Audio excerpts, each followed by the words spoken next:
Check 1 2. Test 1 2 2. Check. Test 1 2. Hello, check. 1 2 2. Check.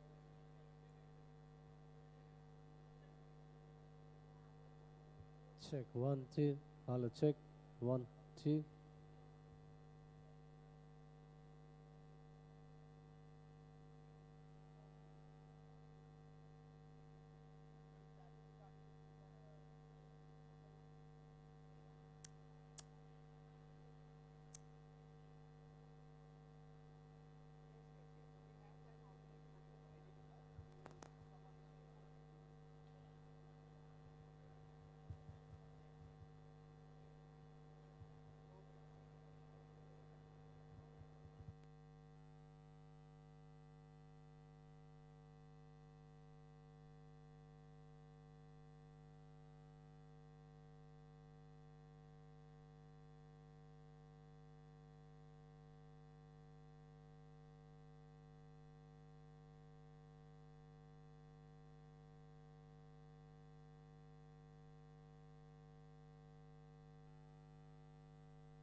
1, 2.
ಎಲ್ಲಿ ಸಮಾಜವು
ಶಿರವೆತ್ತಿಹುದು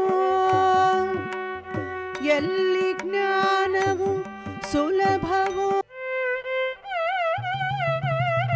ಕೊಳು ಬೇರೂರಿದ ಒಂದೇ ಮುಗಿಲಿಗೆ ನೆಗೆದವರು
Check 1, 2. Hello, test 1, 2, 2.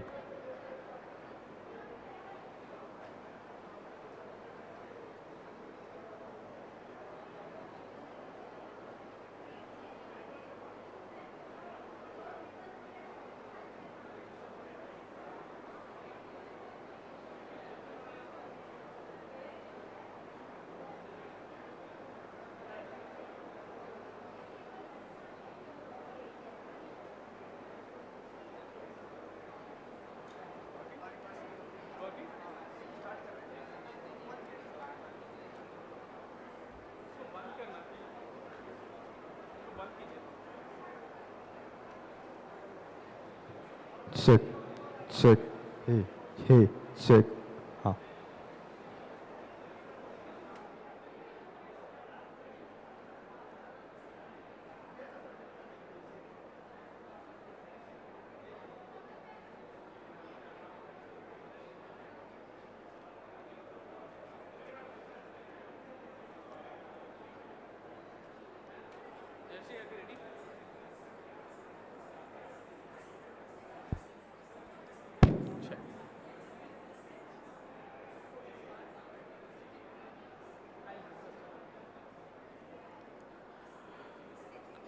Namaskara ellarigu. Good morning, ladies and gentlemen. We are starting this international conference in a minute. I request all of you to settle down. Please be seated first. May I request people who are looking at the posters, people who are standing at the entrance, may I request all of you to come and occupy the seats at the round table, please. All the delegates, I request everybody to come and be seated.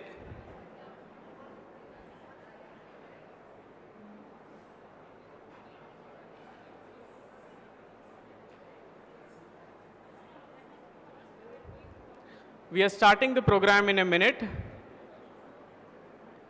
I request all of you to come and be seated.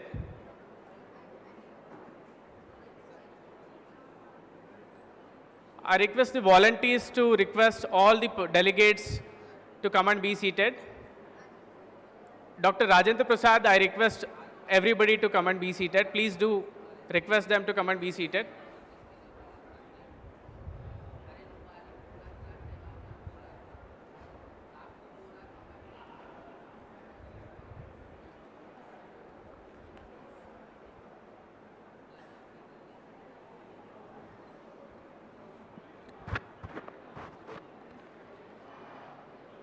Good morning, ladies and gentlemen. My name is Bhagavan Bedarkote. I am honored to be your compeer for Civil 20, Delivering Democracy, Retrospect and Prospect conference. This conference aims to discuss the challenges and the opportunities of democracy in the world and explore innovative ideas and solutions to strengthen democratic institutions and promote civic engagement.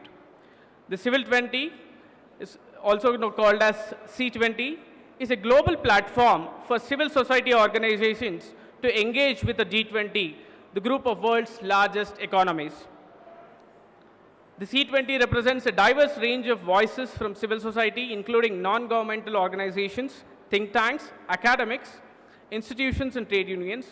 Through the C20, the civil society organizations contribute their perspectives, recommendations to G20 decision-making process, particularly on issues related to social justice and sustainable development.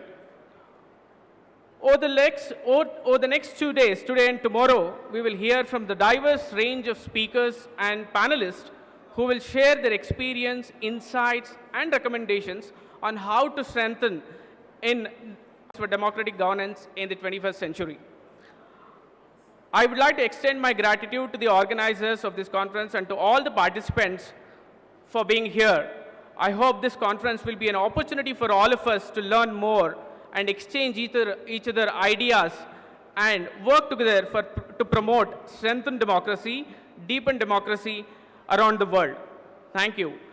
To start with this, I am pleased to share that we would like to start this conference with a Bharatnatyam by Dr. Padmaja Suresh and team from Atmalaya Academy, Bengaluru. I would like to request my colleague Jayashree to introduce the team.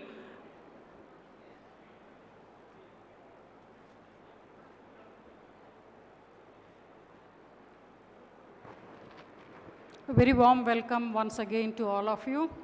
As we start this instance of celebrating democracy, we thought that what better way than dance to start this whole process.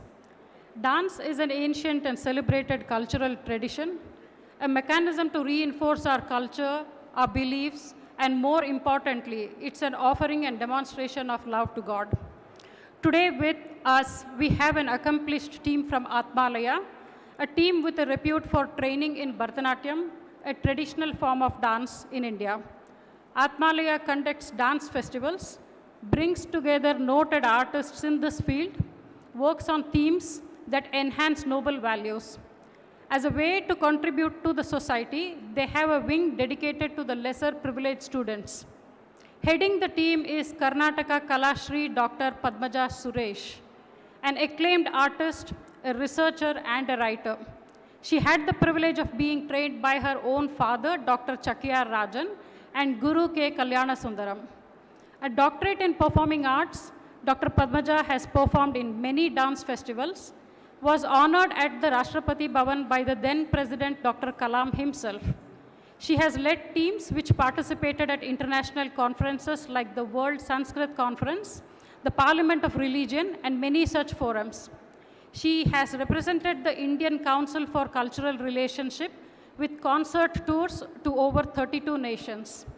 Joining her today is the team of Ms. Indu Balakrishnan, Ms. Anita Hanumant, Ms. Ojas Atreyam, and Ms. Sai Shri Anand, and also Ms. Anaga Shastri.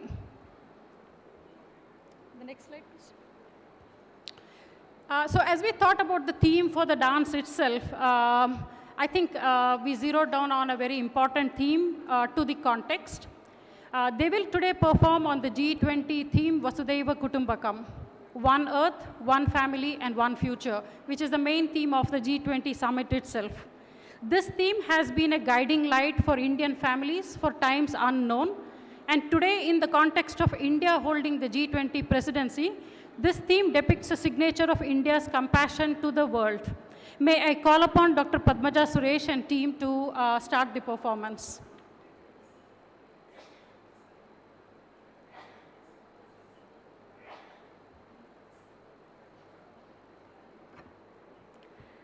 Shri Gurubhyo Namaha.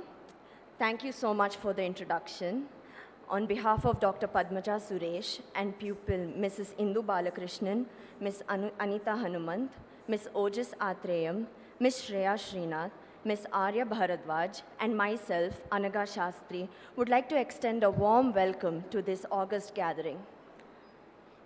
Gurudev Rabindranath Tagore says, "Where the mind is without fear and the head is held high, where knowledge is free, where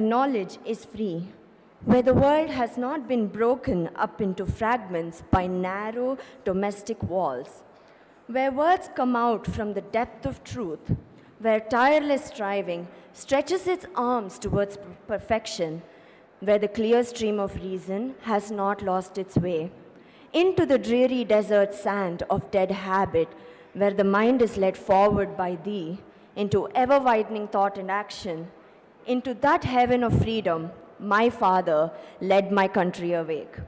This poem, translated into Kannada, is then followed by a song composed by the sage of Kanchi, Sri Chandrasekharendra Saraswati Swami, Maitrim Bhajata, which was immortalized by the Nightingale of India, M.S. Subbalakshmi at the United Nations. Let us give up enmity, war, competitive spirit against one another, and share amongst everyone what Mother Earth gives us, which is in plenty. Serve with friendship and humility. God is very compassionate. Invoke Him in your heart.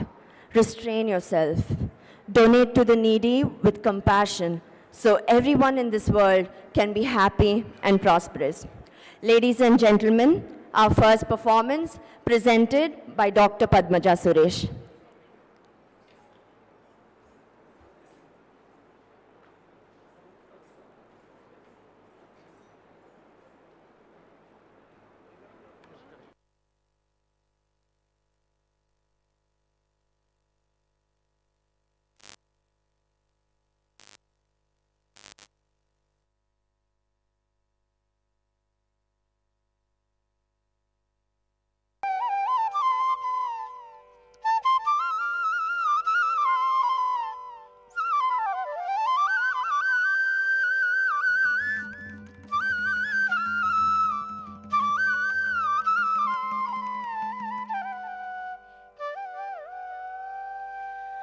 ಎಲ್ಲಿ ಮನವು ನಿರ್ಭಯದಿಹುದೋ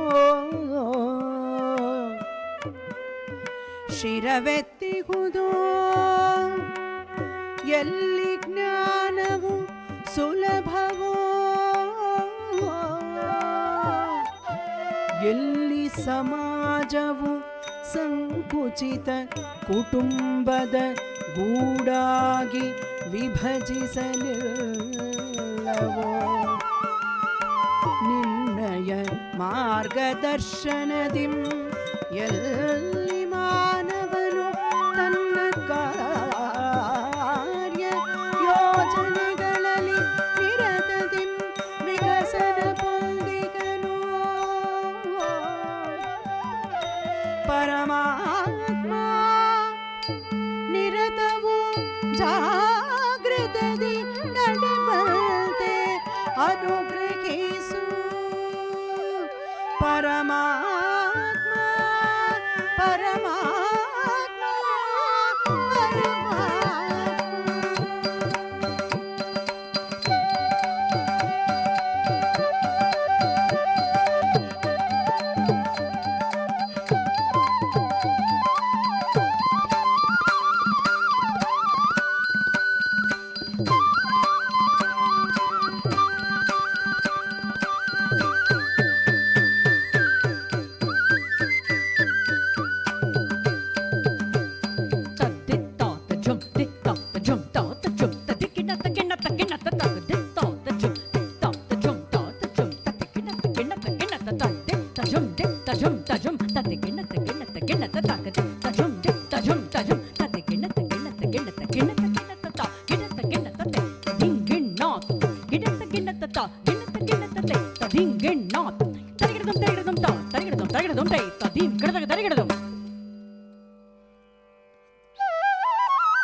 मैत्रीं भजत अखिलकृजेत्र्ये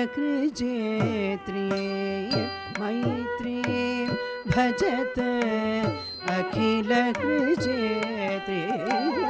मैत्रीं भजत अखिलकृजेत्र्ये मैत्रीं भजत अखिलकृजेत्र्ये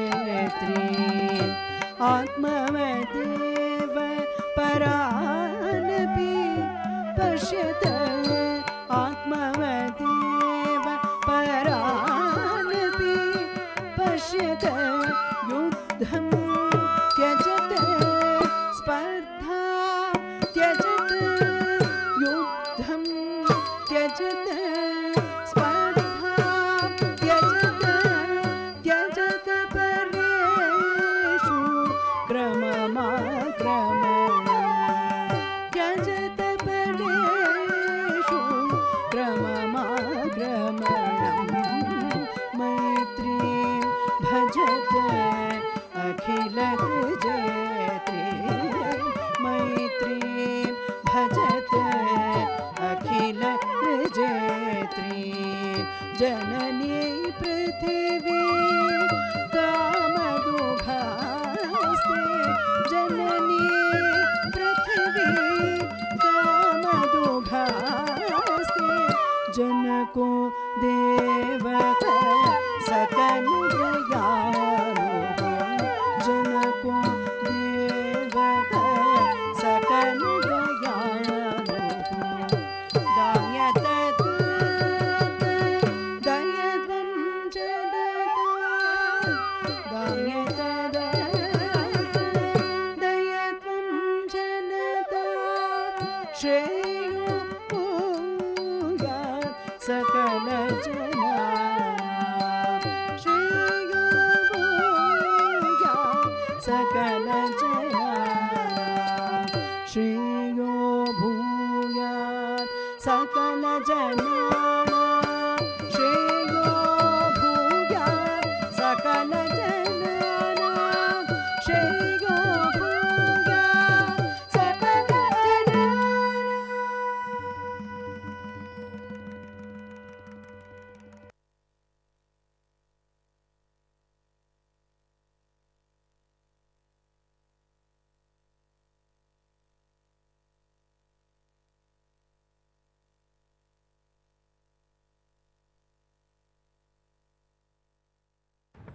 Yeah.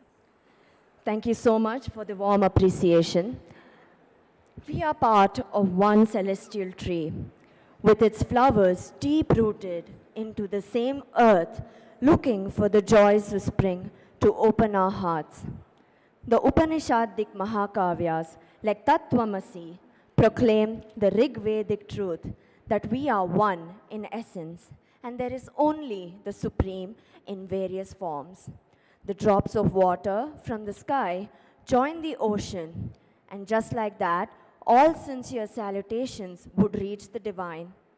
Verses from the Bhagavad Gita with depiction of Krishna, Arjuna, and the avatars have been incorporated to emphasize the one consciousness in various forms. Presenting Vande Vrukshada, composed by G.S. Shivarudrappa, choreographed and conceptualized by Dr. Padmaja Suresh. This piece is being presented by the pupils of Atmalaya Academy. Thank you.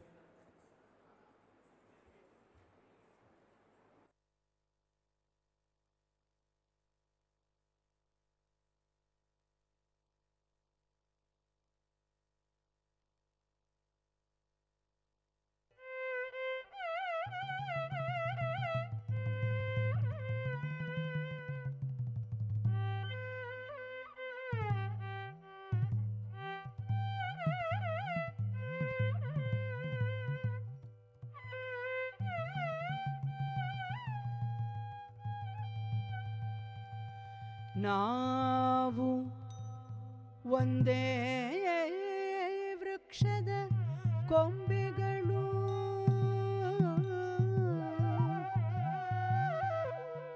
ನಾವು ಒಂದೇ ಬಳ್ಳಿಯ ಹೂವುಗಳು,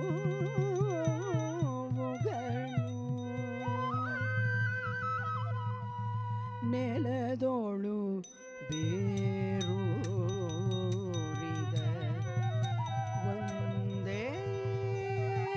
ಮುಗಿಲಿಗೆ ನೆಗೆದವರು,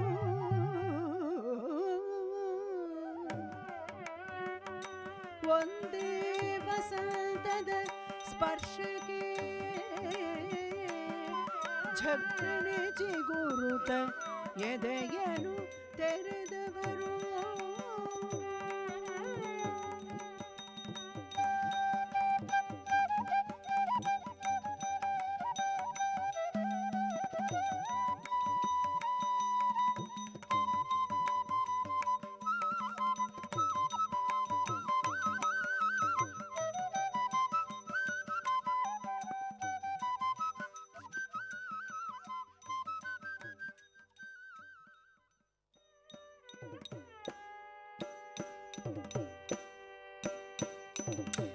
Ding kukuta, ding kukuta, kukuta, tak tari kita tak tak, ding kukutei, kukutei, tak tari kita tak tak, ding kukuta, kukutari kita tak tak, ding kukutei, tak tari kita tak ding kukuta, ta, di, tom, nam, tati gena tom, ta, ding kukuta, ta, di, tom, nam, tati gena tom, ta, ding kukuta, ta, de, tom, nam, tati gena tom, kadagadaridam. आकाशात् पतितं तोयं यथा गच्छति सागरं, सर्वदेव नमस्कारं केशवं प्रति गच्छति.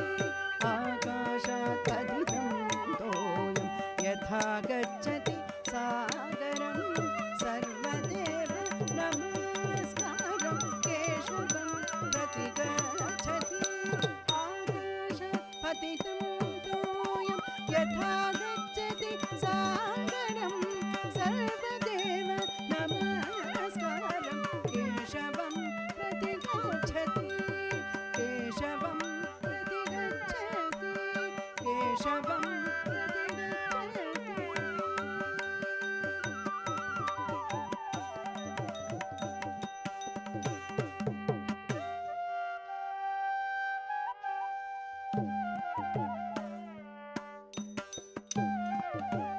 एकं सद् विप्रः बहुधा वदन्ति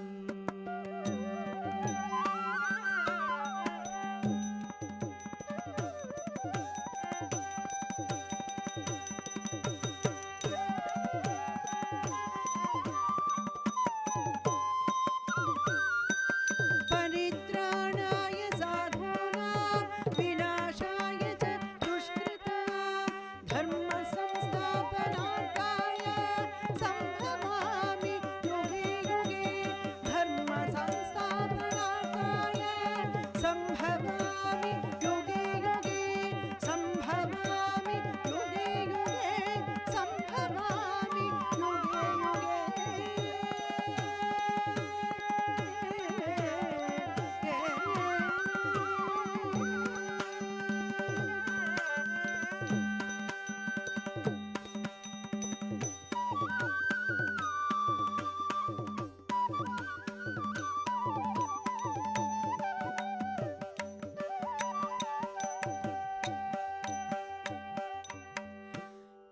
एकं सत् विप्रः बहुधा वदन्ति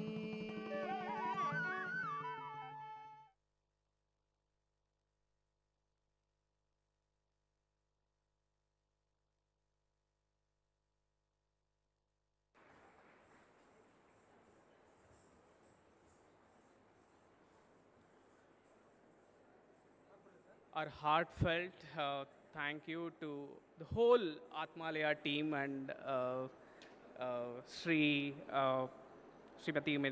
Dr. Padmaja Suresh. It was an exemplary performance, probably the best way to start this Civil 20 Delivering Democracy conference, I believe. Thank you so much, Dr. Padmaja Suresh and team. Thank you so much. We are going to start this program, the actual inauguration program of this conference in a minute. We are waiting for Gurudev to arrive. We'll start in a moment.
ಮತ್ತೊಮ್ಮೆ ನಮಸ್ಕಾರ ಎಲ್ಲರಿಗೂ. Good morning, ladies and gentlemen. We are starting the inaugural program of the C20 G20 International Conference, Delivering Democracy, Retrospect and Prospect. His Holiness Gurudev Sri Ravi Shankar Guruji is on his way. Let's welcome Gurudev Sri Ravi Shankar Ji to this august gathering and to this hall. I request Dr. Basavaraju and Sri Kiran, the So-Sherpa of Civil 20, to welcome all the dignitaries, including Sri Gurudev Sri Ravi Shankar Guruji on the stage.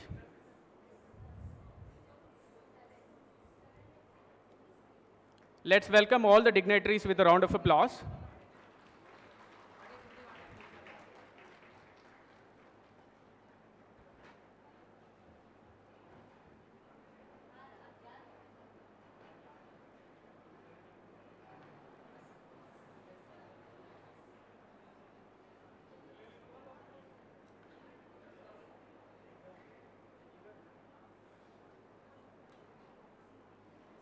Welcome on the stage, Gurudev Sri Ravi Shankar Guruji, Rituji, Dr. Balasubramaniam,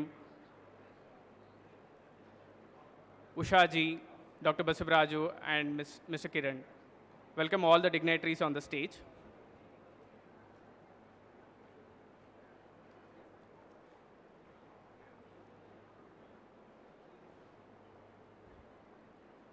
I request all the participants to be seated.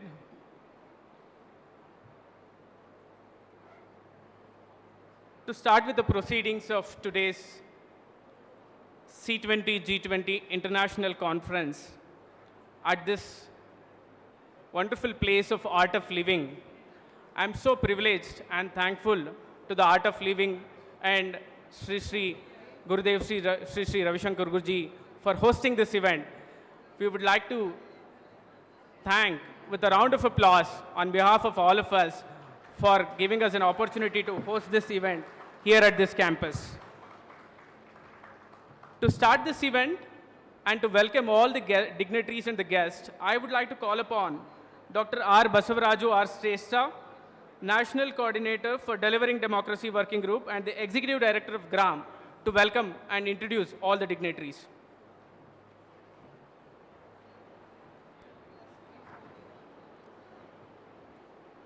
ಎಲ್ಲರಿಗೂ ನಮಸ್ಕಾರ, ಸುಸ್ವಾಗತ. Namaskar to all of you and welcome to Karnataka and this Civil 20 G20 Delivering Democracy Conference, International Conference at Bengaluru. Firstly, I take this opportunity to welcome all of you, the delegates who have come from various parts of the country. In fact, you have delighted us. We expected around 150 delegates, but we have over 250 delegates taking part in the international conference today. And we have representation from G20 countries, students community for this conference. Friends, we are happy to host this conference in this land where in 7th century one can find the existence of village assembly taking care of law and order in the villages at the time of Badami Chalukyas. We are in the land in 12th century where Lord Basaveshwara propagated Anubhava Mantapa. It's regarded as the genesis of parliamentary democracy in India, wherein people participated casteless, creedless and statusless in that particular Anubhava Mantapa platform. We are in the land wherein we are the first Indian state to form an assembly of representative of farmers and merchants from all the blocks of the state in the erstwhile state of Mysuru. And we are in the land where we conducted first election in 1892 to elect representative of Mysuru municipality. We are in the land which provided significant contribution to the freedom fight of this country. The Vidurashwata, which is not even 80 kilometers away from this place, no lesser than Jallianwala Bagh massacre. What you found, the Jallianwala Bagh massacre happened in Vijayaswata, and that is the contribution of this state towards strengthening and deepening democracies, freedom, and all these things. It's indeed a divine privilege to have the gracious presence of Shri Shri Ravi Shankar Guruji. It is our fortune that his scheduled tour got cancelled, and that is a blessing in disguise for us. We have him with us today. For democracy, peace is fundamental. And you all know the contributions and endeavor of Shri Shri Guruji towards building international peace. So Guruji, we welcome you with all the devotion and respect in our command for this conference. Please do the honors. Kiranji, I request you to.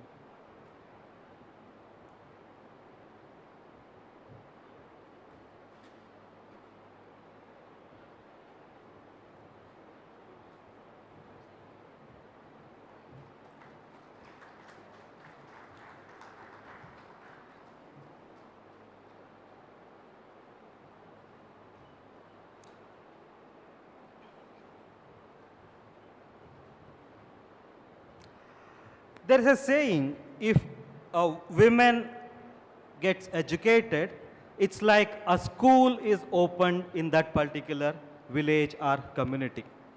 Imagine what if a woman becomes the chair of the temple of democracy. I would say, I won't think it will be an exaggeration to say, there will be a university of democracy established. We are honored to have the first women speaker of Uttarakhand and only women speaker in the 29 states of India currently, Srimati Ritu Kanduri Bhushanji. Friends, she is not only a politician, but she is also a proud member of our fraternity, civil society. Through Jai Durga Samaj Kalyan Sansthan, Rituji conducts various humane services without any halagulla. And we welcome you with great love to our state of Karnataka, madam, and with a honor to this conference. And I thank you for chairing this program. Please come. Kiranji. Please do fast.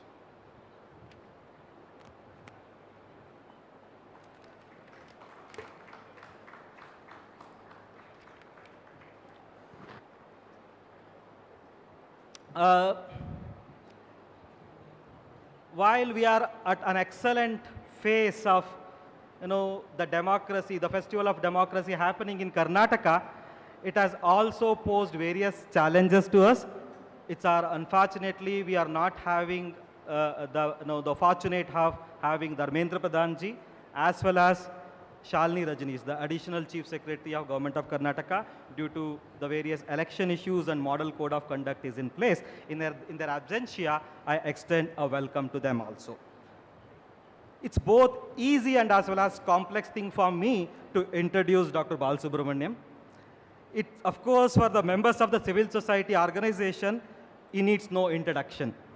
It's easy because I can simply say he's a grassroots civil society person, lived simple life in water pipes of Kakankote and Gurudev forest areas.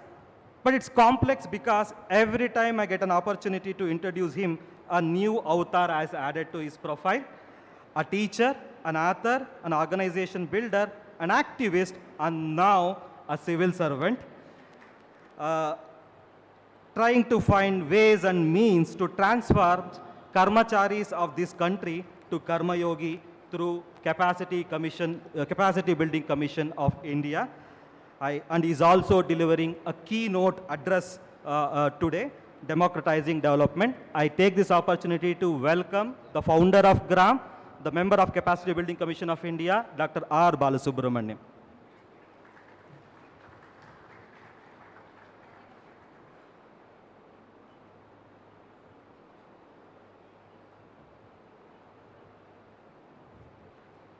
And we are presenting his own books to him.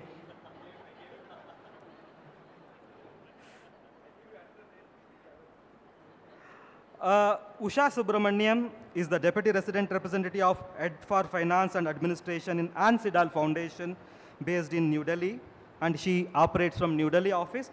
Although she's a finance professional, but a person with deep programmatic interest, we welcome Usha ji with deep sense of gratitude and respect to this conference. Welcome, Usha ji. Friends,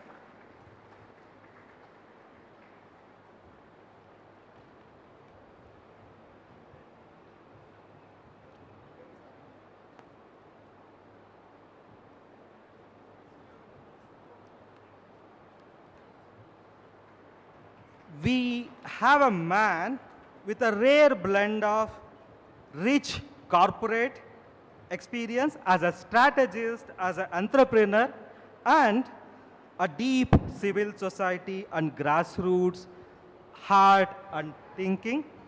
It's none other than our So-Sherpa of Civil 20, Shri D.M. Kiranji, not only a So-Sherpa for our group, he has been a continuous mentor, guide, and support.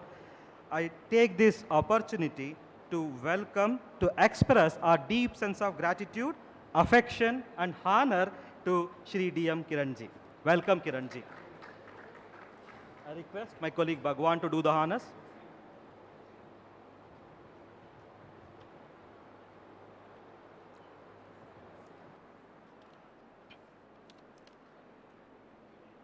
I welcome all the dignitaries who have come all the way from various places, reached this place yesterday evening, and taking the hospitality of ashram and all of us. So thank you so much for making this conference at the outset a great success by expressing your solidarity in big numbers.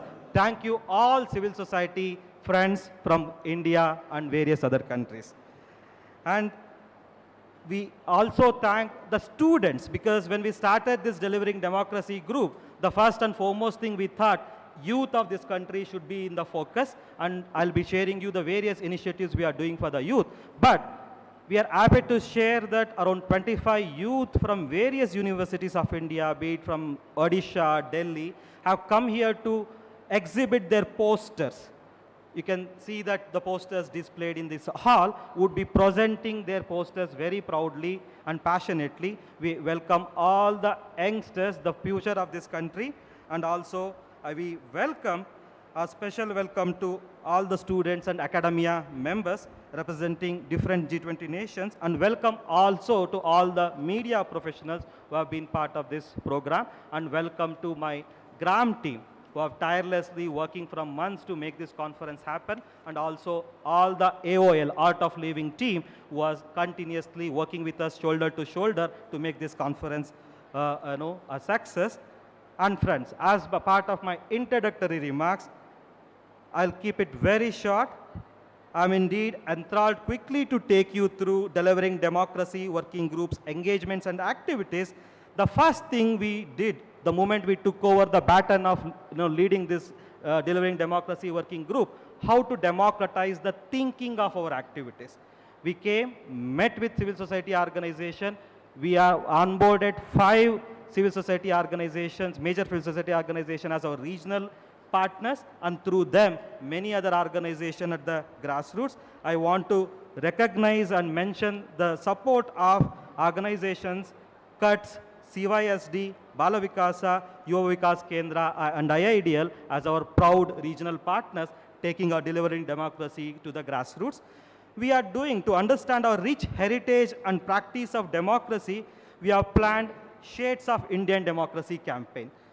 To engage youth as promoters of democracy, we have Campus 20 initiative, wherein we have already signed up with 16 universities across India to have this campaign as a full-day activity in their program. Other 4 will be onboarded soon, and that 4 can be in this hall also. And we extend a welcome through this conference. And to capture the voice of the grassroots and the most marginalized, and to take the spirit of G20 to the grassroots, we have planned Panchayat 20, wherein in the selected 20 Gram Panchayats of the country, there will be round tables happening, and round table will be digitally captured with AI. Will be analyzing the data, and over 500 virtual consultations are planned, and we would like to request Honorable Capacity Building Commission and through them to take this distilled information from the grassroots to the policy making level, and we'll going to come back to you, sir, with that request. And to the regional 20 to have more and more civil society participation in 5 cities across the country. Poster competition to bring in the democracy, the best practices to the forefront. Civil societies for democracy. Civil societies have contributed largely to strengthen and deepen the democracies in this country. Those best practices, we would like to come out with a coffee table book by having the best practices of all the civil societies. And finally, we will be conducting 5 international webinars having all the G20 countries represented to learn and understand the best practices and challenges, so that in India's presidency, we can come out with a meaningful policy pack which will be submitted to G20 nation. Thank you so much. I welcome once again all of you. Thank you. Thank you so much, Dr. Basavaraju, for welcoming all the dignitaries. I would like to take this opportunity to welcome you to this conference. I request Ravi, my colleague, to welcome Dr. Basavaraju as well.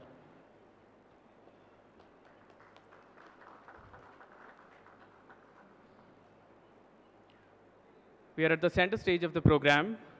The lighting of the lamp is a sacred and ancient tradition of India, which symbolizes the triumph of light over darkness, knowledge over ignorance. I would like to take this opportunity with the blessings of His Holiness, Sri Sri Ravi Shankar Guruji, to light the lamp and and inaugurate this conference. I would like to request all the dignitaries to join Gurudev in lighting the lamp.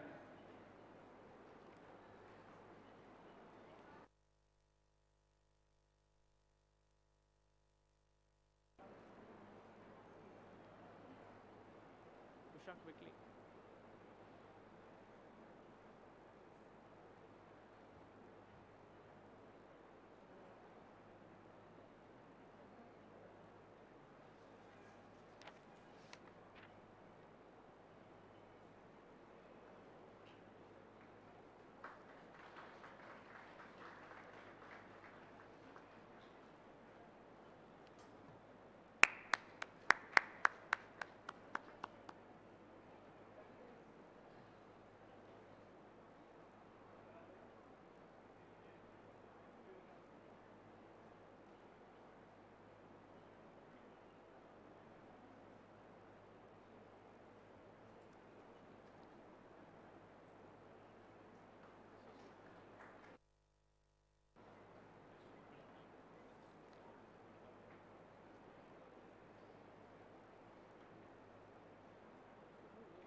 ಧನ್ಯವಾದಗಳು ಗುರುದೇವರಿಗೆ ಮತ್ತು ಎಲ್ಲ ಗಣ್ಯರಿಗೆ. Thank you so much all the dignitaries and Gurudev. Now I would request Gurudev Sri Sri Ravi Shankar ji to address this august gathering and his Ashirvachanas, please.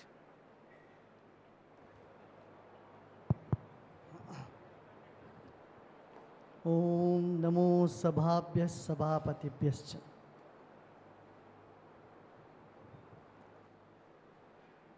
Honorable dignitaries on the dais, and dear ones who have assembled in this place, and those who have joined us through electronic media. You know, it is such a important aspect that we are discussing here today about democracy. India is the largest democracy in the world, and I want to remind here it is also the oldest democracy. How? In our ancient scripture, the Rig Veda, which is the oldest known scripture or document of human history, says, Namo sabhabhya, sabhapatibhyascha. And it says, Samano mantra samiti samana, samanam manas sahachittamesha. The importance of participation of everyone of a unit is emphasized here. That is what is democracy. Democracy is where every member of the society is a stakeholder in the governance. This is nothing new to this country. Even when they were divided into many kingdoms, of course we all know, India was 500 and odd kingdoms before it got independence, or even after it got independence. It remained as many kingdoms. But in spite of having such kingdoms, there was always a Panchayat Raj. Panchayat Raj is determined by the village, its self-governance of the village, which we have been having from centuries.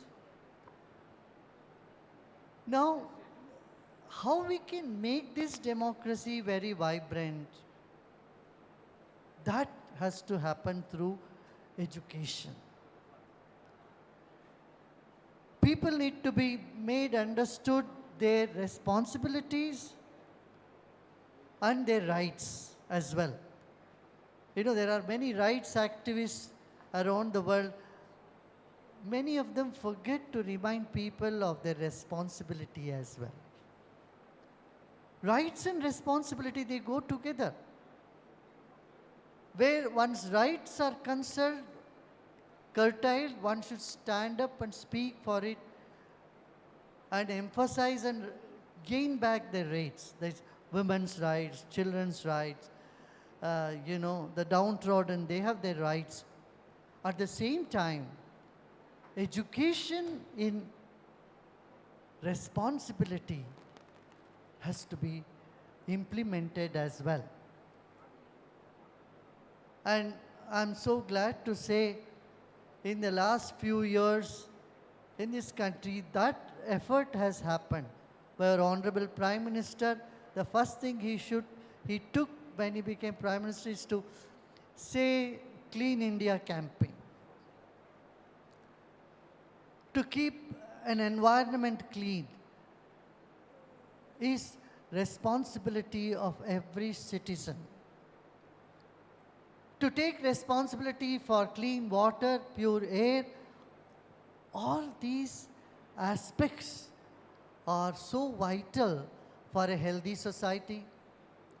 Now, healthy society is not only about governance from a headquarter, it also has to percolate to the level of streets. And that can happen only with public participation. I'm glad that the G20 and C20 are coming together. The C20, Civil 20, this is what? What are our rights as civilians? And how we can create more civilized society around us is something that we all have to ponder on. Today, our societies are clogged with violence. I was just reading a few minutes ago in United States of America, just this year, 180 mass shootings have happened just in just few months.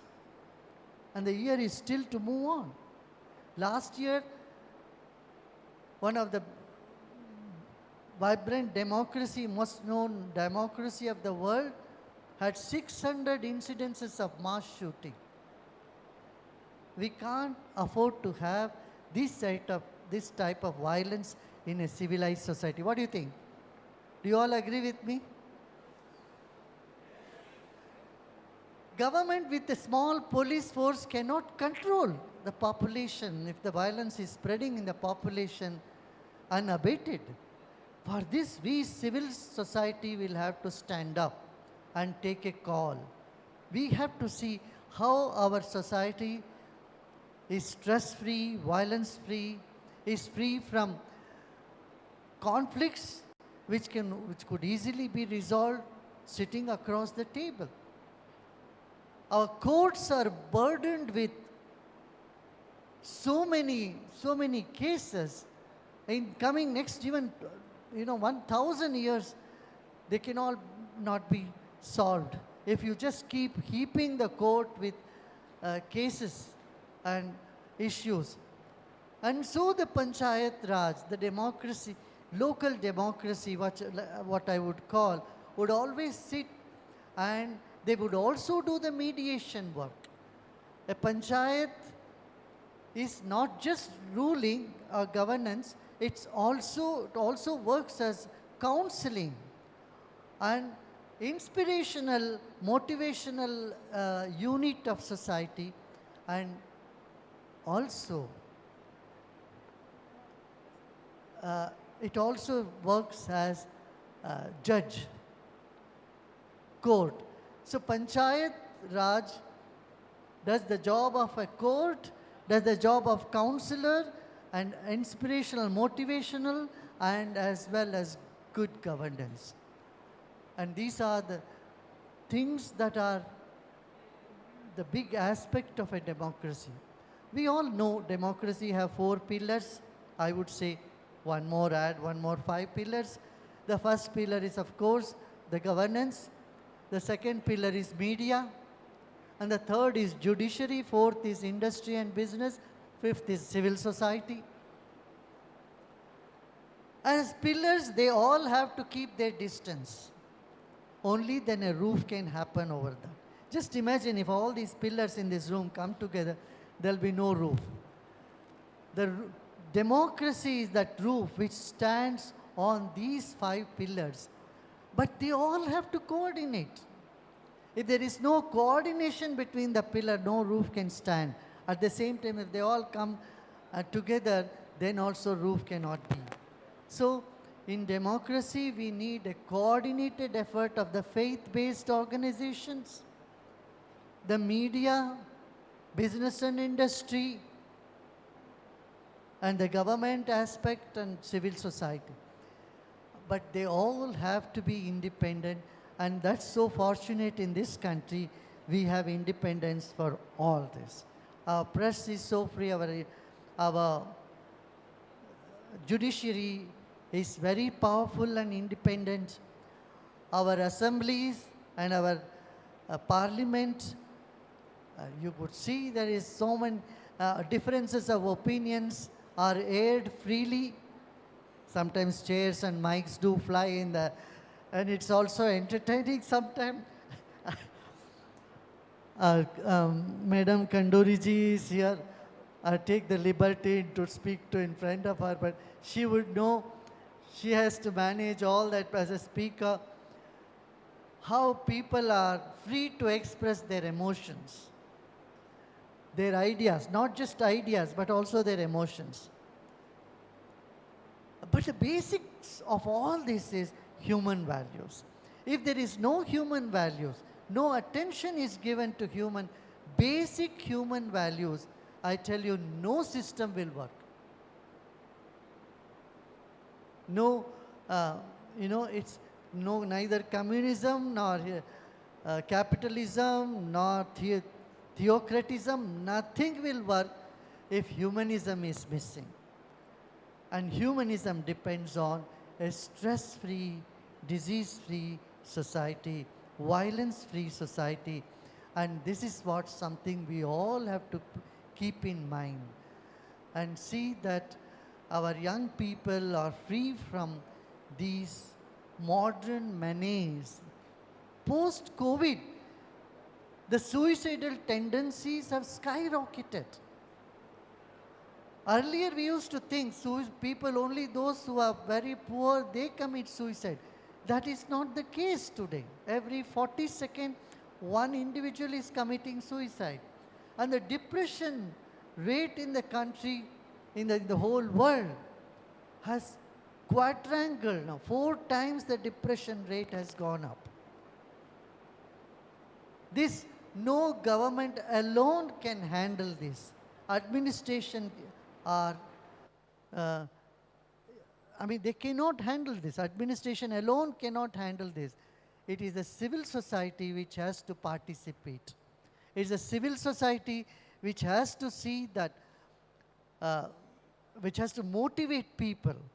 Often, there is a tendency to go back and, oh, kuch nahi chalta, or things happen like this, what do we do? A sense of desperateness, despondency. The despondency and desperateness, no government can take it out from the society, but I would tell you the civil society can do. They can come to each other's help and make people have faith in the order of truth. Have faith in the progress and prosperity, the road to prosperity. So with these few words, I congratulate all of you for participating in this conference, and I'm sure there are great speakers here on the stage.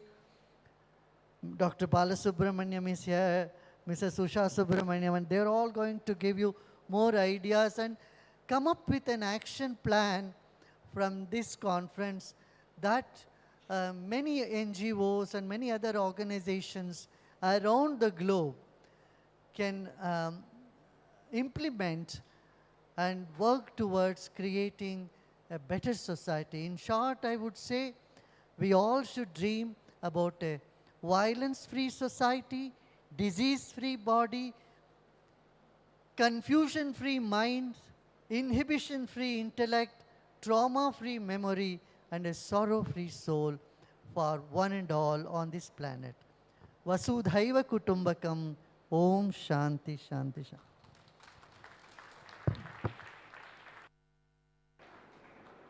Our sincere and gratitude thanks to His Holiness Gurudev Sri Ravi Shankar Guruji. Thank you so much for sharing your thoughts on the role of civil society and strengthening democracy and upholding the humanity. Now it's time for us to launch the Delivering Democracy campaigns. I request my colleague Usha to share the shades of Indian democracy, my stance on democracy, the Panchayat 20, the Campus 20, and CSOs for democracy. All these campaign placard unveiling as a token of unveiling here in this August stage. I would request all the dignitaries to unveil it and to give a photo op.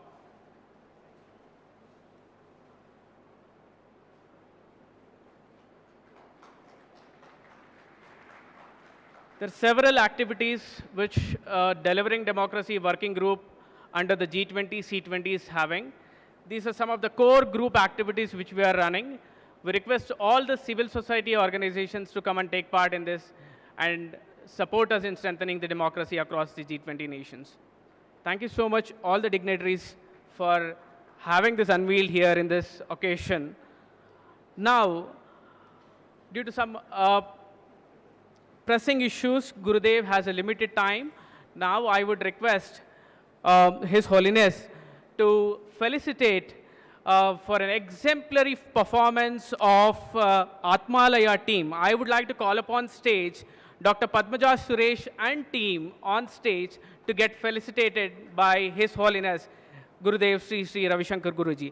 I request my team to bring the felicitation. I request Usha and team.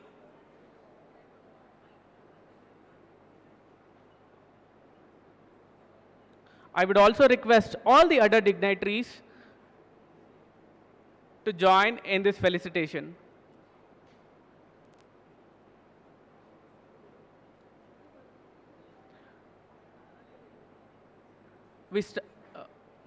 For the information of Gurudev, we started this conference inauguration with the exemplary performance of the teams, Gurudev ji.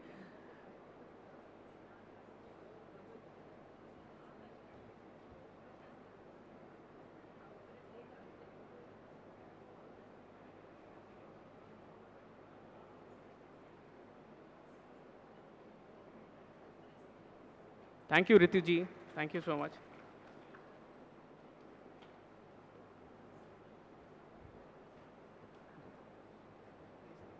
Please go.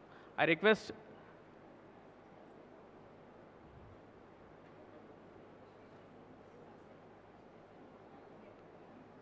Dr. Basavaraju, Mr. Kiran, and all the dignitaries. Yeah.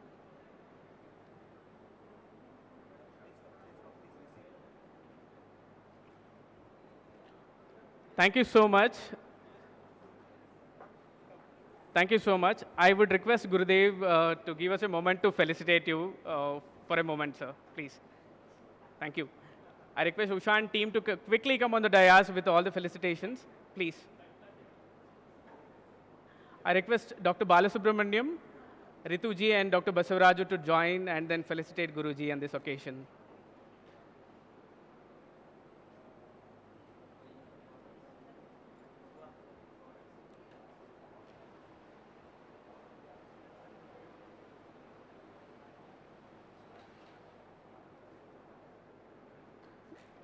We would be happy to share some of the products. What we are sharing here is developed by 14 rural women enterprise. It's called VMill. All the millet-based products being developed by the rural women entrepreneurs here. We are presenting this to His Holiness.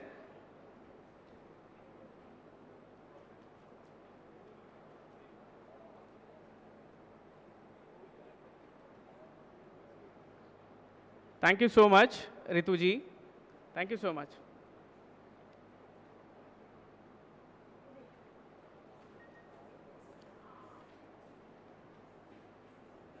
With a round of applause to His Holiness, Sri Gurudev, Sri Ravi Shankar Guruji, thank you so much for being part of this occasion and blessing us with your Ashirvachanas and your directions. We will be very glad to hear you more. Thank you so much.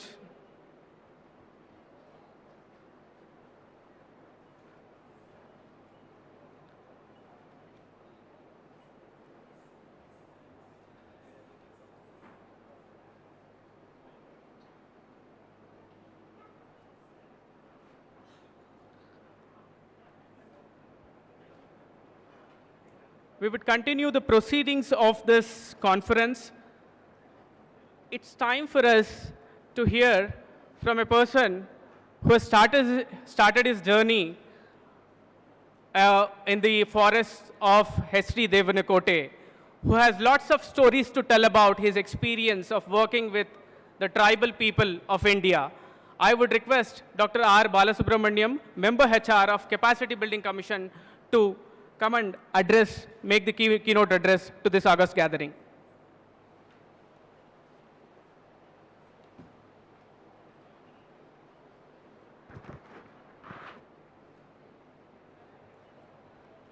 Pujya Gurudev, Sri Ravi Shankar Guruji, Honorable Speaker Madam, Srimati Rita ji from Uttarakhand Assembly,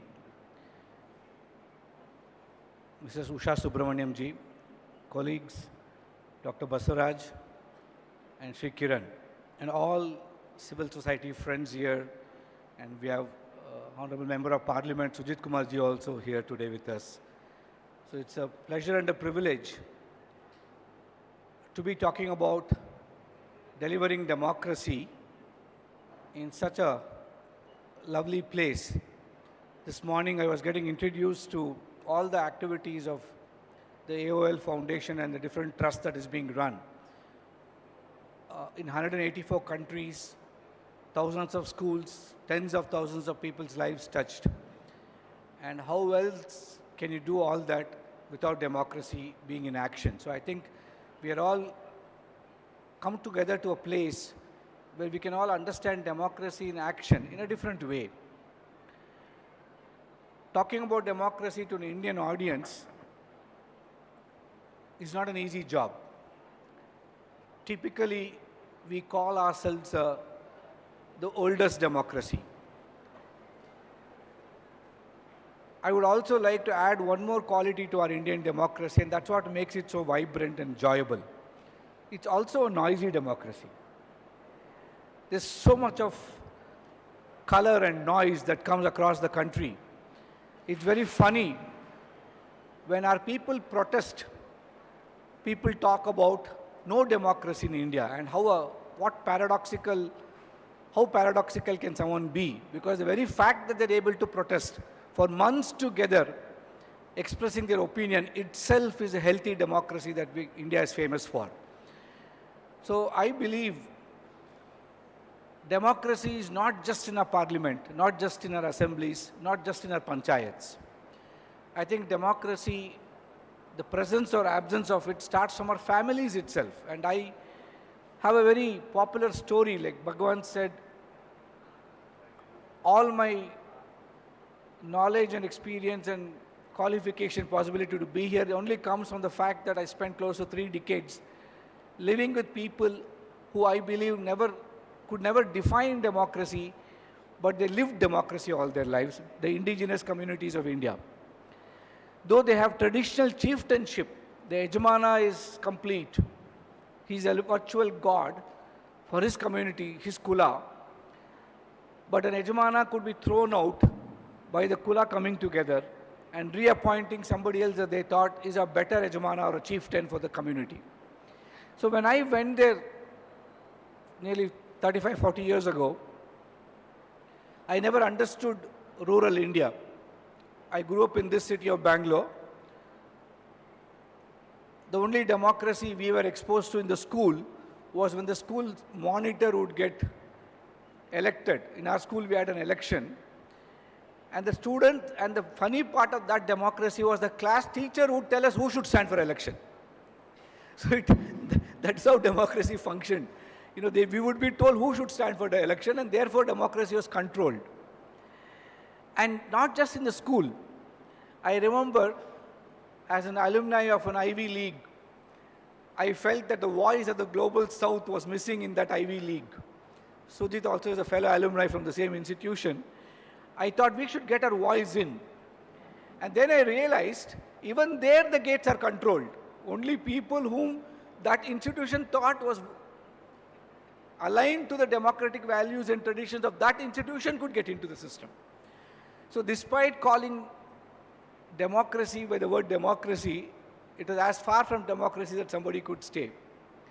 But the people I lived with, the tribals, and I had narrated the story in our earlier inception meeting also, but I'm going to take the liberty of narrating it because most of you have not been there. This is a story of a small little tribal colony. We call it colony because they were forcibly relocated outside the forest, and it was very undemocratic of the state to put them outside the forest. And Kempaya, the elder chieftain, our tribal colonies were named after the chieftain. So Kempanahadi was his Jamma. He was the lord of everything that he saw in his colony. And he was the epitome of the mandate that the Honorable PM has given to the G20 nations. G20 itself was not truly democratized till it came to India, in my opinion. It is an elite club of people who came together to speak about the economy of the world. And 85% of the economy is controlled by these G20 nations. But India took the leadership to sort of democratize its understanding of G20 itself, where we have made it a utsav across this country, where more than 200 such events like today are happening in different parts of the country, in different corners of different states, irrespective of the political colors of the state. That is irrelevant. We as a nation are celebrating how India is now become truly a global leader to lead this appreciation of what coming together means. And this slogan of the whole concept of one earth, one family, one future, Kempaiah 35 years ago demonstrated to me through his life and his decision making. The tribal tradition is that they cannot cultivate the land if the chieftain does not permit it. And that may sound very undemocratic to you, and I felt it was very undemocratic. The chieftain standing in judgment of who can cultivate how much of land and what grain can he put. He doesn't have a decision even there. He might give me whatever seeds he gave me as one of his members of his clan, that is all I can plant. That is all I can sow. So for some he would give them ragi. For some he would give them traditional paddy, not the paddy we know today. For some others, he would give them pulses. For some he would not give any seed at all, and that part of the land would be fallow. But everybody had to participate in the agricultural operations. Those land which was fallow would go to somebody else's land, will help him in cultivation. And after the crop, and during that time when he was distributing seeds, I was watching him do this, and he would never give the same seed to the same family twice in succession. He would give me ragi this year, but he would give me pulses next year. And I never understood all this because urban-bred, so-called educated person from the cities talking to an so-called illiterate tribal, I always thought that I knew more than him. And I asked him the simple question, how can you allow land to be fallow? How can you not cultivate this land? How can you as Yajamana take the responsibility of saying that fellow cannot cultivate and the land will be fallow? How fair is it that in this country where those days food was really a challenge, today we are food surplus, that you can allow land not to be cultivated, you're wasting a community reserve, a community asset. And Kempaiah in his own sweet way told me, you will never understand. And the tragedy is, most of us don't understand democracy even today.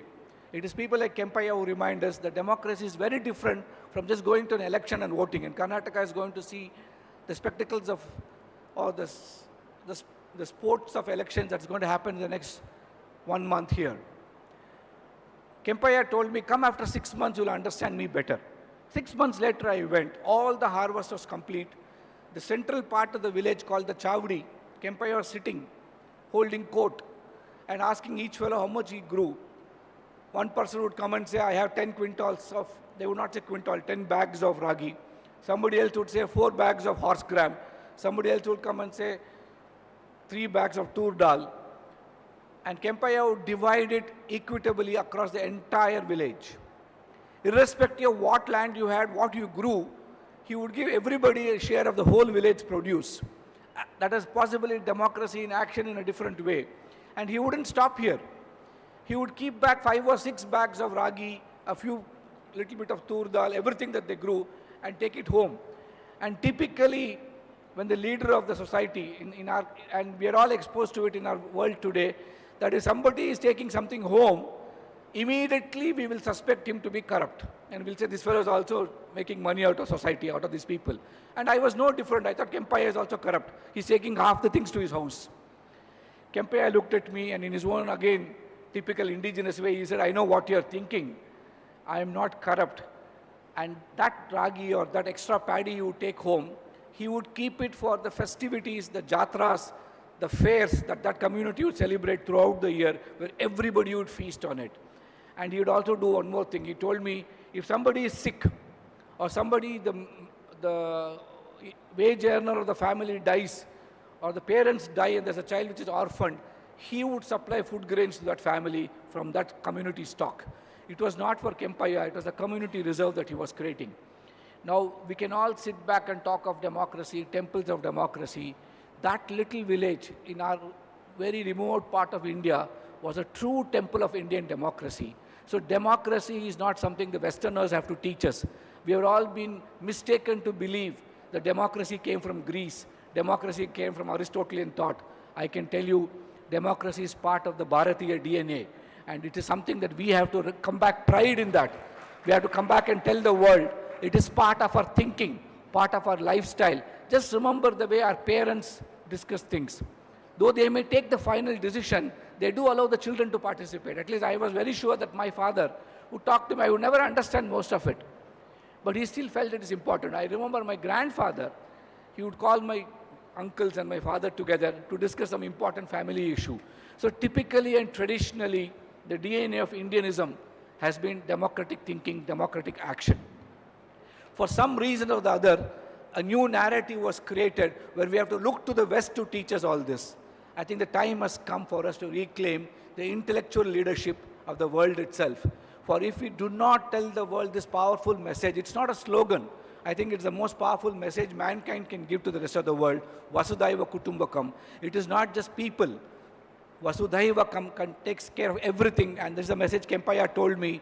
He said, land is not fallow. You think it is fallow because you think only man can cultivate and take crops out of it. The land has got thousands of, when it is fallow, weeds grow. Weed is as much a part of God's creation as rice is or wheat is. Look at how Kempaiah thought. Weed is as much a part of diversity as your paddy straw is. And he said something else. Termites will grow. Small insects will grow. Bacteria will grow. They need a place to live. And who else but us can take care of them? And that is a real democratic intent, democratic action. And what Kempaiah has told the world is the most powerful message that we can now take back to not just conferences like this, but for the whole world itself. And try telling them that a structured part of democracy is what we see, parliament, whether it's participatory democracy in our panchayats, in the ward sabhas and gram sabhas, or representative democracy through our elected leaders. What India can tell the world is not just the structured democracy that we can all talk about, but the unstructured democracy that our life in our villages and rural areas are there. And the last point I want to make, democracy is not the elite stronghold of just people sitting in this room. These kind of conferences, mostly only people like us come to participate.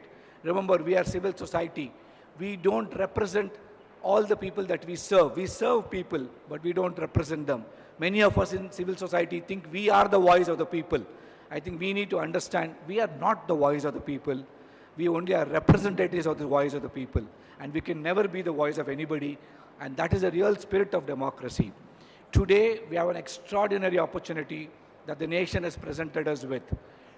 I'm not sure how many of you follow what happened a little more than a month ago, 6 weeks ago, in a Rozgar Mela in Delhi, which the government of India is planning to recruit 1 million people into the government system. And it's one of those Rozgar Melas. Honorable PM gave a huge call and said, Jan Bhagidari is going to be the new norm of governance. The citizen is going to be the mantra of this government. Citizen centricity is going to be everything that we can talk about. Now, I feel we in the civil society organizations understand what grassroots democracy is. We understand that the voice of the people matters. It has to be heard by the parliament, by the assemblies. But then the true voice of these people has to be heard, not just through elections, but through several other means. We are living in a nation where prestigious awards like Padma Shri are chosen by the people of this country. We are living in a nation where Jan Bhagidari is the call of the highest political executive of the land. It is now time for us to throw away narrow differences among civil society organizations, to come together, build democratic platforms for ourselves, and communicate these voices to the policymakers. It is our responsibility to get citizens to participate and to really represent themselves in democratizing human development itself. So I think it's a call that we cannot ignore. It's a call that we have to respond to. And it's a call that we have to action. And then we can stand up and tell the world, here we are, we're a synergistic partnership. Honorable Gurudev spoke about how the 5 pillars matter. I would say there are 6 critical stakeholders for human development. The state, and the state is asking us to join hands with them. Civil society organizations, private sector, whether we like it or not, they're part of this whole process. Citizens for whom we all work for, the academia, who can shape knowledge and narratives for this country, and the media. If we can all learn to build, look at strengths of each other, build partnerships with each other, learn to work with each other, that will be the true democratic model that we can give the rest of this world. And that's the voice that through G20, we should take to every civil society organization across this world. And I now again congratulate Graham for putting all this together. I congratulate the C20 Secretariat for its support. And more importantly, I thank AOL and Puja Gurudev for giving us a platform at such short notice, hosting us, providing us this venue. Even organizing this, like Basaraj said, is truly democratic. You know, we had the Stifton Foundation supporting us at the last minute, different players coming in, civil society groups coming together. And what we are seeing here, even this event, is a collective enablement by tens of people working together. So I thank everybody who's participated here to make this event. 2 days of deliberation should result in something strong and powerful that the C20 Secretariat can take to the G20 Secretariat, and hopefully this voice of democracy will find representation in the summit declaration in the month of early part of September that's going to happen later this year. I thank you all for your presence, and I once again congratulate you for coming together to put a collective voice before the country itself. Namaste. Thank you so much, Balu sir. We all call you Balu sir, call him as Balu sir. We are all inspired by his great books of Voices from the Grassroots and I, the Citizen, which tells a lot of stories about people participation and the sensitivity what he has spoken about. Thank you so much for emphasizing on Vasudhaiva Kutumbakam again and the role of civil society and the increased responsibility. Now I would like to call upon, we have an MOU exchange between GRAM and Manipal Academy of Higher Education, especially the Prasanna School of Public Health. I would like to call upon Professor Helmut Brad from Director, Prasanna School of Public Health, Dr. Sanjay P. Shetty, who is also Head of Department of Global Health, Governance and Coordination, Center for Health Diplomacy. A small event which is in sharing exchange between both the organizations for collaborative work of GRAM and Prasanna School of Public Health, wherein GRAM and Prasanna School of Public Health of Manipal Higher Education will share this MOU to work together in future. Can we open the MOU, sir, and then display it, please?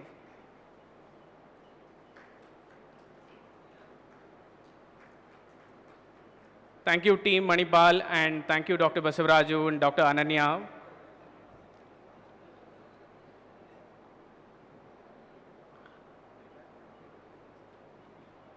I would now request our guest, Ms. Usha Subramaniam ji, who is from HSF, to address this gathering for 2 minutes.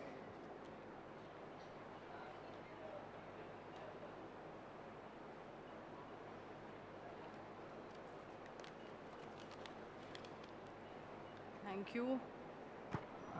Respectful greetings to the Guruji, Madam Speaker, and esteemed panelists, and my dear friends. So, at the outset, I can just see that the purity and the holiness of the intentions which are present here is very palpable. So, which I could really feel it. And on that note, I will not take more than 2 minutes. I am just here representing Hanseidel Foundation, which is a German political foundation based in Bavaria, Munich. And it has a presence in over 75 countries and for more than 50 years. And the motto of HSF in all these years of functioning has been in service of democracy, peace, and development. So you see the context is really clear that why we are here as a part of this very important event. Keeping with exactly this objective, we in HSF India also started our journey around 26 years back. And we have been extremely fortunate to have all the right partners and with whom we have been very successfully collaborating in projects which are mainly grassroots but also at the policy level.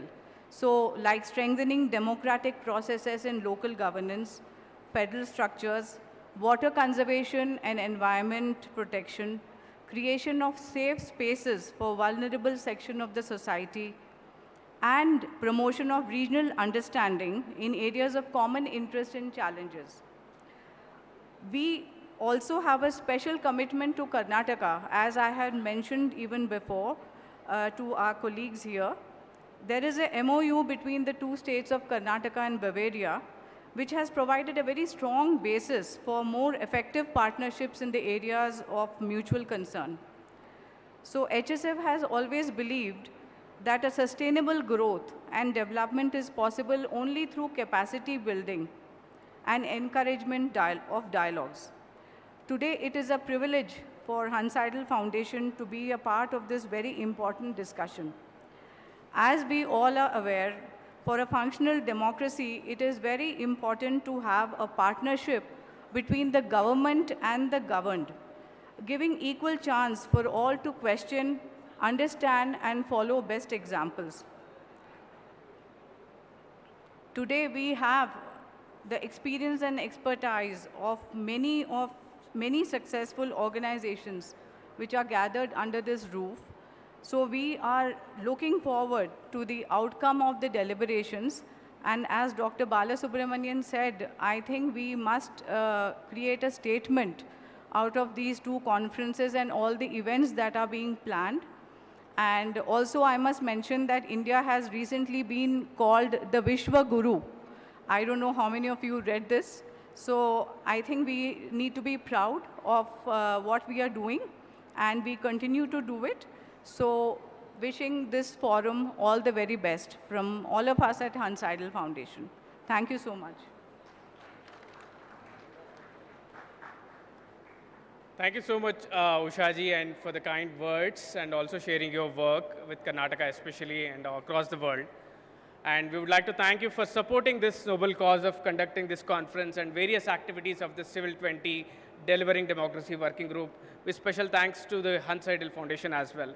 Now we are at the center of the program again. We request the chair of this program, Srimati Ritu Kanduri Bhushanji, to address this august gathering. Thank you so much, ma'am.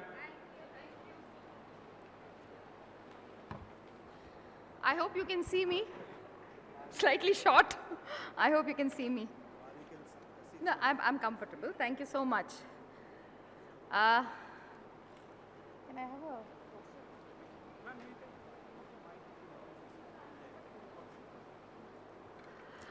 Delivering Democracy, Retrospect and Prospect International Conference organized by G20, Civil 20. It is a pleasure to be here, and good morning and namaskar to everybody. On stage, of course, Shraddhe, Shri Ravi Shankarji has just left, Guruji has just left. Dr. R. Balasubramaniam, Mr. Kiran DM, Dr. Shalini Rajneesh, Ms. Usha Subramaniam, Dr. Basvaraju R. Shrestha, all friends, member of the media. I would like to start with Rig Veda Mandala 10, 191 Sukt, hymn 2. Please, it's in Sanskrit, I'll try. Sam gachadvam, sam vadadvam, samavo mananasi janatam, deva bhagam yatha purve samajanana upasate. Samano mantra samitih samani samanam, manah saha chittamesham samana mantra bhi mantreya, va samanein ko havisha juhami. We pray for spirit of unity. This is from the Rig Veda. I'm talking of democracy or unity or equality, or these are principles which were talked about or were already there in the Rig Veda. So it says we pray for a spirit of unity. May we discuss and resolve all our issues amicably. May we reflect on matters of the state without rancor. May we distribute all the resources of the state to all stakeholders equitably. May we accept our share with humility. In the age of enlightenment, if French philosopher Rousseau was talking about general will of the people, voice of the people. But this was something which we saw ages ago, much before that. It was in the Rig Vedas. They talked about the collective consciousness of the people. It was personified as Samagyan. Samagyan was given the status of deity, so we considered democracy divine even then. We talked of democracy during the Rig Veda period. So this is something which has been there with India. It is a heritage which we've got for ages now. The Vedas also recognize the principle of equality अभी बात हो रही थी कि हमें equally सबको सब कुछ मिलना चाहिए। ऋग्वेद में ये बहुत पहले कहा गया है, इसमें इक्वालिटी की बात की गई है। और अगर हम सोचें, डेमोक्रेसी का जो हार्ट है, जो सेंटर है, वो इक्वालिटी तो है कि हम सब बराबर हों, सबको सब कुछ मिले। In Atharvaved, there is another sukta which says, Samani prapasahavo anna bhagah, samano yoktra savaho unijim, samab yanjo agni saparyatra, nabhi bhiva mitah. All have equal rights to articles, food and water. The yoke of chariot of life is placed equally on all the shoulders. All should live together in harmony, supporting one another like spokes of wheel, so that the chariot, its rim and the hub could be connected. What is democracy? If, just as a politician or as a common person, what do you think democracy is? Democracy gives us the right to select our own government. It gives us that choice. We can select our own representators, or we can send representations. It gives us that right. Now, and what are the main points of democracy? What is it? What are the hallmark? What is the hallmark of democracy? Debate, discussion, consensus. This vibrant tradition of democracy was seen throughout the history of India. In early Vedic ages, we've heard of the sabhas and the samitis and the vidhatas. In ancient India, we heard of the janpadas, mahajanpadas, sanghas. And then later on in the medieval period, we heard of the village panchayat. Today, the names have changed. We talk of Rajya Sabha, we talk of Lok Sabha. The names may have changed, but the spirit and the tradition hasn't changed.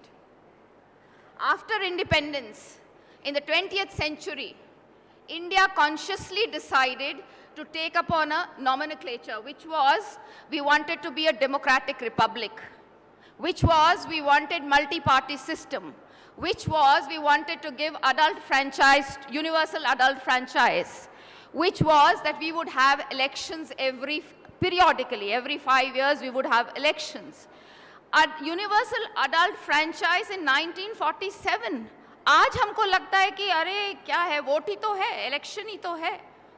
But in 47, when the English civil servants were saying all this is farce, our people were illiterate, India decided, Indian leaders decided that we need to give universal adult franchise, that is voting rights to the people. Why? Because we trusted our heritage, we trusted our tradition, we trusted our people. So this was a path-breaking decision taken in 1947. Let people send their own representation. Let people choose. Let people decide what kind of people do they want to send into Vidhan Sabhas and the parliaments and the Lok Sabhas.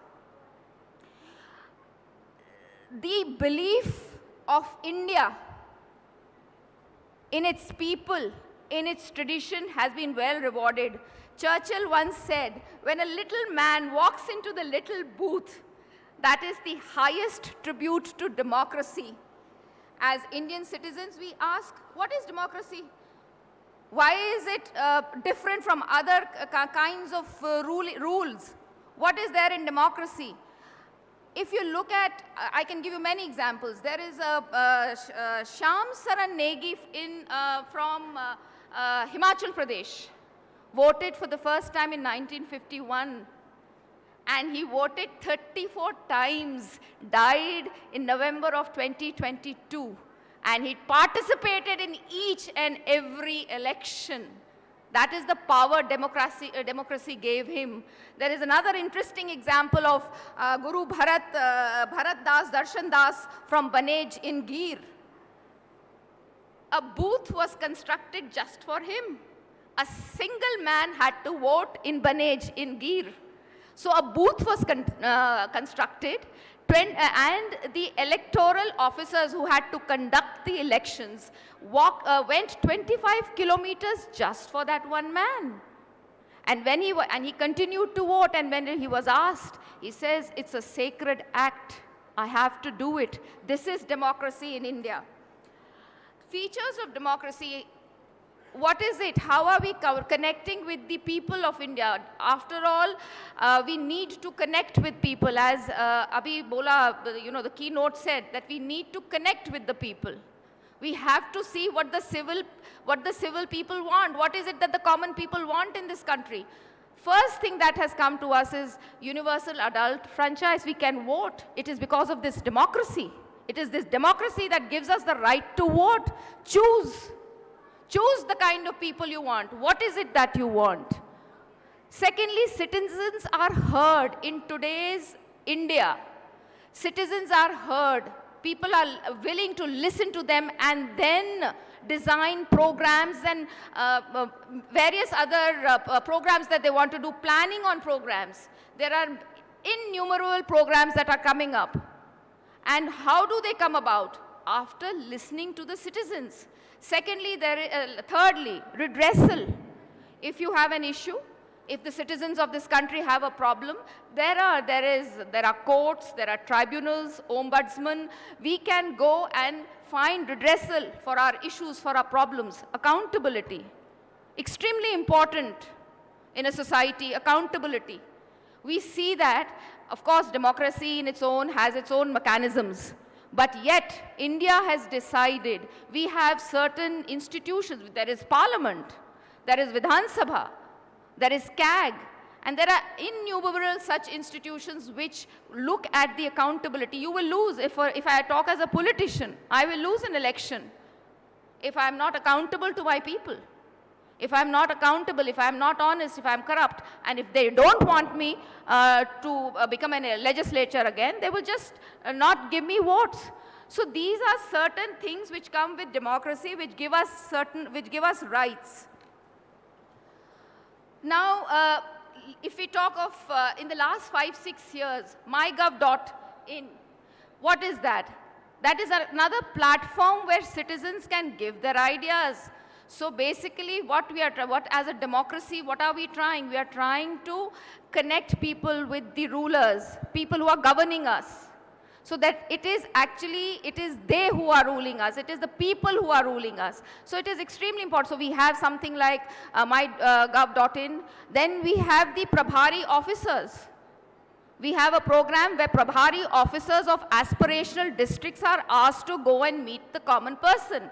So there is interaction between officers. Then there is something like CP Gram, where if you have some problems, where you have some issues, the problems are looked at, redressal hota hai, monitoring hoti hai, us monitoring ko 45 din se 30 din kar diya. So things are improving, and it is because of this democracy. Nothing else. It is because of this democracy, which is what we want. What does democracy say?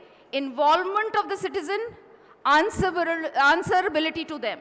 So this is what we do with so many programs that are happening in this country. India's experience with democracy, particularly with the marginalized section, I would like to talk only of women. In 1993, of course, Karnataka had the Panchayati Raj system even before that. 1951, I think they were already onto this. But in 1993, a very interesting thing happened. Village level decisions or village level policies were given the status, a constitutional obligation hua. Or 73rd Amendment aaya, Panchayati Raj Act aayi. For a woman like me, I think Panchayati Raj hai गांव की प्रधान की. हम वहाँ गए, उसके हाथ में हमने पावर देने का निर्णय किया, क्योंकि हमारा देश जो भारत है वो गांव में, उसका जो दिल है वो गांव में बसता है. तो हमने गांव से शुरू की. 1993 हमने ये काम किया कि हमने डिसाइड किया कि हमारा जो गांव का जो व्यक्ति होगा उसकी बात सुनने के लिए ये 3 टायर सिस्टम बना. We went to the villages, then there were blocks, and then there were districts. If I talk of Uttarakhand in 2008, it was the first time and the only state that decided to give 50% reservation to women 2 times successively. And I see a change. Panchayati Raj system में gender equality के लिए बहुत कुछ हो सकता है, हो रहा है. 2017 में जब मैं पहली बार विधायक बनी, उत्तराखंड की बात करना चाहूँगी। मेरे अगल बगल मुझे कुछ महिला प्रधान दिखी और वो महिला प्रधान इतनी मुझे कॉन्फिडेंट नहीं दिखी। जीत गई थी क्योंकि रिजर्वेशन था, महिलाओं के लिए रिजर्वेशन था। They won their elections, but the man in the family, Pradhan Pati, I don't know whether you people have heard of this concept, Pradhan Pati. Now Pradhan Pati कौन होता है? प्रधान तो महिला हो गई, उनके जो पति हैं वो एक्चुअली में प्रधान थे। तो वो जो थे वो मेरे कार्यक्रमों में मेरे बगल में आके बैठ जाएं। अब मैंने कहा who are you? And very confidently, Madam Pradhan Pati. So I thought maybe कोई होता होगा some post. Because I was new to politics, I was new to all this. I said, okay, maybe there is something called Pradhan Pati. But over a period of time, of course, I figured it out.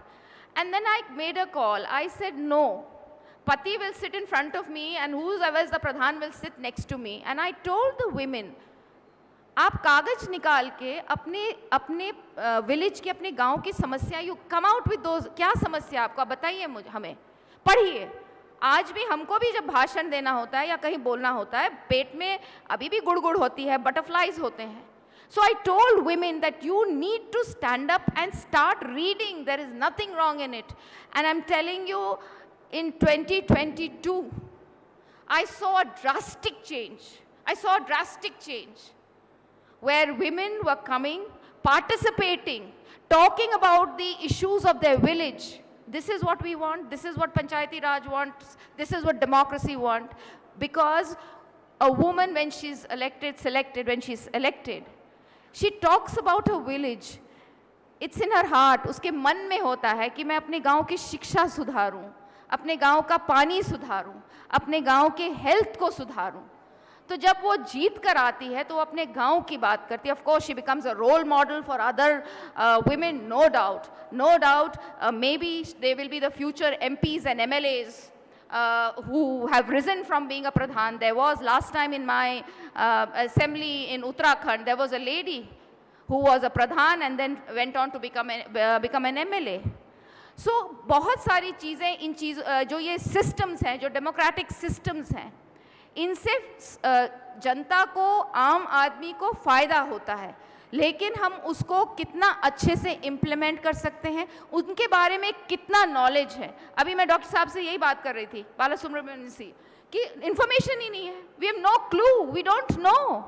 So if you don't know what your rights are, how are you going to fight for your rights? So as citizens now we were saying कि आगे क्या हो सकता है, बहुत कुछ हो सकता है। अगर हम प्रोस्पेक्ट देखें, अभी आपको एक there was a lady Meena behen in Vyara village of Gujarat, जहाँ पे पुरुषों के सामने बोलना मना था, वो सरपंच बन के आई और बोली तो बोली, वो अपनी पूरी बात रखने लगी। तो ये है हमारी democracy. This is what is democracy, कि हम जो मार्जिनलाइज्ड हैं, जिनकी आवाज़ नहीं पहुंच पाती है जहां पहुंचनी चाहिए, उनको हम ऐसे पदों पे ला रहे हैं, ऐसे जगह पर खड़ा कर दे रहे हैं जहां वो अपनी बातों को अच्छे से रख पा रहे हैं। आगे हमें क्या करना है? हमें लोगों को जोड़ना है इस प्रोसेस से।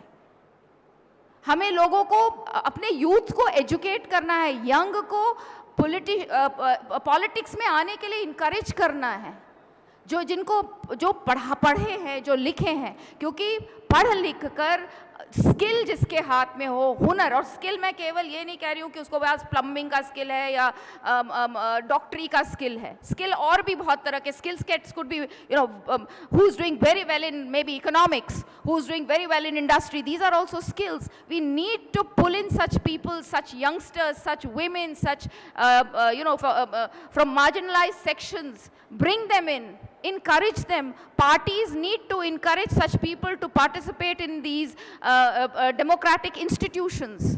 जब तक हम उनको इनकरेज नहीं करेंगे, जब तक हम उनको लेकर नहीं आएंगे डेमोक्रेसी में, जो हम चाहते हैं कि हम ज़्यादा से ज़्यादा लोगों से जुड़ सके, ज़्यादा से ज़्यादा आवाज़ लोगों की हम तक पहुंच सके, तब तक ये पॉसिबल नहीं है। डिजिटल यूज़ होना चाहिए, डिजिटल मीडियम का खूब यूज़ होना चाहिए। अभी भी डिजिटल डिवाइड है, बहुत जगह पहुंच रहा है। आज के समय में अगर हम डीबीटी की बात करें, एक इतनी अच्छी चीज़ इस डेमोक्रेसी में हुई है।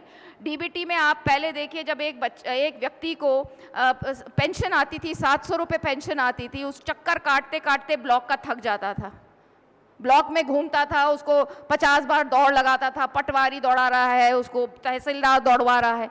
Now with this system your pension is reaching into your account, your MNREGA money is reaching into your account. During Corona times, when the Prime Minister decided to send 1,500 into the accounts of women, it reached without any issues. तो जो digital divide है, mobiles पहुंच गए हैं, internet पहुंचे हैं, बहुत जगह अभी नहीं पहुंचा है, कनेक्टिविटी नहीं है, बहुत सारी चीज़ें करने को है और इन चीज़ों को हमें करना होगा, तभी हम जो बात कर रहे हैं, लोगों को जोड़ने की बात कर रहे हैं, तभी हम उस चीज़ को कर पाएंगे। So these are some ideas and more women participation I would love to see. देखिए, पंचायतों की अगर मैं बात करूं, उत्तराखंड में we are pretty happy, we have lots of mayors, many प्रमुख्स, मैनी जिला पंचायत सदस्य, मैनी प्रधान्स, but when I talk of विधान सभाज और द पार्लियामेंट, अभी भी रिप्रेजेंटेशन नहीं है, अभी भी रिप्रेजेंटेशन नहीं है। तो हमें महिलाओं को, जैसे प्राइम मिनिस्टर कहते हैं, we need to bring in women, women led development की बात आज होती है कि महिलाओं को ऐसी कुर्सियां दीजिए, ऐसे पद दीजिए कि वो डेवलपमेंट को लीड कर सकें। किस तरह का डेवलपमेंट वो चाहती हैं, उनकी आवाज़ हम तक पहुँचे। अब बताइए, 70 साल के बाद हम उत्तराखंड की महिलाओं को टॉयलेट्स पहुंचा रहे हैं, हम उनको गैस पहुंचा रहे हैं, आज उनकी आवाज़ यहाँ पहुंची, 70 साल के बाद आवाज़ अब पहुंची। तो कहीं ना कहीं it is extremely important, because I feel as a woman we are extremely good at multitasking, हम बहुत अच्छे से सब कुछ कर सकते हैं। तो more participation of women should be encouraged if you want to see our democracy flourishing. I would like to end with just a quote I read somewhere. If you want to raise a crop for 1 year, plant corn. If you want to raise a crop for a decade, plant trees. If you want to raise a crop for centuries, raise men. If you want to plant a crop for eternities, raise democracies. So thank you so much. It was a pleasure. I would like to thank you. The ashram is beautiful. Hospitality was great. I would like to thank all of you. Thank you so much.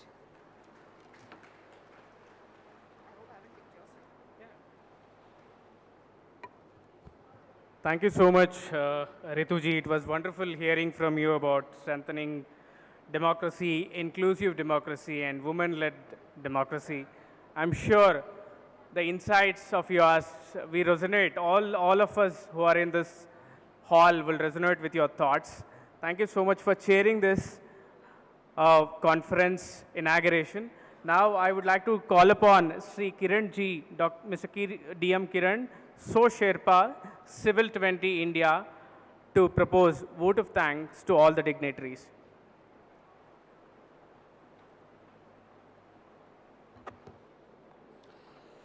Good afternoon. Before I propose vote of thanks, I would like to just share a few things.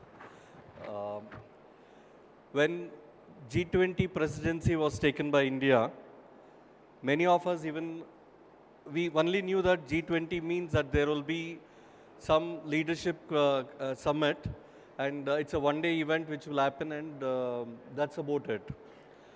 But when actually the presidency came, in December 1st onwards, we took the presidency.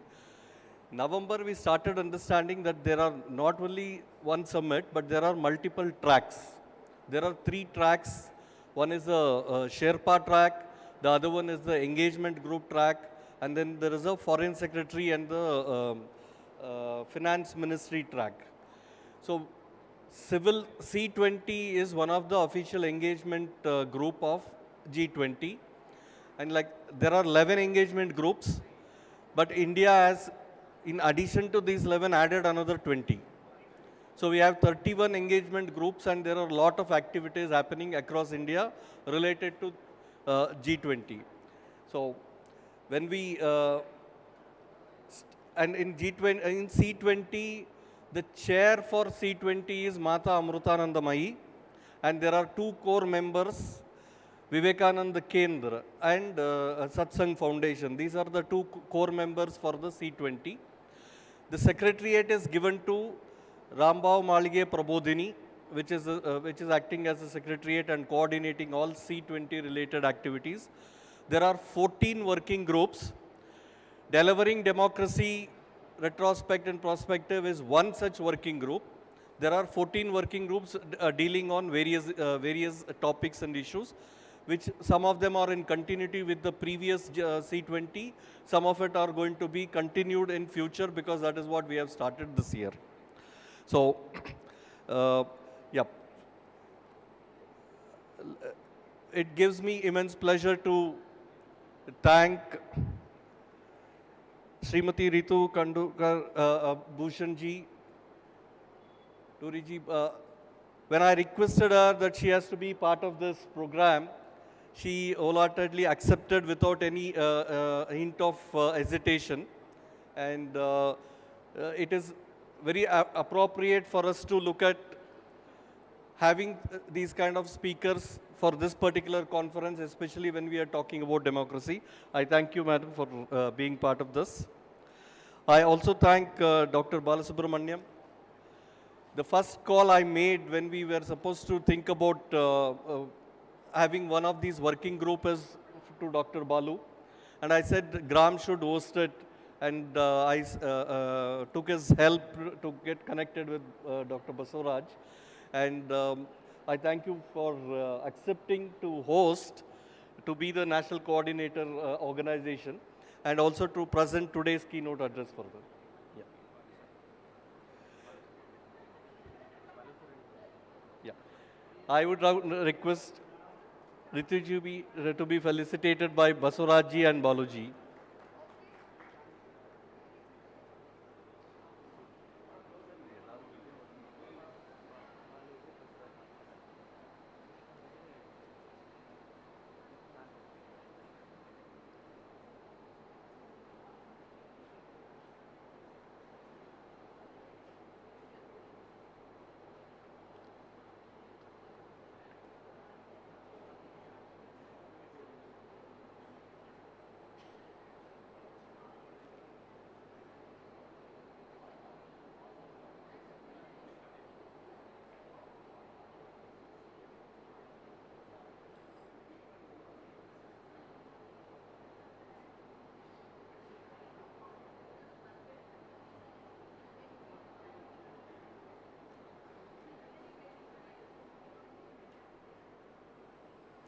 Now I would request Dr. Basuraj to felicitate Dr. Balasubramaniam.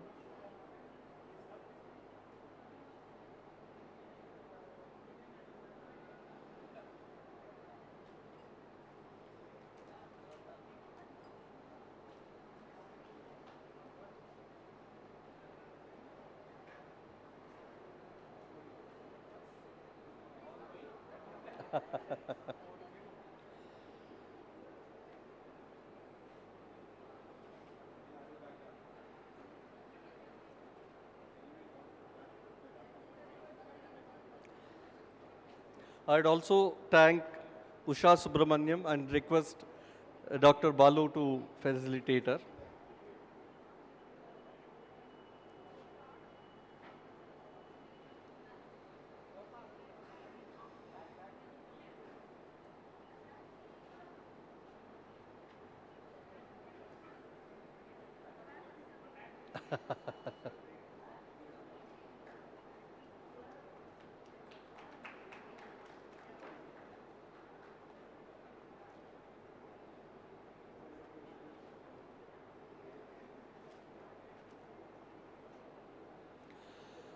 I would like to thank, in absentia, Sri Ravi Shankar Guruji.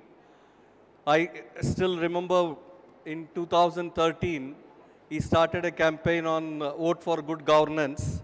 And as a spiritual organization, for somebody to start a movement on democracy is really wonderful. I thank Guruji for accepting to be part of today's program and also providing with all the facilities and hosting us.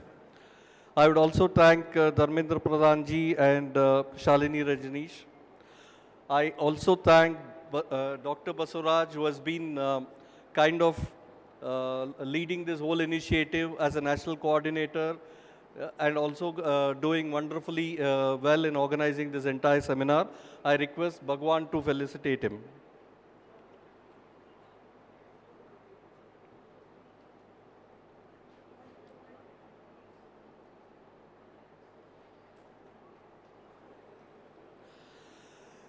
Thank all the participants, delegates, media people, the Gram team AOL, and all working group members of this particular working group. I thank everybody, and I hope all of us will have a wonderful two-day conference and deliberations to take away a lot of things back home. Thank you.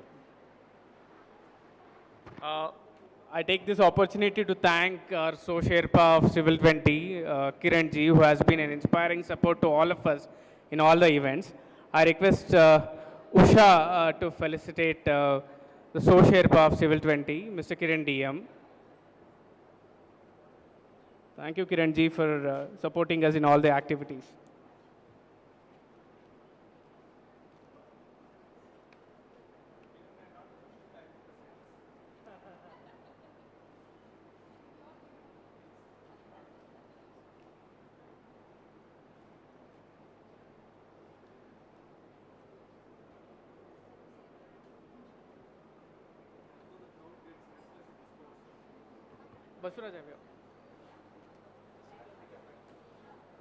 We would like to thank all the dignitaries on the stage and also all the participants, delegates, speakers, and dignitaries on the off the dais as well for being part of this inception of this conference. Our next panel would be on youth and democracy, which is starting on the same dais, which is at 2 p.m. We have Yaduvir Sri Krishnadatta Chamaraja Vadiyar, who is coming in. He is well known as Mysuru Maharaja, and Dr. Ishan Arya, Dean Students at International House of University of Melbourne, joining us online. We have Ms. Rashmi Samant, Managing Director, Atma Foundation. We have Ms. Nikita Rayani from Priya. It's been moderated by Mr. Atul Kulkarni, the Chairman of Amazing Namaste Foundation.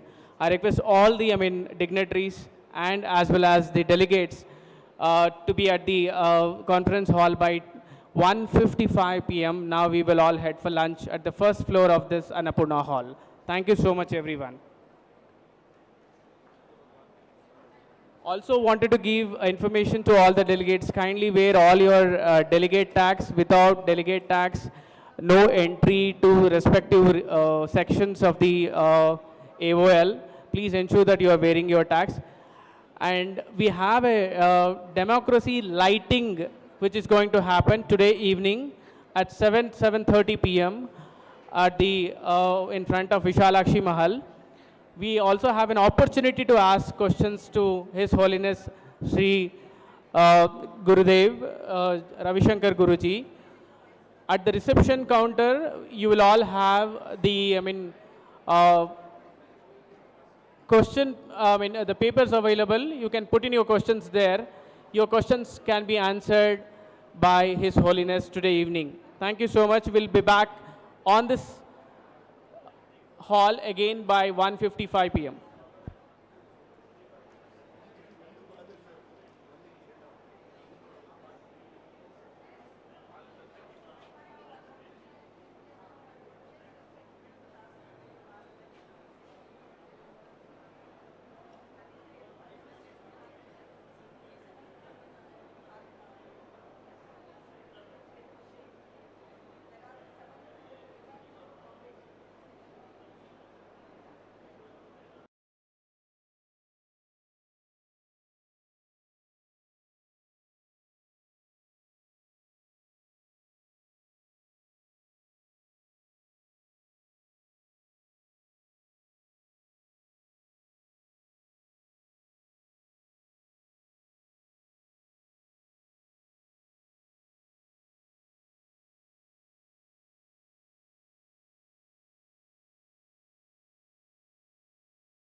Good afternoon, delegates.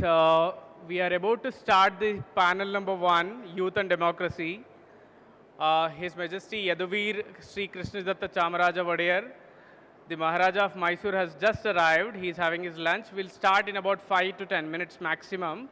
I request all the delegates to come to the conference hall and be seated. We'll start in about 5 minutes for sure. And we're going to inaugurate the poster competition, and then we'll start the panel discussion. By the way, I also wanted to let you know that it's an opportunity for all of us to ask questions to the Gurudev, Sri Ravi Shankar Guruji, today evening. It's an opportunity for all of us. Anybody who wishes to give questions, please do write your questions in the notepad which is given to you. Take out a sheet, write your name, organization, from where you are coming from, and put your questions and share it with Ms. Hema, who is at the, the desk, which is right next to the stage. She will be collecting all the questions and she will be sharing with Gurudev, and Mr. Kiran So Sherpa of C20 would be asking questions to Gurudev directly in the evening during the satsang.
थोड़ा सा mic on करो यार भैया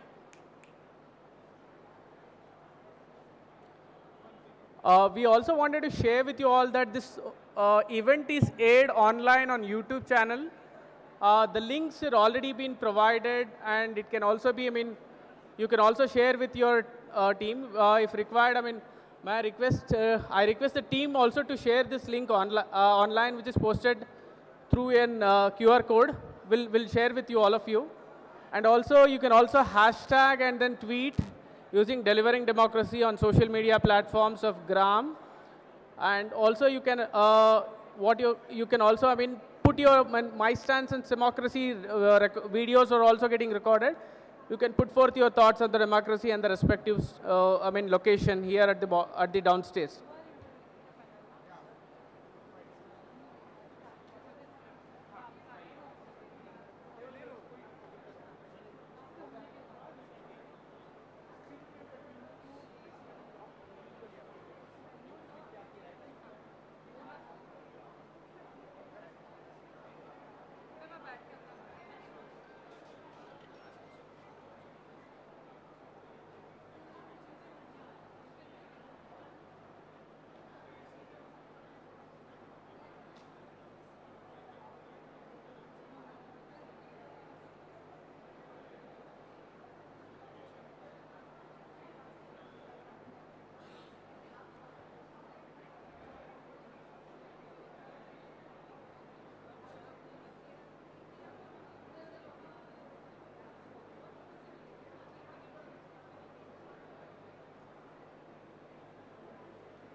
poster presentation.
Hello?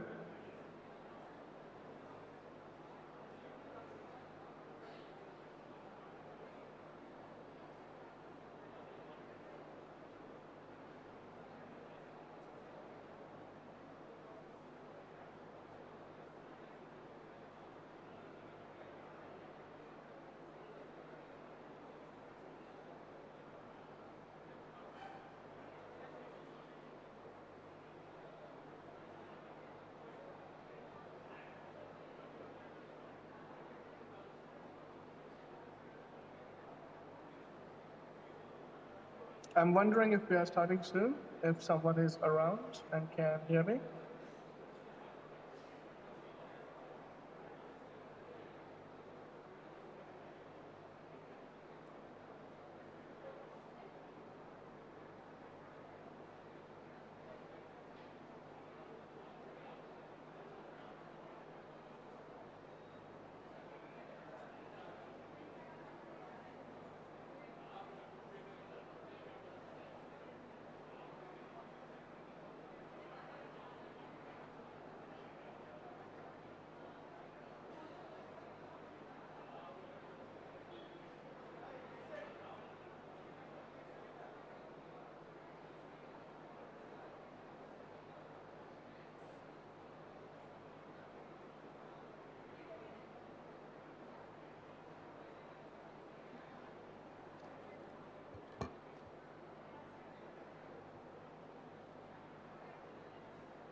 Yes, you're audible, yes.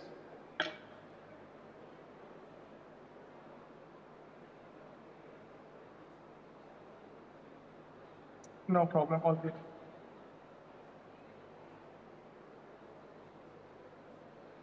Mr. Yaduvir Krishnadatta Chamaraja Vadia, the Royal current custodian of the Royal House. No, it is me.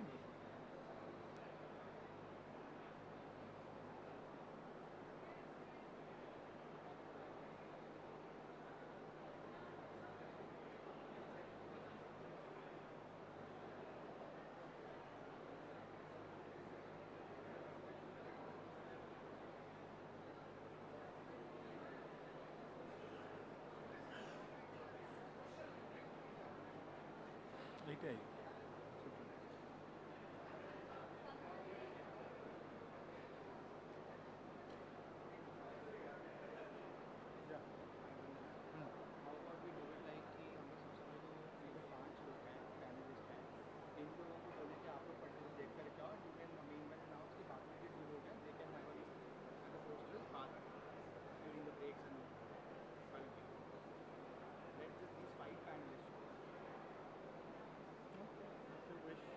Because this guy is already here, Yaduvir.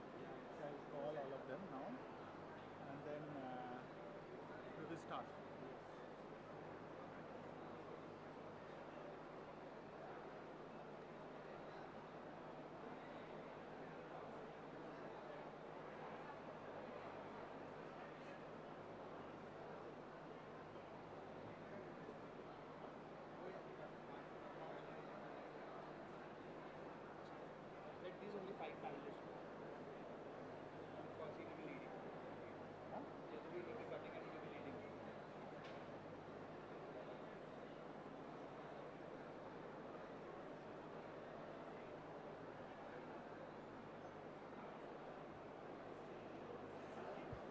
Start.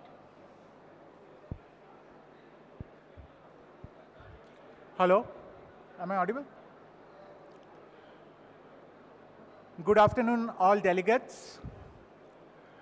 I hope all of us are back after lunch as we start the second session of today's discussions.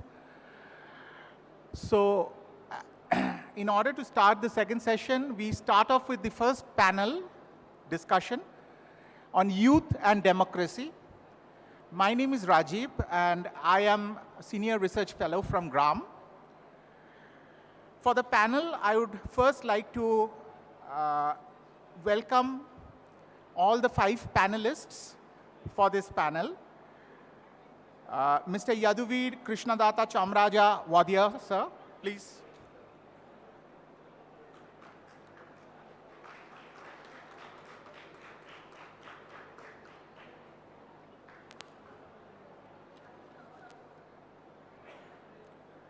Ms. Rashmi Samant.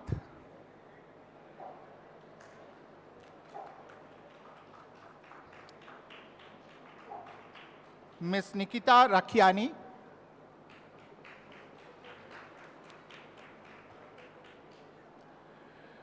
We have for this panel Dr. Ishan Arya joining from Melbourne online.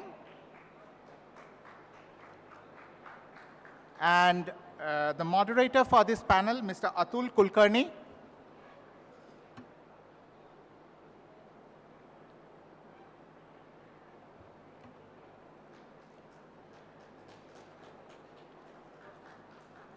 So I would like to give a brief introduction about the panelists, and then we will have a short bit of a ceremony with the poster competition. I'll just take you through that. So Mr. Yaduvir Krishnadatta Chamaraja Vadia is the current custodian of the Royal House of Mysore. YKC Vadiyar, as he is more popularly known, he continues to align himself with the causes of sustainable environment and betterment of education, motivated by great work and contribution of his ancestors. He also continues to work for the betterment of society through social reforms, economic advancement, and patronizing of the arts and sports. He's an active participant and was the ambassador of the Swachh Bharat campaign in Mysore for the 2 years when Mysore won the designation of the cleanest city of the country. He is also ambassador to the Kalisu Foundation that strives to promote better means of education to over 5,800 students in Old Mysore area. Welcome, sir. Ms. Rashmi Samant, sorry.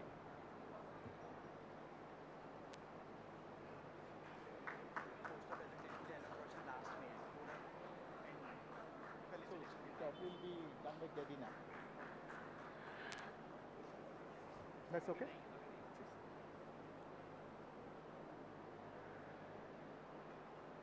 Ms. Rashmi Samant. She's a recent Oxford graduate where she was selected its first Indian female president of the Student Union. She has been very active in the space of human rights of persecuted Hindus through her work with media organizations, think tanks, government, and her non-profit foundation, Atma. Professionally, she serves as the executive director of the Panarnava Group in India. Welcome, Rashmi.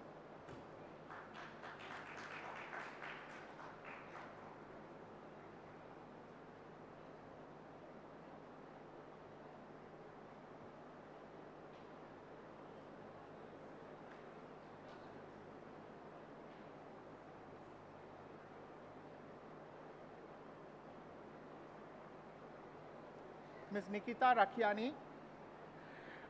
She's a certified participatory researcher, trainer, and expert in growth engagement with over 5 years of experience in India. She has been working with the youth and is currently the lead for youth engagement in adaptation. Welcome, Nikita.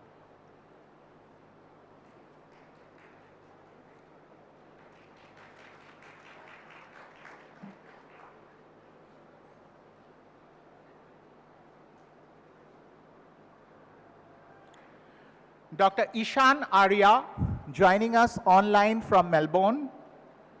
Dr. Arya holds a PhD in political science and a Master's of International Relations and multiple academic awards.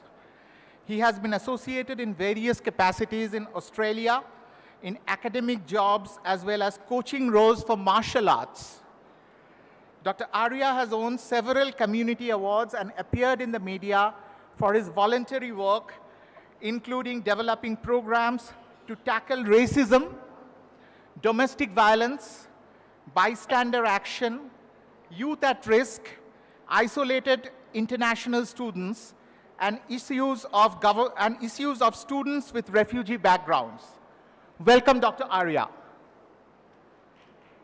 Thank you. And finally, our moderator, Mr. Atul Kulkarni, who is a management and strategy consultant in infrastructure domain with special focus in maritime industry. As director of the Yuva Vikas Society for Skill Development, he is involved in focusing on capacity building and skill development of the youth for the northeastern region of the country.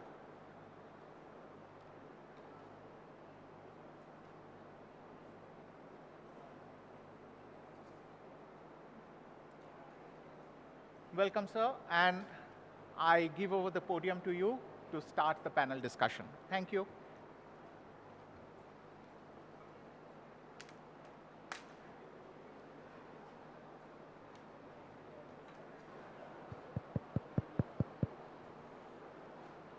Good afternoon.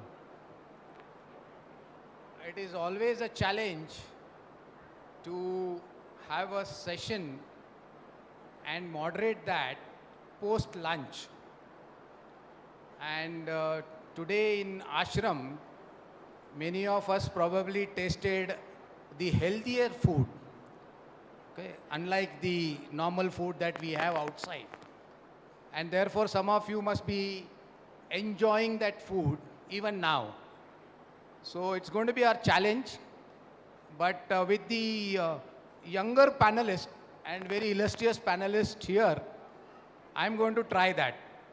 Because they are the young, they bring that energy, which is much needed, new ideas, new concepts, and also possibly the what we nowadays call as disruptive innovation. Not just a simple innovation, but disruptive innovation. So I'm sure even during this session, all my young panelists would try those disruptive techniques to make sure that the entire audience is listening carefully, because I strongly believe that when I started my social activism way back probably in early 80s, I was listening to one slogan, आज का student आज का नागरिक है. Today's student is today's citizen. Contrary to some of the concepts and thoughts, especially from the other ideologies, that student is citizen of tomorrow. But I come from that school of thought where we believe, and I believe that is the Indian ethos, that today's student is today's citizen. And if I extrapolate that, today's youth is today's citizen, and therefore he has all the rights and all the reasons to be heard, to be represented in various forms of democracy. In the morning we heard democracy is not just the going and standing in queue for voting. That of course is an important duty that we all must do. But there are various other aspects of democracy. And that is participative democracy, wherein we help the governments, we help the civil societies, we help the private sector to deliver what the community is expecting, what the society at large is expecting. So this is fundamental to our panel, that how can we encourage youth to participate in the democratic process. World over, people say that there is reluctance by the youth to participate in democracy. But I think in India at least, I will not buy that argument. Because what we have seen in the last 2 general elections in this country, I think the most vibrant and active voter in this country was the youth. And I think that is what changed the outcome also of the election results, which unfortunately many of the election pundits did not capture. So having said that, I think we're going to talk about how to educate youngsters, how to encourage youth, what are those mechanisms. Some of these panel members have tried different models. They will share their ideas, and then we will once again come back to you for a question and answer session, and that is how we are going to conduct this particular session. Swamiji, Swami Vivekananda ji of course, has always said in his different discourses that a brave, clean-hearted and courageous youth is the one who will lead the society in future and for generations to come. So therefore, it is very, very essential for all of us to see what are those challenges, what are those hurdles, why youngsters are not able to contribute to an extent or to the ratio of their presence in the population. We know that globally the average age of politicians or MPs is almost 53 years. And the percentage-wise representation, if you see, it is not even double digits. It is in single digits. And that too, lower side of single digits. I think this is not something that the world will accept. And youth, who almost contributes to 40% of our population now, definitely deserves a bigger and a larger representation. We are seeing some change, not only in India, but elsewhere also. We are seeing a lot of young prime ministers of various countries, women prime ministers of various countries, and that is a welcome change. But I think even more than the electoral representation, what we are looking at is the civil part of the participation, working with the civil societies, focusing on certain transformations, changes to be brought in, whether it is sustainable development goals or otherwise, and addressing the aspirations of the youth. With these opening remarks, I would request each of the panelists to make their small presentations for say about 8 to 10 minutes, whatever they have to say, whatever they have to share with the audience, and then we will have the question answer sessions. So if I may request any one of you, actually, I don't think we need to go by the sequence that is mentioned here in the brochure. It can be anyone. So if at all, Ishan, if you, I think because you are online and you have some commitments, I'm sure. So if that is okay with you, I would give you the mic first. Is that okay, Ishan? Yes, sure. Yeah. Thank you. Yeah, go ahead. Thank you very much, dear esteemed guests. I hope I'm audible. Maybe someone who is sitting in front of the computer can let me know if my voice is not audible to everyone. So I'm absolutely delighted to be here today online. I wish I was there in person, but I'm here to discuss a topic that is incredibly relevant to the future of our glorious nation. And the theme is youth and democracy. We all know that India is the largest democracy in the world, and the future rests on the shoulders of the youth.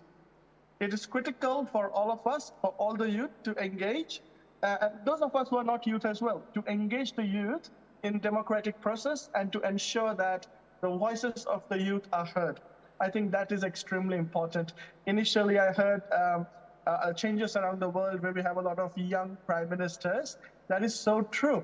And that actually represents how youth voices were heard. So from all of us, we have to take active, proactive efforts to make sure that youth voices are heard and there is some action taken about it. Okay, youth are not just treated as someone who is inexperienced or needs to learn about things, but as actually someone who can make sense and who can see what's happening on the ground. So today I will discuss a few pillars of our democracy and how they relate to the youth. I will examine the challenges as well that the youth face in a democratic, sorry, am I audible? I'll assume that I'm audible. Democratic participation, and I'll also focus on the issues faced by voters that specifically belong to the LGBTIQ communities and also the neurodiverse communities. So I feel all of you, if you're already aware, that is fantastic, but at the end of my little talk, all of you will give a little thought about what we can do to make sure that voices of the LGBTIQ plus youth and the neurodiverse youth are actually heard. So we all know that democracy rests on three crucial masts, the political, the social, the economic. The political pillar ensures that people have a right to vote and participate in political activities. The social pillar, that's where my specialty or my passion really comes into play. It is the social pillar that ensures that people have equal rights, social justice, equal opportunities, regardless of their gender, their race, and their religion. And I would also add something based on my own background, also regardless of people's status of where they are living. So I'm also referring to the active participation of the NRI, the non-resident of India youth. The economic pillar ensures that people have access to economic opportunities and resources. We all know economic and social pillars go pretty much hand in hand. One depends on the other. And see, when it comes to the youth and democracy in India, we must first acknowledge that youth form, and this was said before as well, they form a significant part of our population. according to UN, or even according to us, if we just see around, but according to the UN, India has the largest youth population. We have almost 356 million, or close to 400 million people between the ages of 10 and 24. So this means that youth can play a significant role in shaping India's democracy. They have done it in the past, and I'm sure they will do it in the future as well. But despite their numbers, youth in India face numerous challenges. I'm sure all the youth sitting in the audiences today have faced some challenges themselves to participate in a democratic process. I think one of the pressing issues is the lack of awareness and the education about democracy itself and its importance. Okay, the moment we hear youth say, why should I vote? We can say there is clear lack of awareness about the importance of democracy. We should question ourselves that are we taking it for granted the moment we say, should I really be bothered voting? But I will say, look at the other side as well. Okay, the policymakers, people in senior positions, why are the youth saying so? Okay, those things need to be addressed as well. This lack of education and awareness is prevalent, I would say, more so in rural areas where young people may not have access to information about democracy. They may rely on WhatsApp forwards or just word of mouth. Another major challenge is the corruption, which can discourage youth from engaging in political activities or even running for office. You know, if you look at a few countries, once again, where people who have less political background have gone on to become head of the states, or younger prime ministers have been visible, it's because there has been less bureaucracy, there has been less red tape. The route to becoming a leader, okay, has been based on merit and not just the number of years that you spent in office. The other issue that I feel is electoral malpractice as well. That is including vote buying and intimidation. This can also discourage youth from participating in the democratic process. Inequality is another significant challenge that affects the participation of youth. And when I say inequality, don't just think from socioeconomic inequality. Try to think about neurodiverse equality, equality of sexual preferences as well, people who form the actual minority in our country. So what happens is youth from these marginalized communities, they may face discrimination, they may face exclusion, and that may limit their ability to engage in a democratic process. So that is very important, awareness sake that we should know. I also feel that communalism, not communist, but communalism also poses a significant challenge towards the youth participation. Youth may feel caught. Don't you feel caught in the middle of communal tensions at times? Don't you feel that your particular community is supposed to vote for someone? So that's where the problem sometimes arises, where youth may be hesitant to engage in political activities that align or are not aligned with their beliefs, or with the fear of retaliation, the fear of discrimination as well. So this can all result in lack of political participation. Another challenge I feel is media as well. The challenge of media independence also affects youth participation in a democratic process. Youth may have limited access to unbiased and accurate information. Don't we struggle with unbiased media today?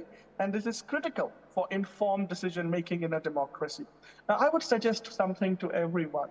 You know, you don't have to be an academic. You don't have to be doing a master's by research or a PhD, but get into the habit of accessing very reliable government-based databases and conduct your own research. Stop relying. We are all living in an age where we have to stop relying on information that is simply passed on to us through media, through WhatsApp, or even websites and blogs. We have to rely on primary source of information. So visit CIA World Factbook, visit Reserve Bank of India database, visit UNDP, United Nations database. There are so many databases that can give you first-hand information. You can also look at the statistics that are collected in India. I live in Australia at the moment, so we look at Australian Bureau of Statistics. You can look at the Indian Bureau of Statistics as well, and try to get the information firsthand. Read the data, get yourself, even if you belong to arts, doesn't matter. Arts, commerce, media, doesn't matter. You don't have to belong to science background. You should be able to read those numbers, understand basic statistics and get an idea of what is happening in our country purely from numbers point of view.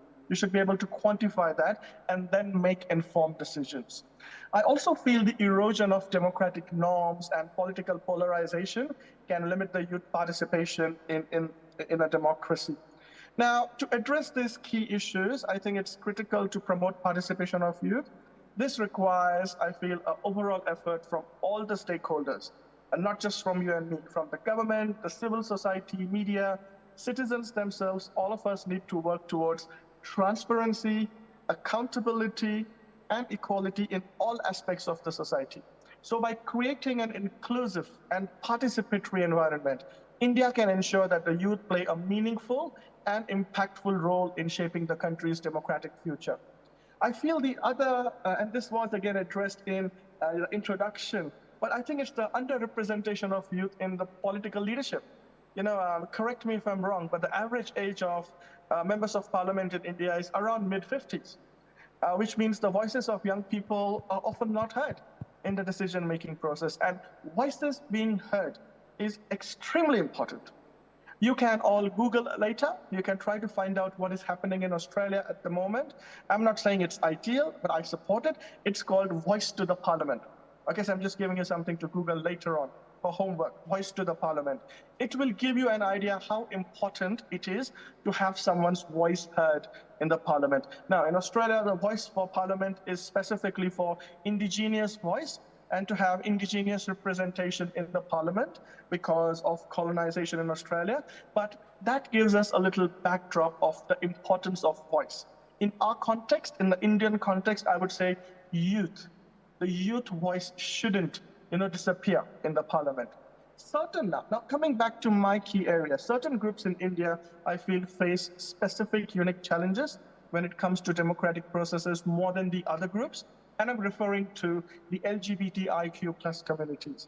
I'm also referring to the neurodiverse communities. So people who are on the spectrum, people who might have Asperger's, who might have autism, the way they are treated in India, the way people look at them in India, that overview, that point of view should change. So these communities in particular face significant barriers to participation. Come on, they are citizens of a country. They should not face barriers to participation. These communities, LGBTIQ+, neurodiverse communities, they're often marginalized. They often face discrimination, making it very difficult for them to participate in democratic activities. For example, LGBTIQ+ communities face challenges when it comes to voting. Many do not have identity documents that can accurately reflect their gender identity or sexual orientation. And this can make it difficult for them to vote. Furthermore, you could say many members of these communities are not aware of their voting rights as well. Some just don't feel comfortable participating in a process. They don't feel comfortable coming out.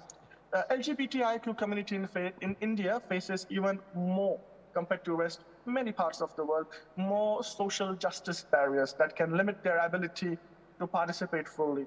I feel one of the most significant barriers is the prevalence of prejudice based on sexual orientation and gender identity. Now, I've just been made aware that my time is almost up, but I will have some key points for everyone to reflect on Section 377.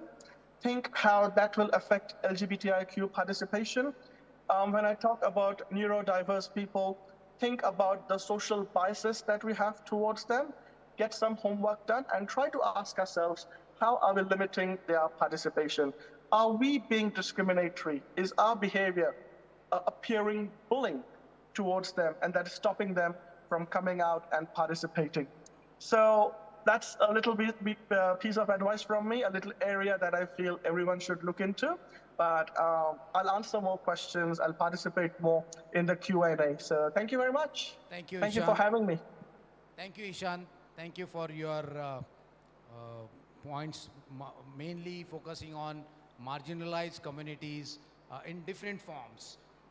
Thank you for your presentation. Can I request Nikita to please take over? Yeah.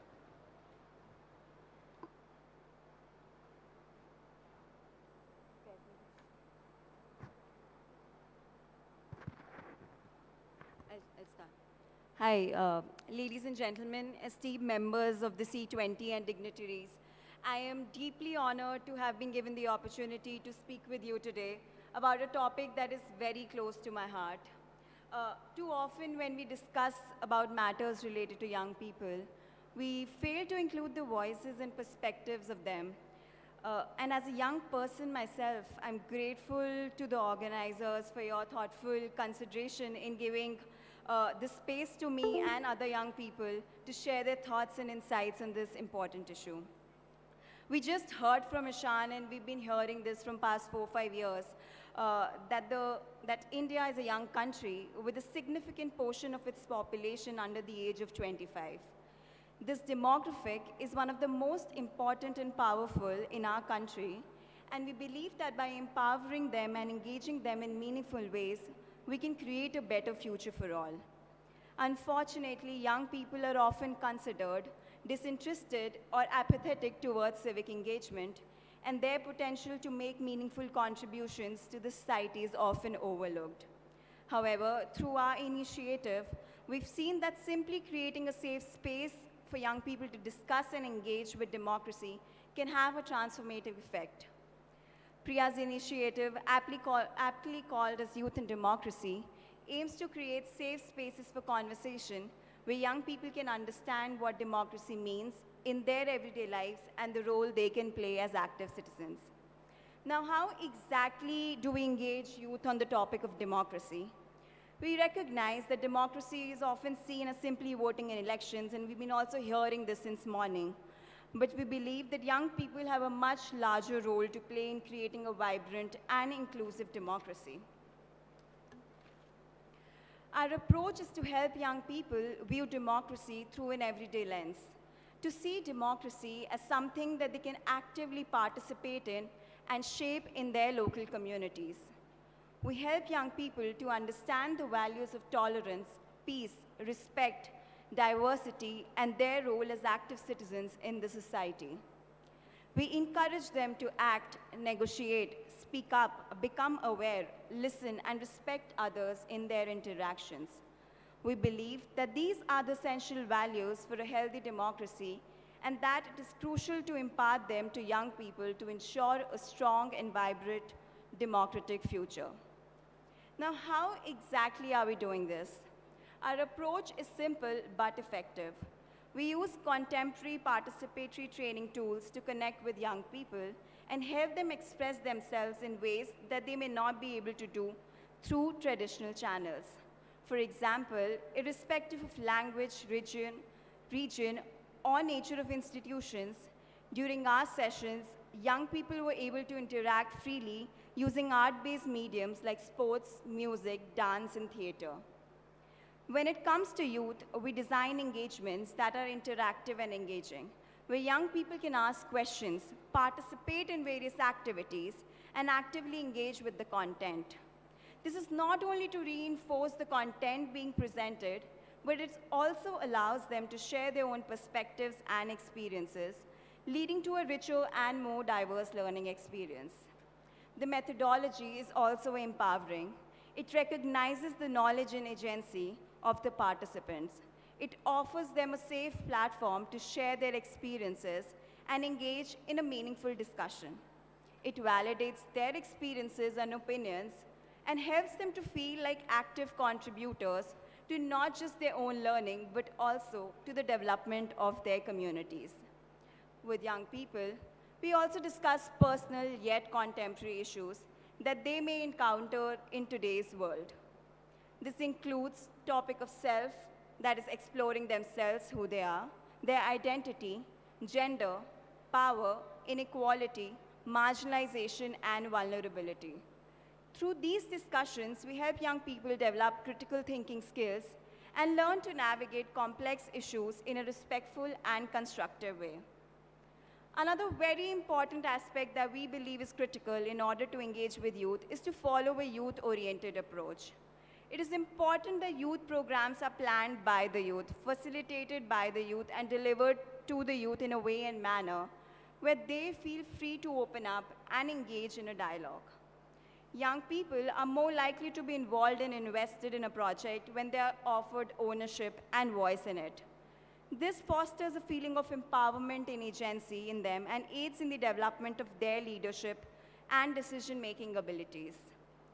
Lastly, we provide youth with the skills to undertake a participatory action research project, through which they attempt to influence individuals and communities to adopt the principles and values of democracy in everyday life.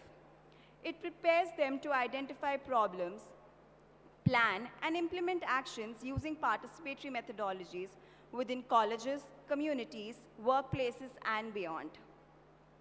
Through this methodology, young people document the lived realities of communities they identify with and learn to become active citizens of society by supporting local level actions that can lead to future change. Sorry. Through this, we are able to support a generation of thoughtful, compassionate, and committed leaders who are equipped to make a positive difference in the world. In conclusion, I would like to say the impact of engaging youth on, thank you. The impact of engaging youth on democracy has been significant. We've seen young people become aware of their rights and responsibilities as citizens, and they've become more engaged in civic activities. They've also become more tolerant and respectful of diversity, and many have become advocates of social justice issues in their families and communities. One of our fellows, young educated studying social work at a college in Mysore, after attending the session where we spoke about gender perspectives, went back home and spoke to his father about how he realized the importance of treating his sister with the same respect as himself, and that gender should not be a factor in determining someone's worth. To our surprise, the fellow's father was moved by the conversation and realized how he had been unintentionally treating his sister differently. He promised to treat his son and daughter equally, and then on to ensure that his daughter has the same opportunities and freedom to make her choices as his son does by enrolling her daughter for higher education. In another situation, one of the fellows decided to focus on sanitation and the role of local governance institutions in addressing garbage problems in their community. Prior to starting this research project, the fellow had been unaware of the extent of garbage problem in their community and had not taken any action to address it. However, through this research, he gained a deeper understanding of the issue and identified potential solutions. Armed with this knowledge and newfound sense of agency, the fellow began to take action. He started holding his community and local institutions accountable for the garbage problem, encouraging them to take responsibility for creating a cleaner, healthier, and sustainable environment. These examples highlight the transformative power of youth engagement programs, which hold an ability to create an exploratory space as opposed to an expert-driven process. By giving young people the tools and resources to engage with issues facing their communities, can make them become active and informed citizens who are able to identify problems, develop solutions, and take action to create positive change. Lastly, I believe that engaging young people on the topic of youth and democracy is essential for building a strong and vibrant democracy. I'm proud of the work we've been doing and other civil society organizations working with young people have been doing, and are committed to creating a safe space for young people to learn and grow as active citizens. Thank you for your attention, and I hope that this work and approach inspires more people to invest in the future of our democratic societies. Thank you. Thank you, Nikita. May I now request Yadur Kesi Wadiyar. Go ahead, please.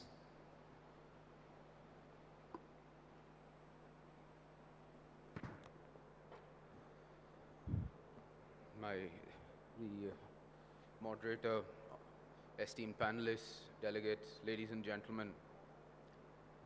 Firstly, I'd like to quickly just extend my many thanks and gratitude to both the Art of Living Center here in Bangalore as well as Graham for inviting me to this conference and having me on this panel for youth and democracy here in Bangalore.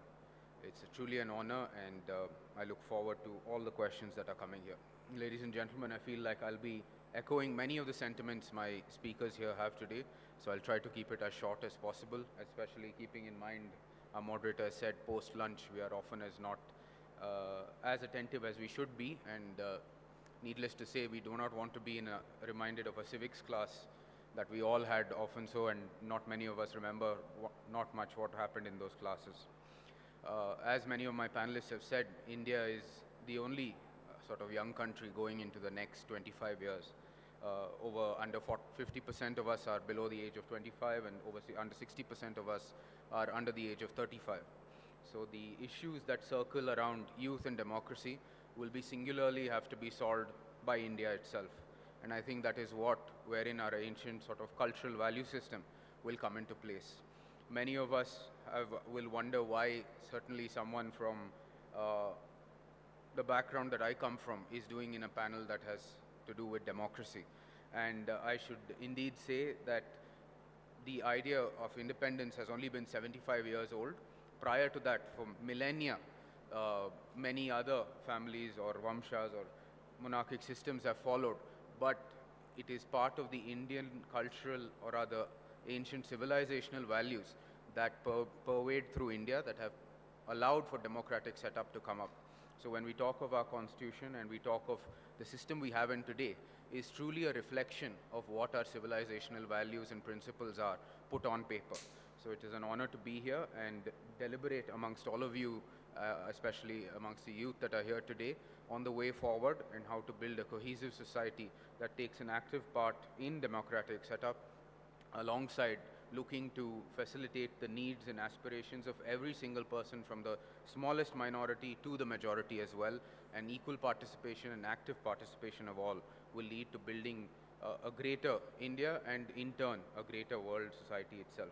It's an honor to be amongst all of you here, and I look forward to the questions and answers. Thank you so much.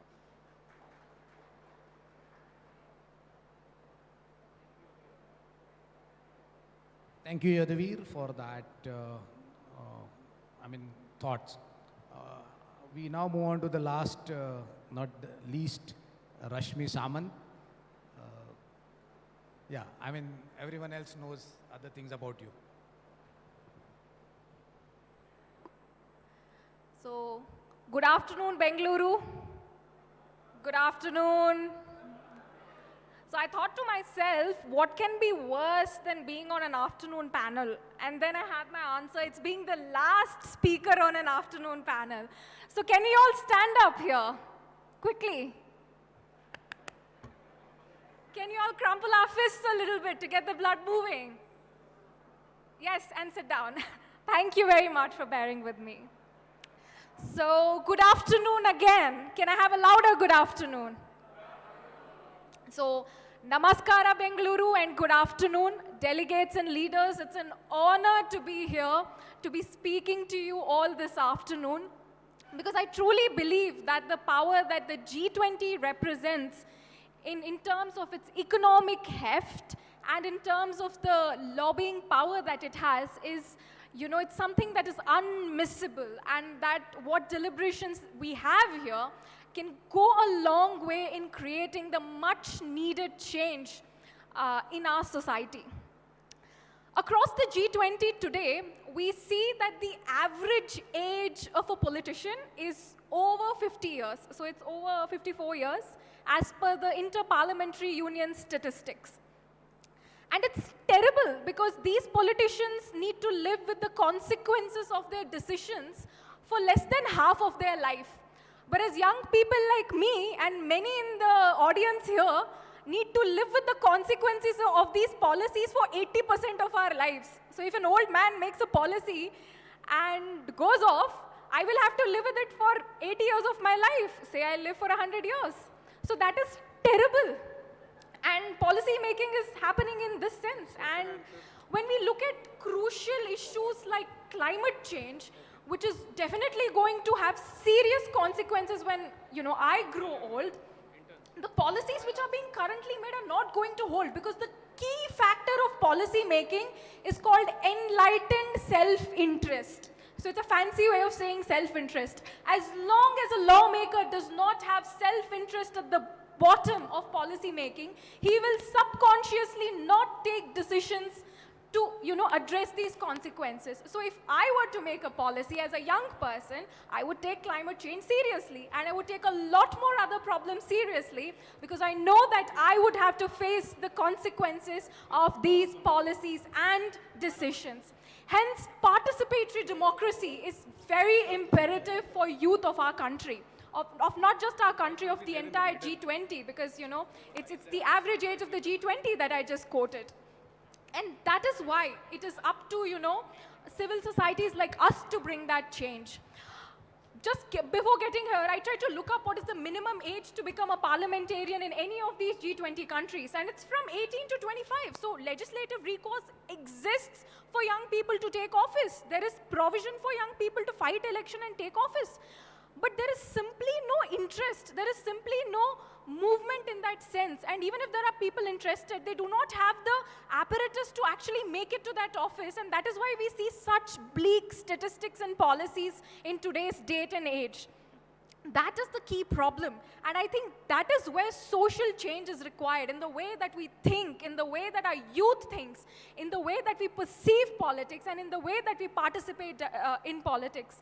We see that many of the iconic leaders today across the world started their politics right off of their campus. So student politics has been key in, invigorating that sense of participatory democracy, of, the importance of being there in decision making. But what we see today in campuses is the decline in the number of, candidates standing up for student representation. We see a decline in the voter share. So we see that the playground where we make youth politicians is declining.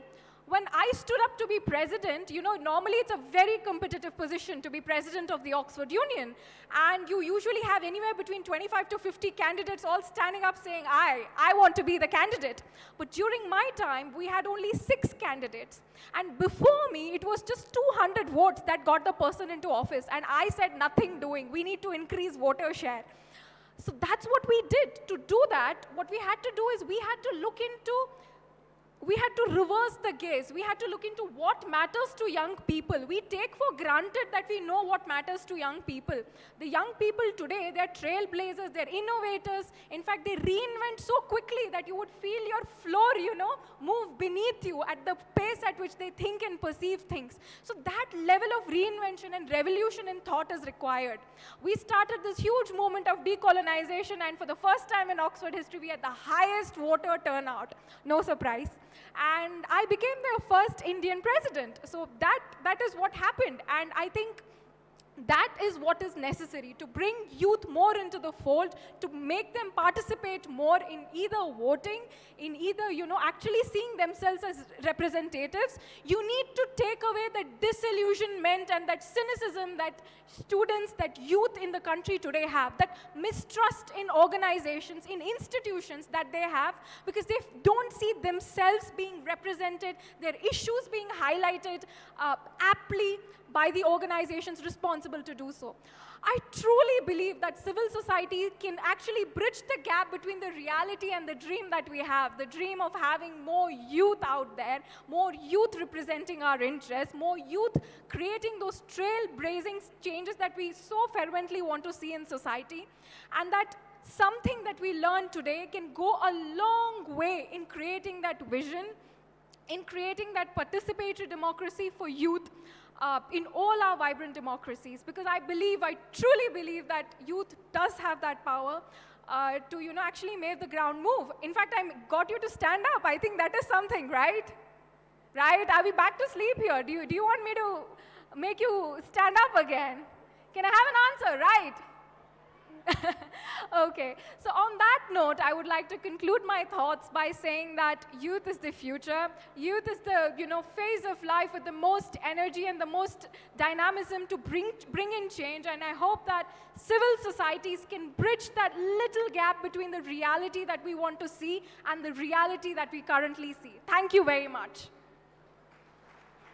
Thank you, Rashmi, for that energetic and the representation of the youth, youthfulness. Having gone through this process, I think this reality check is always required, and I believe it is required at frequent levels and frequent, I would say, times, because this particular city, Bengaluru, in fact, elected the young MP during the last election. So probably talking to the Bangalore crowd, I mean, probably they have agreed to some of the things that you already said. We will take 3 questions from audience, and I'm going to see if I get a chance to ask if there are not 3 questions. But there is already somebody raising the hand, so please go ahead. Oh, I see the third one, second, third. Okay, yeah. So your question, please. Yeah. Hi, I'm Kushal from Center for Intrinsic Motivation. So my question is, when you ask youth about what they want to do, the most common thing which we'll share is the career paths which are based on making more money. So instead of making choices based on their interest and passion. So do you think creating a passion-based learning journey in schools and colleges enable youths to take ownership of themselves, which indirectly enable them to participate in democracy? So the context behind asking question is, youths are not taking ownership of themselves only. And then, so that's the context behind asking this question. So you have a question or you are making a point? So I'm making a point. So both. Actually, youths are not taking ownership is something which I am commenting. So for that, in colleges and schools, they can have a passion-based learning. They can focus on their own interest and passion. So can we focus on, when we talk about democracy, can we focus on creating a learning journey where they can explore their passion and interest so that they are engaged in it and then involved in whatever they like to do? Yeah, and we which have, will interact. yeah, I think we got your point. We have, Indian Institute for Democratic Leadership, which again is a path-breaking initiative. I mean, kind of giving training to become a leader in itself is a new concept. And I think this is what we need. We all understand the importance of training, education, information, and somebody talked even about the valid information. I mean, make sure that you have the first-hand information and it's not the secondary source of information. So I think institutions like this, Indian Institute of Democratic Leadership, will go a long way. A lot of institutions are offering this program. I think that will also help us in bringing young leaders who actually have the passion and also have the understanding of what it takes to become a societal leader. There was someone else also who would, yes. Yeah. Can the mic be passed on to someone here? The gentleman in the second row.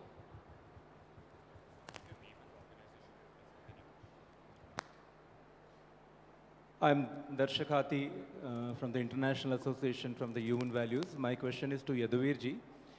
Since you're already doing a lot of work into cyber security, what do you think about a decentralized voting system using a blockchain technology in India?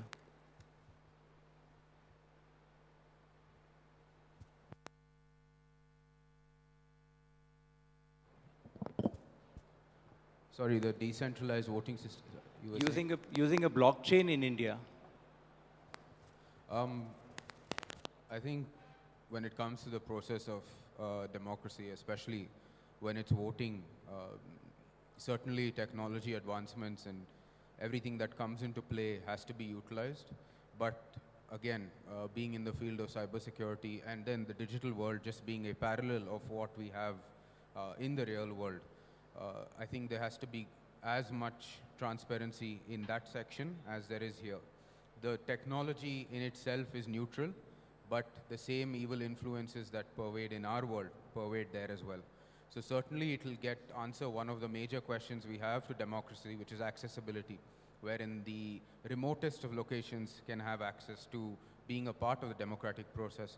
But in that sort of percolation down of the digital democracy, there are other evil aspects which can certainly take hold and take advantage of the system. And I think as we adapt to this digital democracy, or a greater involvement of the digital world within our real one, the same checks and measures and sort of the principles that pervade within the free world that we have, many of us have fought so many centuries, our ancestors, to give us this free world today, have to pervade in this digital world as well.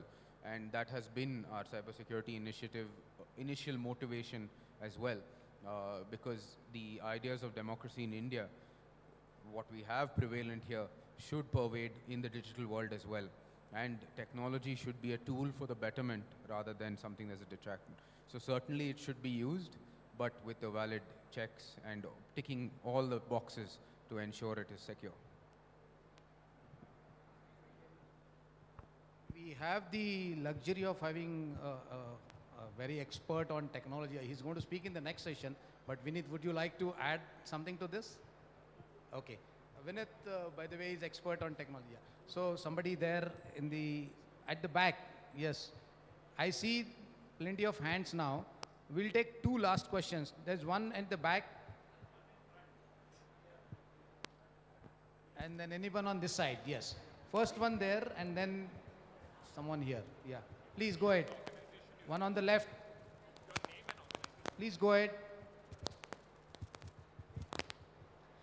Good afternoon, sir. My name is Ratnashri. I am pursuing my master's in IIT Tirupati, master's in public policy.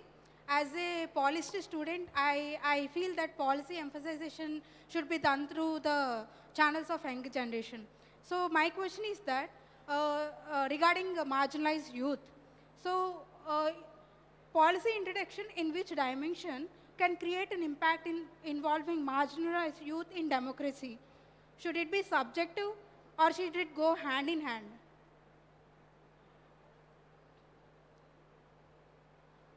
Yeah, I'm not sure whether Ishan is still there, because this is something. Yeah, Ishan, would you like to take this question? Because this is related to marginalized communities' participation. Are you there? Is it possible to type the question? I can't hear properly. So, policy introduction in which dimension, political, economical, geographical, or environmental, can create more impact in involving marginalized youth into democracy? Should it be subjective or should it go hand in hand?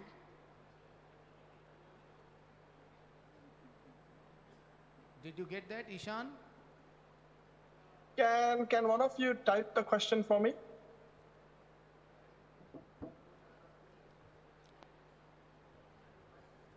That is your session. Okay, so you have a full session on Just briefly type the question, otherwise I'm not able to hear what the audience is saying. Because there is a full session on this, so you can answer this briefly at this point of time. Question? Okay. Okay, you did not hear the question. Correct, I can't hear the question. Okay, so in the meantime, we will take the other question. Yes, please, this side. Namaste. So I'm Satvik, I'm currently working with Young India Foundation, and your conversation on what matters to youngsters really made me tingle my brain to understand, according to your research on what you worked with Oxford Union, ma'am, so whatever you did, what did you think mattered to youngsters based on your research? And second, how did you keep them engaged in public policy and public discourse? And if any one of you could also answer that on how you keep them engaged in this public policy and the public discourse apart from elections. So if you could please answer that, and it'll really help. Thank you.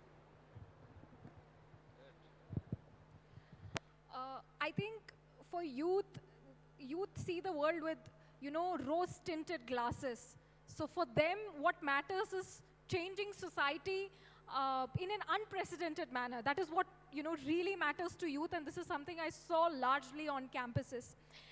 But to put it practically, I think it's not an impossible thing that they seek, because they bring the energy and the innovation to match those aspirations. And I think that needs to be tapped in order to, have continued engagement with them. Someone shouldn't come down to them and say that, hey, what you are saying is impossible, this is not going to happen. I feel that discouragement needs to stop, and a better understanding of the youth psyche and the potential needs to happen. Because I feel older people, they lose the rose tint on their glasses and then they get disillusioned with the world. And I think that's why they see change as slow and, you know, something that happens one step at a time in society. But then you see younger people doing landmark things day in and day out.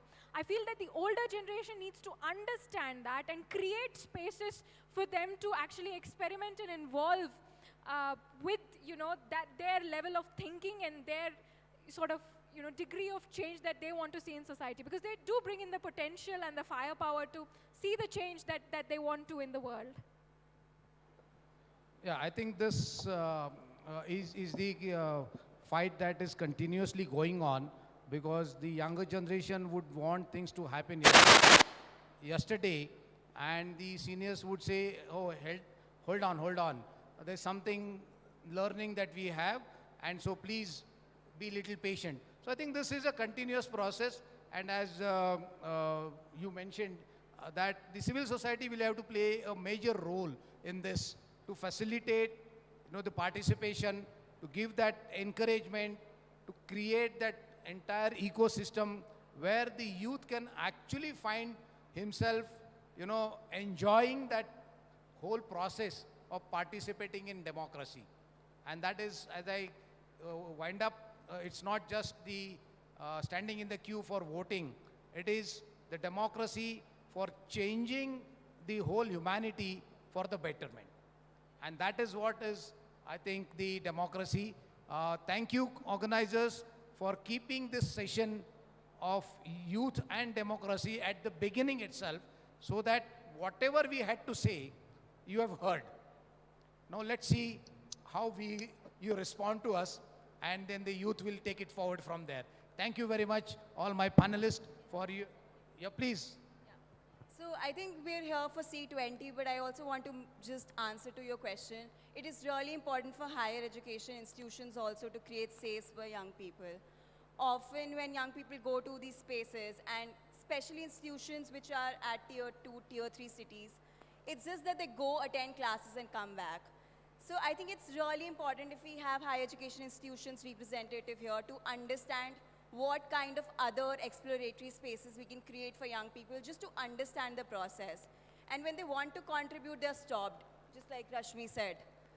So, and it's not just the experts, it's also sometimes our peers. They stop us, they discourage us. So you need to understand what kind of culture these organizations and these institutions can create for young people to explore themselves and explore that this is something that they would like to contribute to. Thank you. Thank you. Thank you very much for your patient listening. The audience, you were kind to us. Thank you, panelists, for your expert views on this. Thank you. Hello. Yeah, so I will call my colleague, Ms. Devina, to give a vote of thanks to this session.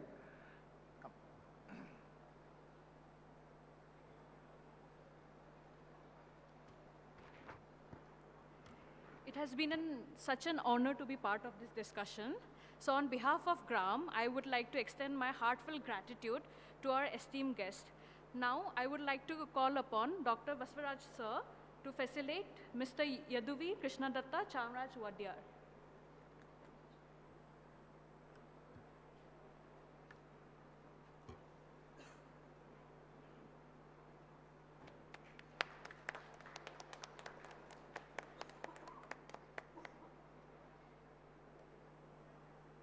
Then I would like to call upon Ms. Meher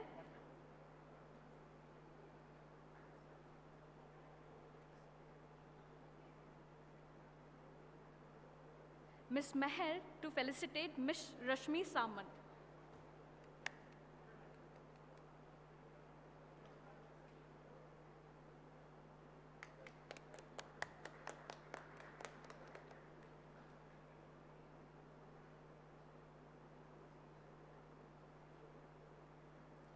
Then I would like to call upon Triveni ji to facilitate Ms. Nikita Rakhiani.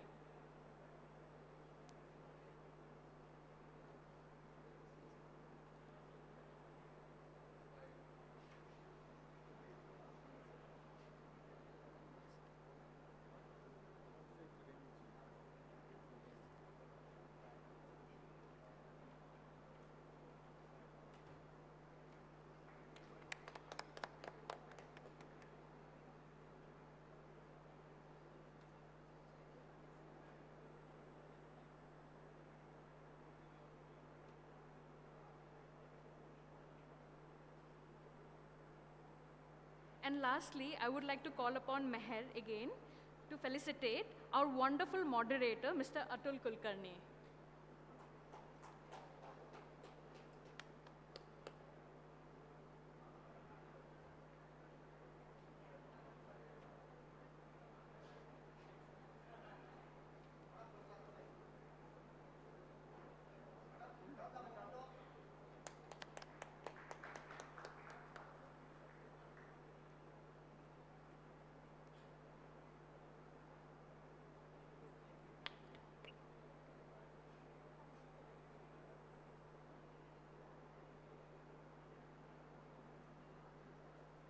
And at last, I would like to thank Dr. Eshan Arya for joining us in the discussion and sharing his valuable thoughts and ideas. Thank you everyone. Thank you. Yeah, just a minute, please. I just have one announcement. Ribbon cutting? Yeah, I'll do that. So, ladies and gentlemen, I just wanted to make an announcement at the end of this panel, given that this is related to youth and democracy. We have a poster presentation, a poster competition going on.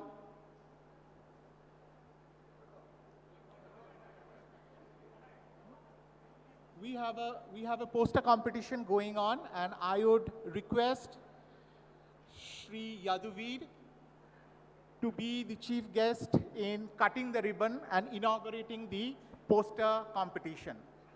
So, Mr. Yaduveer, if you would kindly do the honors.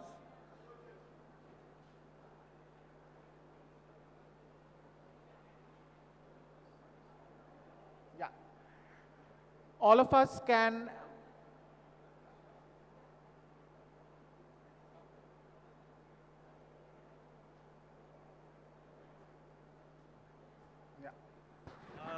May I request all the delegates, after this formal inauguration of this poster presentation competition, during the tea break, I would request all of you to go through the posters and encourage youth in their participation and also to understand their suggestions to strengthen and deepen democracy. Please do go around the posters, ask them all the good and critical questions. Thank you.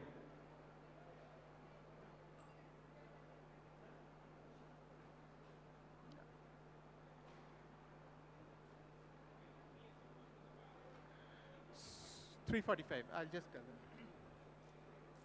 Not 3:45, it should be 4, right? So 3:45, we'll tell them. We'll start a bit early. So, ladies and gentlemen, we would expect you to be back at 3:45 for the next session after tea. And we just wanted to make another announcement also. There is a national seminar from the Surana College. It's a residential seminar on June 8th and 9th. Representatives from the college are over here. If you have any further questions, you can please ask them. Right? Thank you.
mic on kar do bhaiya.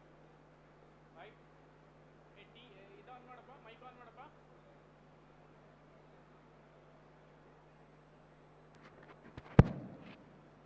A small instructions to all the delegates. I request the delegates who are bringing the cups to the conference area to kindly dispose the cups in the dustbins after having your tea.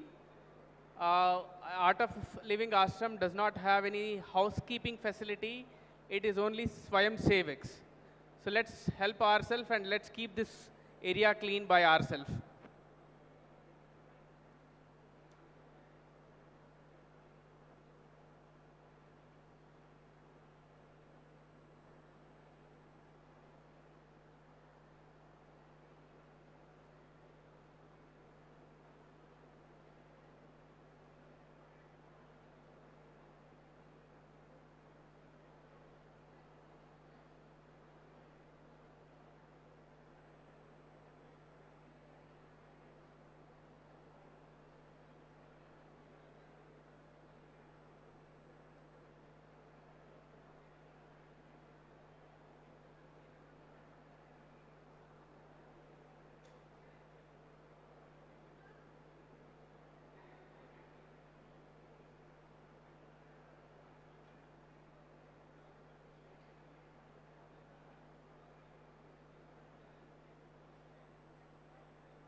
delegates present here for G20 and C20 International Conference. Now I request all the panelists and to take their So now I request all the panelists to come on dais and take their seats. Shri Harsh Chauhan ji, Mr. Vineet Royanka, Mr. K.S. Satish, Dr. Ananya Samajdar.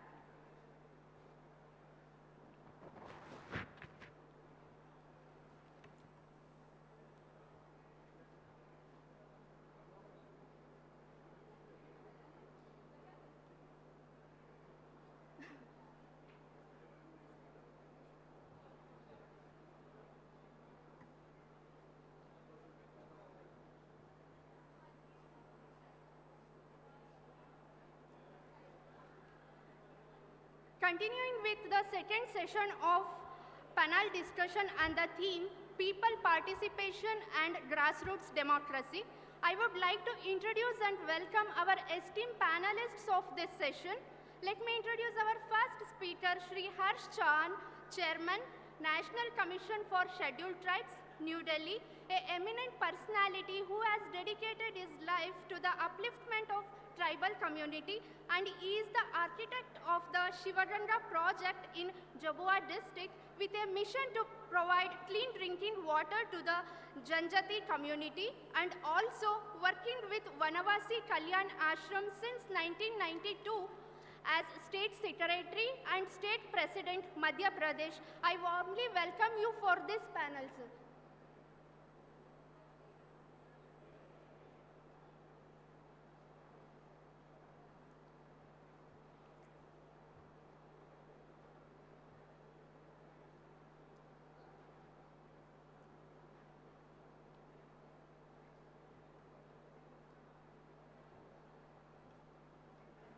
Our second speaker of this panel is Mr. Vineet Royanka, Secretary, Center for Knowledge, Sovereignty.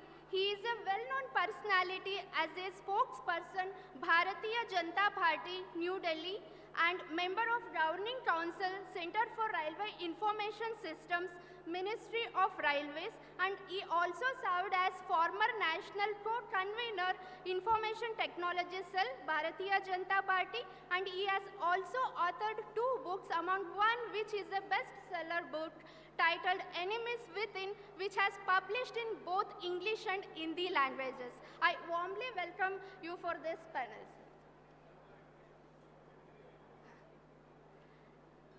Now I want to introduce one of the speaker, Mr. K.S. Satish, Gram Panchayat member and member secretary, Karnataka Panchayat Raj Parishad. He is a more compassionate about his village and believing more towards giving back to his community, as he founded Gram Swaraj Vedike and Gramabhiruddhi Vedike in his village, and also adopted government primary school of his village for the upliftment of the children, and also initiated School Biodiversity Association. He also contributed to many of the national and international conferences. I heartily welcome you for this session, sir.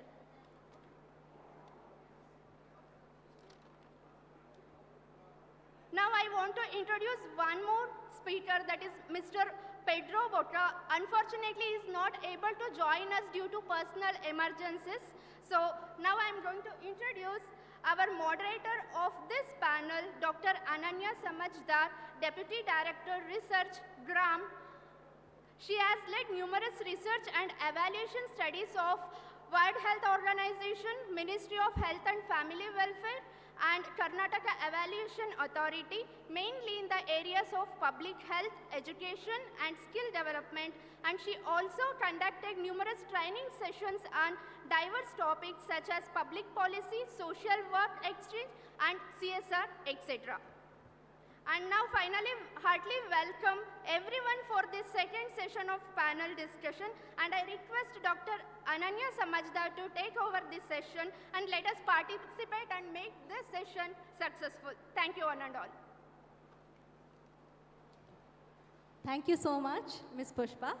Thank you for warmly introducing all our esteemed panelists. It is indeed a pleasure and an honor to be amongst all of you here today. We are speaking today about a very pertinent theme for this particular conference, people's participation and grassroots democracy. So these two things, people's participation and grassroots democracy, local government, these ideas go together. We understand that from common sense. And even political thinkers such as John Stuart Mill, Alexis de Tocqueville, Thomas Jefferson, they have all said that the essential value of local government also lies in promoting democracy. So today we are going to be exploring these themes from different perspectives. So when we look at people's participation, so we often tend to discuss it in terms of the need to promote the participation of vulnerable communities. We talk about the scheduled castes, the scheduled tribes. But we also need to look at it from another way. We also need to see how the way of life of vulnerable communities, such as the scheduled tribes, the tribal communities, the democratic principles inherent in their way of life, can that be an example for democracy? I think that's an interesting topic, so we'll be talking about today and hearing about. When we look at people's participation, we don't only need to look at the traditional avenues of people's participation. We also need to examine, need to understand the more modern, the recent avenues. And of course, it's immediately the digital means of participation that come to mind. So we need to understand, of course, it's very, very interesting to see that how can digital technology help promote people's participation? What new possibilities of citizen engagement does digital technology open up? That's something we'll be hearing about today. Finally, we come to democratic decentralization, Panchayati Raj. The question on everybody's mind is, to what extent has it promoted effective people's participation? It's a pertinent question to ask because in India we have more than 2,55,000 gram panchayats, 3 million elected representatives in our Panchayati Raj institutions. So it's indeed a pertinent question to ask. To what extent are the Panchayati Raj institutions promoting effective people's participation? Are they strengthening democracy? Are they democratizing development? So we really want to hear the experiential insights on this. So these are the different sub-themes we are going to be discussing today. And each of the esteemed speakers present here is going to be presenting his thoughts on that. So without further ado, I would like to hand over the session to Shri Harsh Chauhanji, Chairman NCST. He will be speaking on one of the themes, sub-themes in this session.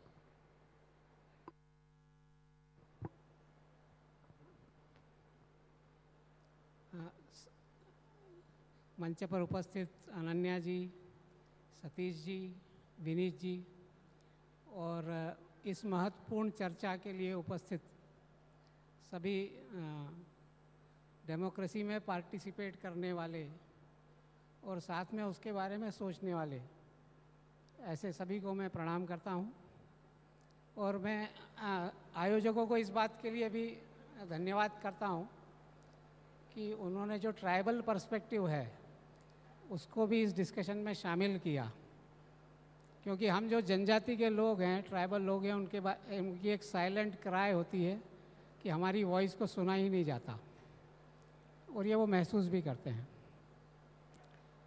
जब ये delivering democracy की बात हो रही है तो democracy और उसको किस तरह से प्रभावी हो रहा है, इस पर जो G20 नेशंस के लिए चर्चा हो रही है, जब सोचते हैं तो ध्यान में आता है, मैं एक जनजाति होने के नाते सोचता हूं तो ध्यान आता है कि पूरी दुनिया में एक चैलेंज रहा कि डेमोक्रेटिक बिहेवियर कैसा हो। और अगर मैं कहूं तो ऐसा लगता है कि हम अभी बहुत शुरुआती दौर में हैं। पूरे दुनिया में से कुछ ही देश वोट से अपनी सरकार चुन पा रहे हैं लगातार। बहुत बड़ी पॉपुलेशन तो वोट के माध्यम से सरकार चुनना, इसी के लिए संघर्ष कर रही है।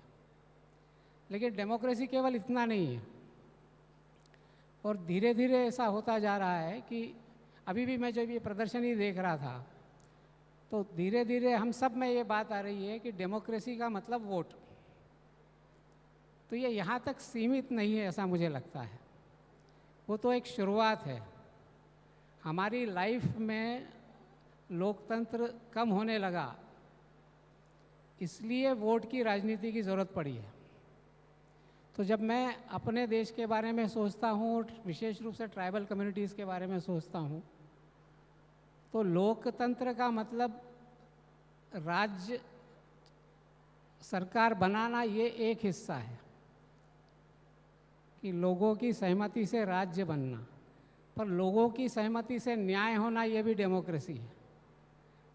लोगों की सहमति से समाज व्यवस्था बनना ये भी ज़रूरी है। सभी की सहमति से परिवार का संचालन होना ये भी महत्वपूर्ण है। और व्यक्तिगत जीवन में भी दूसरे की स्वतंत्रता को और उसके मत को महत्व देना, इसका संस्कार भी उतना ही महत्वपूर्ण है। दूसरे की स्पिरिचुअलिटी को समझना, उसको सम्मान देना, ये भी डेमोक्रेसी है। तो लोकतंत्र जब हम कह रहे हैं तो ये सब कुछ है। तो जब हम डिलीवरिंग डेमोक्रेसी की बात कर रहे हैं तो मुझे ऐसा लगता है कि हमें इन सब पर विचार करना चाहिए।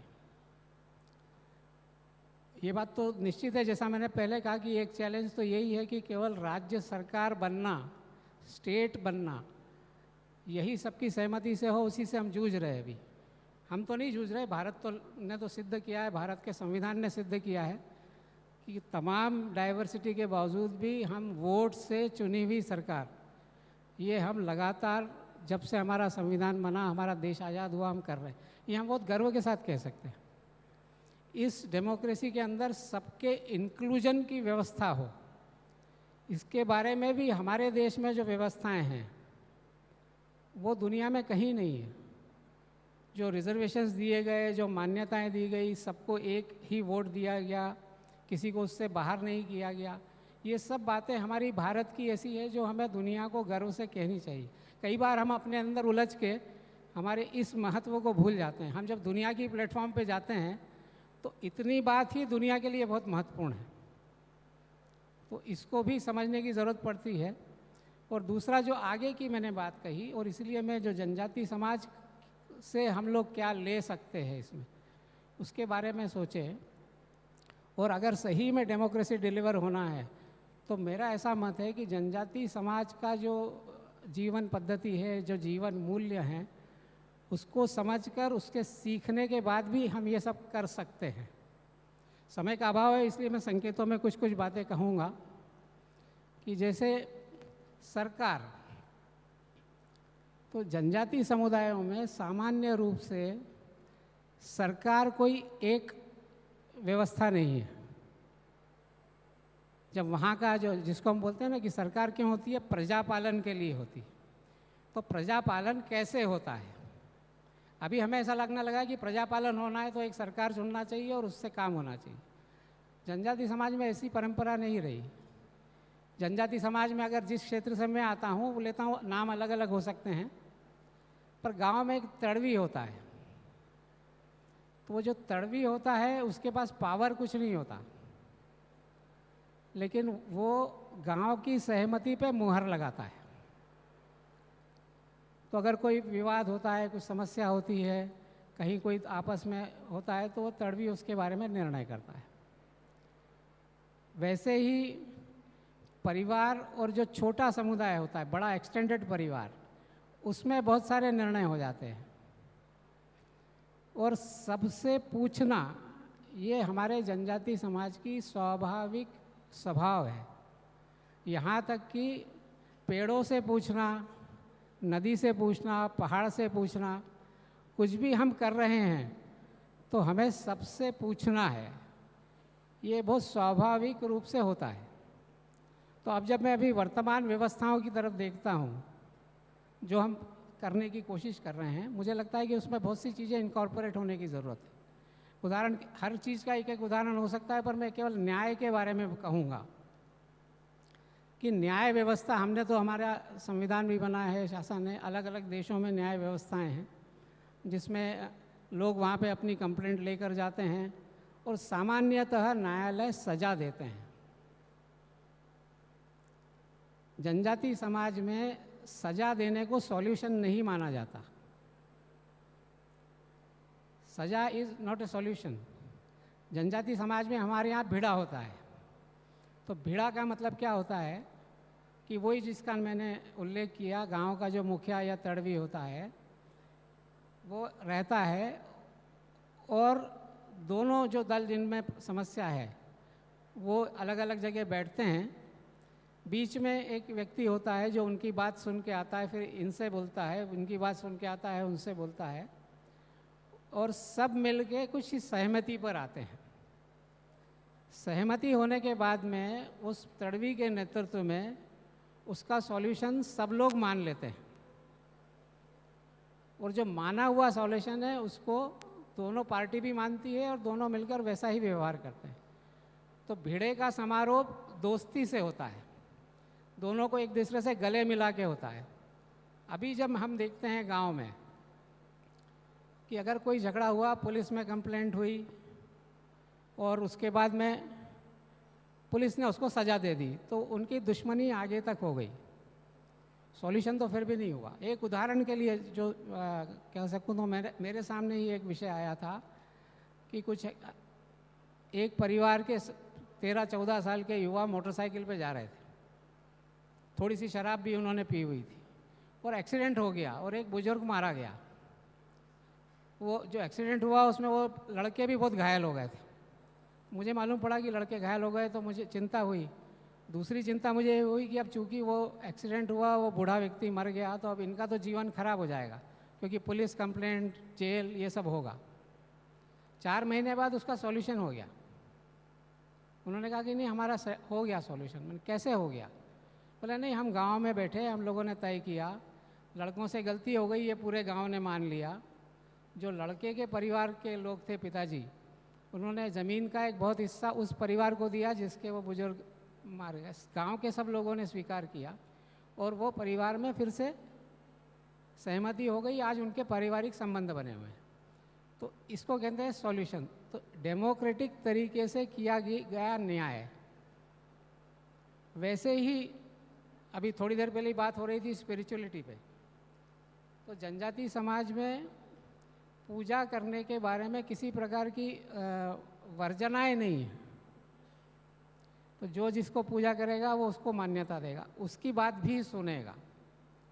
तो इतनी सहजता है वो समाज में। और मुझे ऐसा लगता है कि अगर हमें डेमोक्रेसी डिलीवर करना है तो हमारे समाज को भी वैसा बनना पड़ेगा। जनजाति समाज की एक और विशेषता अगर मैं कहूँ जो डेमोक्रेसी में सबसे ज़्यादा महत्वपूर्ण है, क्योंकि जिससे ज़्यादा हम जूझ रहे हैं, अभी पूरी दुनिया जूझ रही है, जनजाति समाज में इंडिविजुअल ओनरशिप होती नहीं है स्वभाव में, कम्युनिटी ओनरशिप ही होती है। तो वो हमेशा कम्युनिटी को ही ओन करता है। मेरे पास ये चाहिए ऐसा नहीं होता। वो जंगल आपस में नहीं बांटता, यहाँ तक कि घर भी बनाता है रहने के लिए तो उसकी ज़मीन को नहीं बांटता कि मेरे घर के आसपास की इतनी ज़मीन मेरी, उसके बाद तुम्हारी। ऐसा किसी से झगड़ा नहीं होता उसको, वो उसके मन में ही नहीं आता। तो ये जो कम्युनिटी ओनरशिप का विषय है, ये डेमोक्रेसी है, ये लोकतंत्र है कि सब कुछ सभी का है, मेरी ज़रूरत का हिस्सा मैं ले रहा हूँ। तो लोकतंत्र इससे चलेगा। लोकतंत्र एग्रीमेंट से नहीं चलेगा। लोकतंत्र चल नहीं सकता क्योंकि हमेशा संघर्ष होगा। तो लोकतंत्र को पूरी तरह से मैच्योर होने के लिए उस प्रकार का स्वभाव बनने के सिस्टम्स जो बनाने हैं वो कैसे बनेंगे, इस पर हमें विचार करना चाहिए, पूरी दुनिया को भी करना चाहिए। तो जनजाति समाज की 2-3 बातें जिसको मैंने कहा, अगर आप उसको फील करना चाहते हैं तो वहाँ जाकर अभी भी कंटिन्यूटी में है, कंटिन्यूएशन में है, वो उसको जी रहा है वैसे। क्योंकि जब ये देखते हैं तो लगता है कि हमारा देश पहले ऐसा ही था पूरा। राजा के पास सारे पावर्स नहीं थे, उसमें संत थे जो नैतिक सत्ता थी। तो अलग अलग तरीके से सबकी सहमति से और व्यवस्थाएं चलती थी। घरों में भी ऐसा ही है।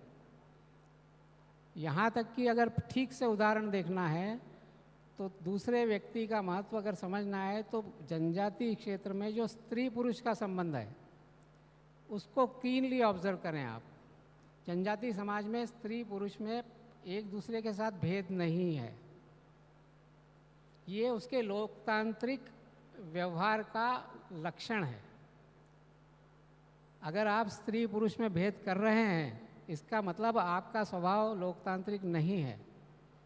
छोटा सा टेस्ट है, हम अपना टेस्ट भी कर सकते हैं, या किसी कम्युनिटी का भी टेस्ट कर सकते हैं कि हमारा कितना स्वभाव लोकतांत्रिक है। अगर आपके मन में भेद है तो इसका मतलब आप लोकतांत्रिक नहीं है।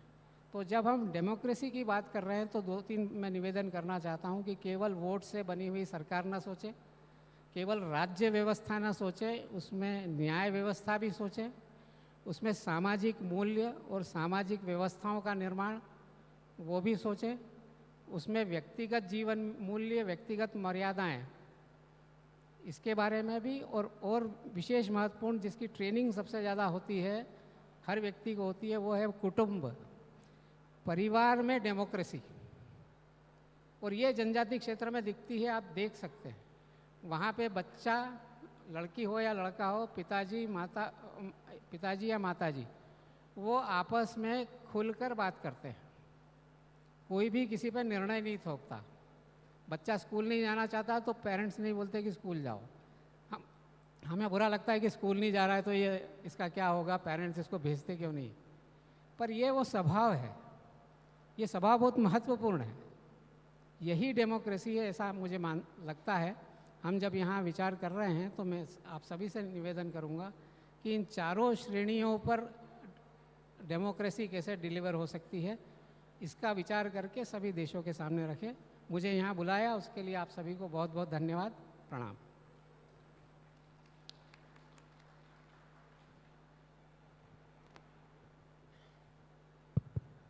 धन्यवाद हर्ष चौहान जी, आपने बहुत ही सुंदर तरीके से अपना वक्तव्य रखा। तो मुझे जो बात सबसे अच्छी लगी, आपने जो बोला कि सबसे पूछना, शायद यही जो ट्राइबल कम्युनिटीज़ में जो डेमोक्रेटिक प्रिंसिपल्स है उसका सारांश यही है। तो बाद में सेशन के अंत में फिर हम इसके बारे में चर्चा करेंगे। अभी मैं श्री विनीत गोयंका जी से दरख्वास्त करती हूँ कि वो अपना वक्तव्य रखें।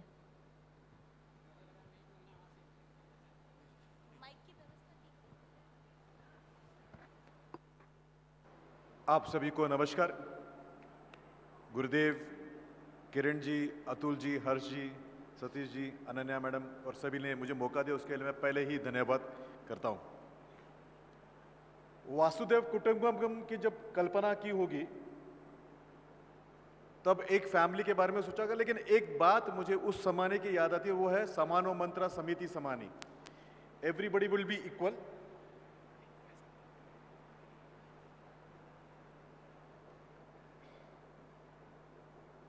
So in the earlier days when this Vasudev Kutumbakam was been discussed, one mantra which was said was Samiti Samani, everybody will be equal. And that's what we have been seeing in India in the last couple of years. Sabka Saath and Sabka Vikas, everybody together and everybody is developing together probably. Is technology playing a role in democracy? Is technology enabling participation? That is what is my today's subject. While I'm doing the PowerPoint presentation has been going on behind and we can see it. Why do we need technology in democracy? Harshji has very nicely explained democracy and democratic processes of tribals. If we think about technology, then there are certain T's which come to my mind. Transparency. See, technology brings the transparency which is not there in humans many times. Many times humans may act non-transparent. Traceability, where it is coming from and where it is going. You can trust the benefits can be traced and it can be also seen. It is timely. It do not get delayed because of human delays. And the most important T of technology is it's for to all. There is nobody been left out of this particular part.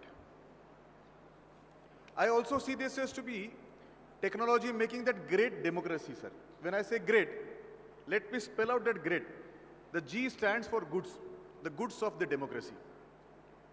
R stands for the redressal part, where there are redressals of the compliances or the grievances which are there. And the E is ease of doing business, or E is of getting that services from the government. Access stands for that A.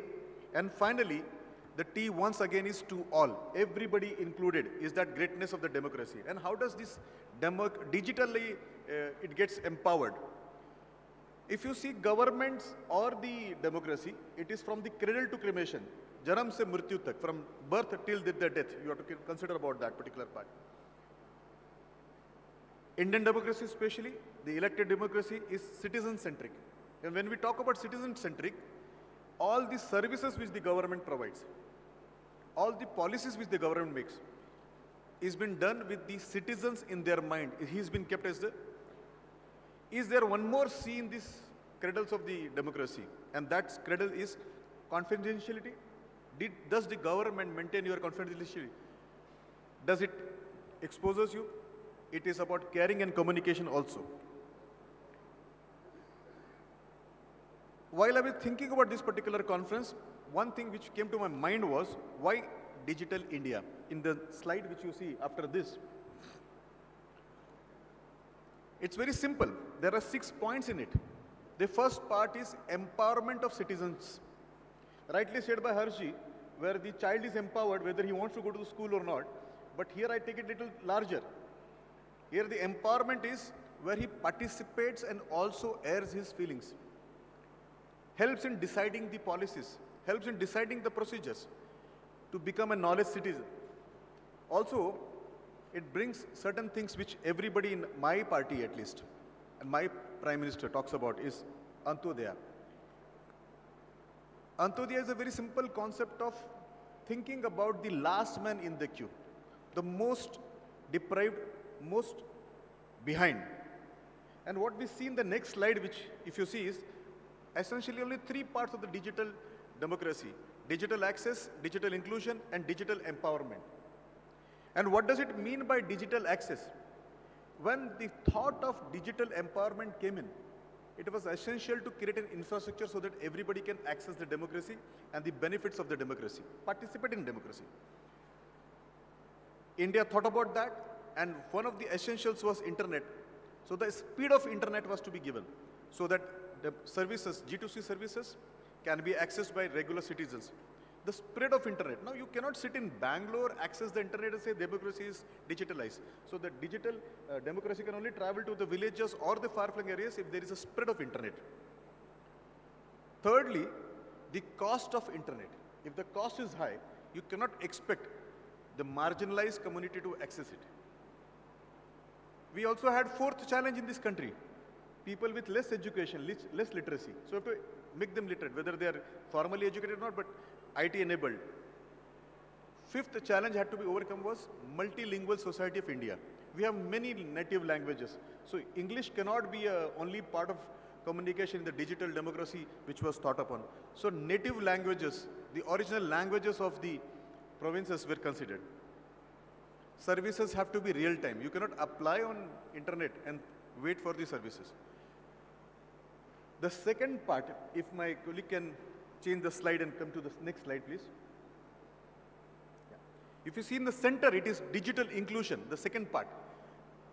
And I think that is very important when we are sitting here, and Kiranji will agree with me. What does it mean by inclusion? Everybody, sabka saath, nobody can be left out.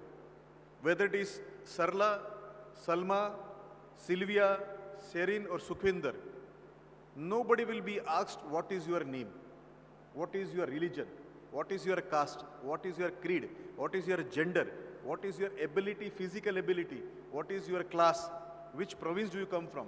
The services are equal to all. It is inclusion. Everybody who is a citizen of this country would get that services, the part of the democracy which he is there. All are mine, none are left out of my system. The last, if you see, the digital empowerment part, it is that work of automation which simplifies the government. I remember a decade back, it was very difficult to access services, similar services. There was maybe a sincerity by the governments, not only in India, across the world. But this was difficult because the forms were very complex. Simple man, not so educated, were finding it difficult to fill up forms. But the forms nowadays are very simple. There can be an online tracking of that particular part.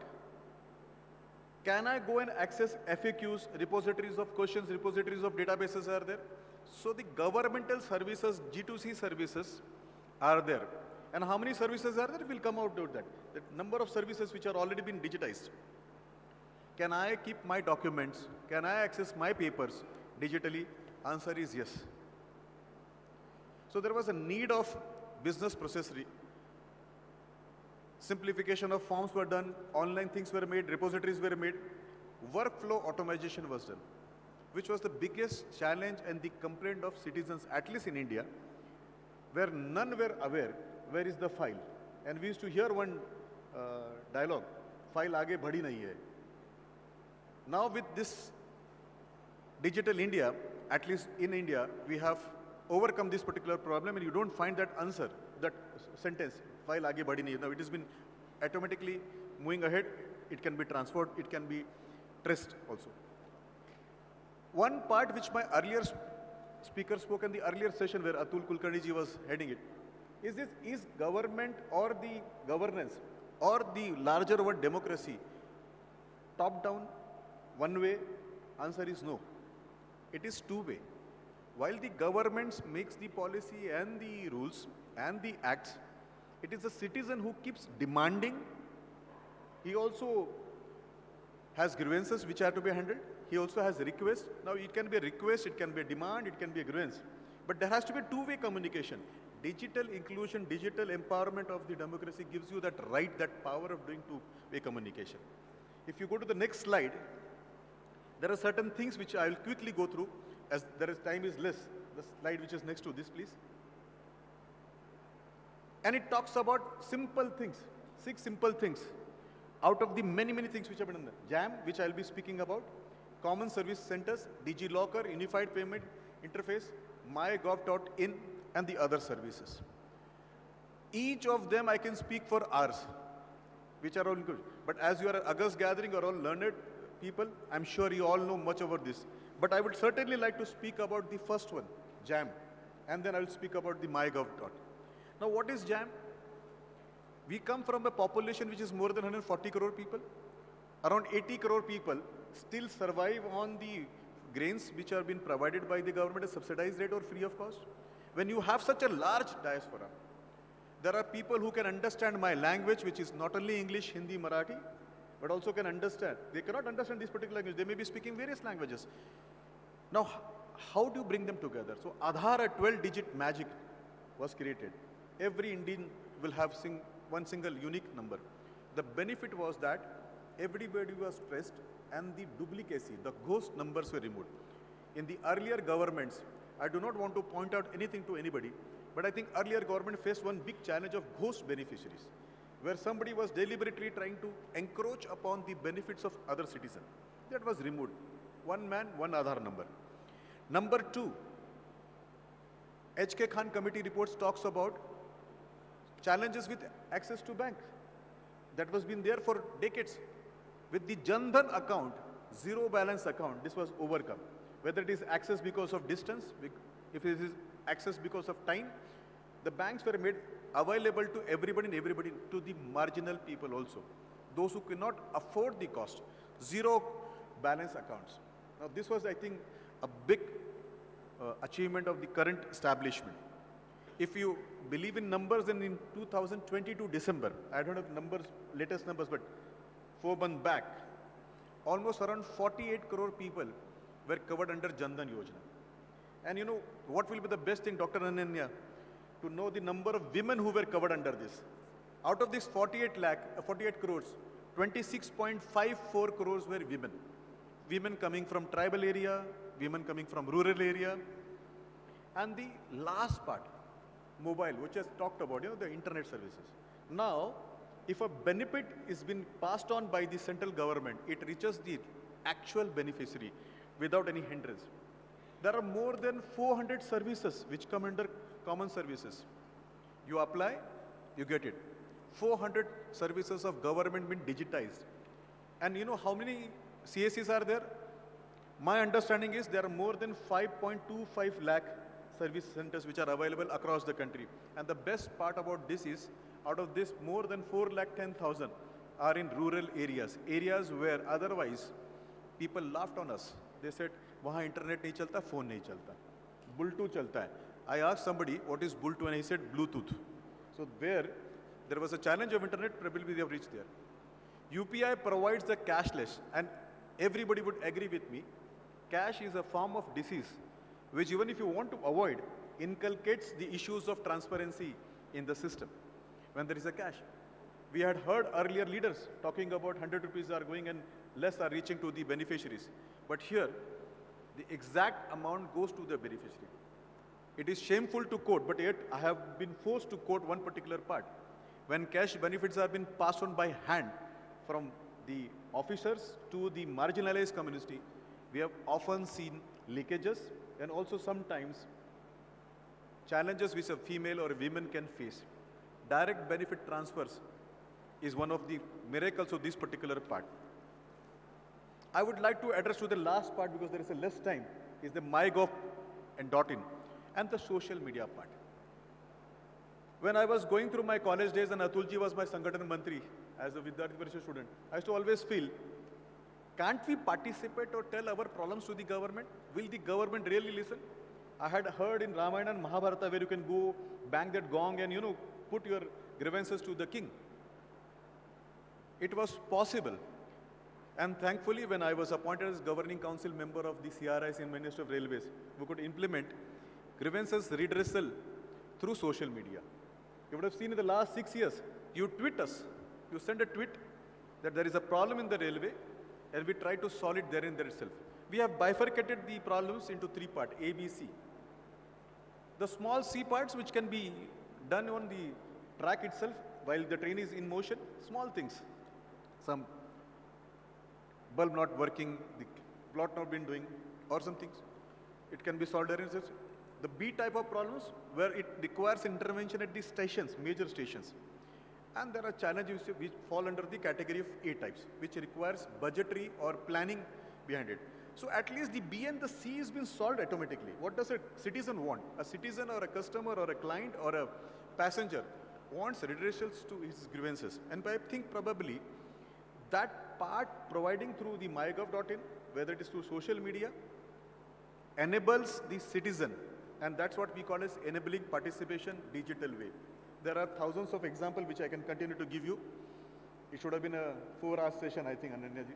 I will continue to answer this particular part when it is required. Thank you for giving me this opportunity. Thank you very much.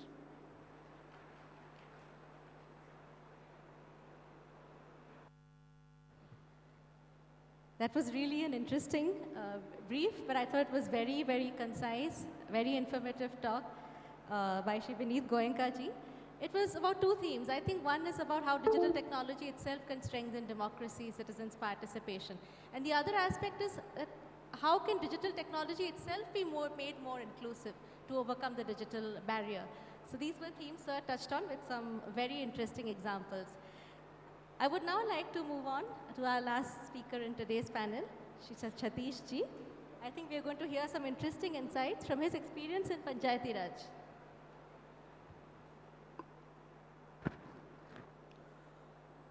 ಎಲ್ರಿಗೂ ನಮಸ್ಕಾರ. Respected moderator, co-panelists on the dais and delegates present here, I am going to share my few thoughts on Gram Sabha as a forum of democracy. Democracy means voice of the people.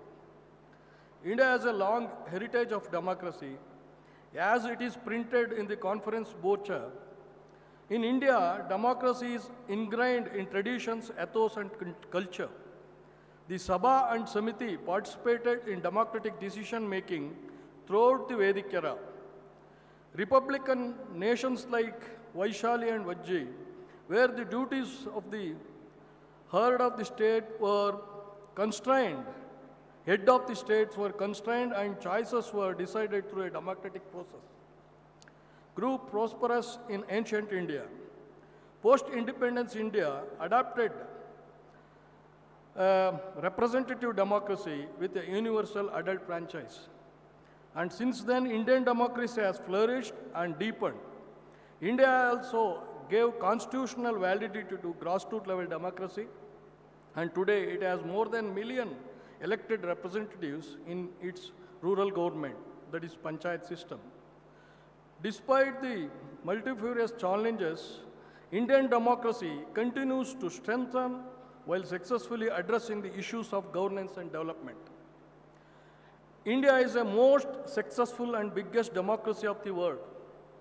Our country celebrated its 75th anniversary of its independence and will be celebrating its 75th Republic Day or 75th anniversary of democracy in 2025. Our Prime Minister, Shri Narendra Modi ji, said in his 75th Independence Day speech, the India is in Amrit Kal. The term Amrit Kal comes from Vedic astrology and indicates a sort of golden era. The goal of Amrit Kal is to ascend to new heights of prosperity for India and the citizens of India. The country must start working towards improving the lives of its citizens, reducing the divide between village and cities, lessening the government's interference in the people's lives, and building modern infrastructure in India. To achieve this, Jan Bhagyadari, public participation through Sabka Saath, Sabka Prayas, efforts by all is essential. So in this Amrit Kal, we are discussing strengthening of democracy through different forums. India is a country of federation of villages. We have around 7 lakh villages. As Gandhiji said, India lives in villages. Development of India means development of villages. In 1950, when Constitution of India was adopted, Panchayat Raj was introduced through Article 40 in Directive Principles of State Policy as a basic unit of administration. Karnataka was a pioneering state in local governance and decentralization. It was first state to recommend constitutional amendment to strengthen the local governments in the country in early 80s and brought to the national attention to the new era of panchayats since 1987. Under the leadership of then Chief Minister of Karnataka, Ramakrishna Hegde, and RDPR Minister Abdul Nazir Saab. They revolutionized the concept of democratic rational decentralization below the state level through the slogan, power to the people. The concept of Gram Sabha was introduced. Rajiv Gandhi, then Prime Minister, took it forward by introducing constitutional amendment to the constitutional status to the panchayats, making them institutions of self-governance. 73rd and 74th constitutional amendments, bills were passed in December 1992 and adopted on April 24, 1993. There is saying that solution for all evils of democracy is more democracy. In representative democracy, the quality of governance depends upon the quality and mindset of the representative, how he understands and represent the aspirations of the people in the floor or in governance. As I said in the beginning, democracy means voice of the people. And the basic unit of our constitution is an individual. And in governance, every individual's voice should be heard, irrespective of region, caste, color, gender, economic and social status, language and place to deepen democracy. So Article 243A, Gram Sabha, was introduced in the Constitution. Karnataka has a historical evidence of democracy. Anubhava Mantapa, widely regarded as the first parliament of the world, which was established in Karnataka in 12th century, a platform for debate and discussion for the members of the society, irrespective of religion, caste, gender, or age. Anubhava Mantapa, established by Basavanna, he was a social reformer, philosopher. He was a minister in Kingdom of Bijjala of the Kalchuris, Karnataka. It was impossible to speak about democratic values, if not socialism, in those days. Basavanna therefore used religion as a medium to establish democratic values in society. This was achieved through Anubhava Mantapa, a forum of free thinking. All the problems pertaining to both spiritual and mundane aspects of life were discussed there. It was, in fact, the first religious parliament in the world which served as a forum for establishing an egalitarian society. In 1993, Karnataka Gram Swaraj and Panchayat Raj Act was enacted immediately after the 73rd and 74th Constitution amendments. Karnataka was the first state to enact Panchayat Raj Act. Karnataka Gram Swaraj and Panchayat Raj Act 1993 says the Gram Sabha shall be the basic unit of local self-government at the village level to ensure the direct participation of all citizens in the village in the planning, implementation, monitoring, and evolution of all economic, social, cultural, and environmental development programs, and all central, state, and district sector government schemes implemented in the Gram Panchayat. The average population of the most of the villages is more than 1,000 in Karnataka, and keeping in mind the inability of people to participate in such Gram Sabha, and Karnataka Gram Swaraj and Panchayat Raj Act has an option to conduct Ward Sabha below the Gram Sabha at a ward level. There are small hamlets. This is first time in India. There are small hamlet or other small settlements with 100 or 350 population located outside the limits of village called habitation. To give people an opportunity who lives in such habitations to participate in developmental activities, we have habitation sabha below the ward sabha. Keeping in fact the inability and inconvenience of the people participating in a Gram Sabha due to the variety of reasons such as social, economic, etc. And to make democracy inclusive, we have Mahila Gram Sabha, Scheduled Caste and Scheduled Tribes Gram Sabha, and Children Gram Sabha. Now the government of Karnataka has introduced Youngsters Youth Gram Sabha. Self-help groups, youth organizations, or community organizations, if they come out with some suggestions or demands with the decisions taken in their meetings, Gram Sabha will consider them as it was presented in Gram Sabha meeting.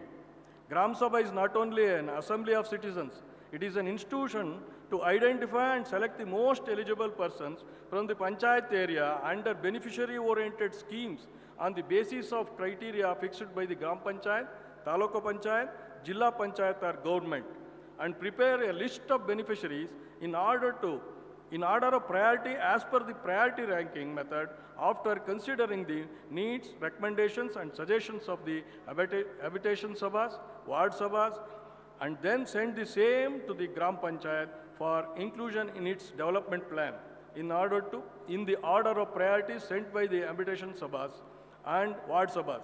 Such list shall be binding on the concerned Gram Panchayat, Taluka Panchayat, Jilla Panchayat or government as the case may be. The decisions, views, recommendations or suggestions taken at the meetings of Gram Sabhas shall be communicated to Gram Panchayat or for implementation subject to availability of funds and guidelines issued by the government. The priorities set by the Gram Sabha normally shall not be changed. That is the power of Gram Sabha. In summary, a Gram Sabha, Ward Sabha and Habitation Sabhas are crucial institutions for promoting grassroots democracy and ensuring that the total communities have a say in matters that affect their lives. It helps to empower people, promote transparency and accountability, and ensure that development efforts are directed towards the most pressing needs of the community. As per Article 61A of Karnataka Gram Swaraj and Panchayat Raj Act, Gram Panchayat may constitute subcommittees like village water and sanitation and nutrition committees, Bal Vikas Samitis, village education committees, etc. to assist the functions of the Gram Panchayat, where along with the Gram Panchayat elected officials, citizens of the village may become the members of these committees and participate in developmental activities of the village. Due to social, economical, educational and cultural reasons, and due to lack of knowledge about Gram Sabha, functioning of Gram Sabhas varies from region to region in Karnataka. There is a need for proper awareness creation among all the sections of the people so that they can participate and raise their voice, debate and take decisions.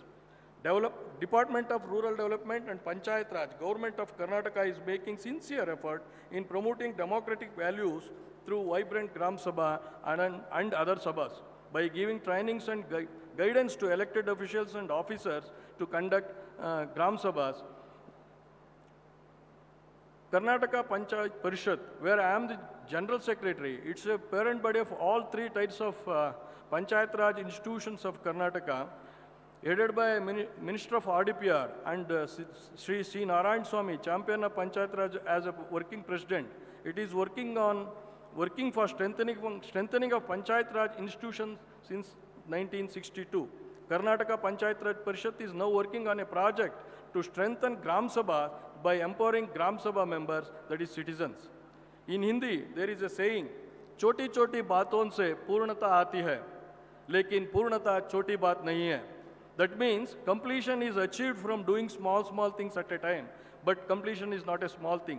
So by strengthening small forums of democracy like Habitation Sabha, Ward Sabha, Gram Sabha, we can give more strength to voice of the people and make Indian democracy more vibrant and sustainable. Thank you very much for this opportunity to share my few thoughts in such a big international platform. As a Gram Panchayat member, it's a great privilege for me. I thank Gram for this opportunity. You have included local governments, representatives from Karnataka. It's a great opportunity. On behalf of all Gram Panchayat members, I thank Gram once again. Thank you, and all.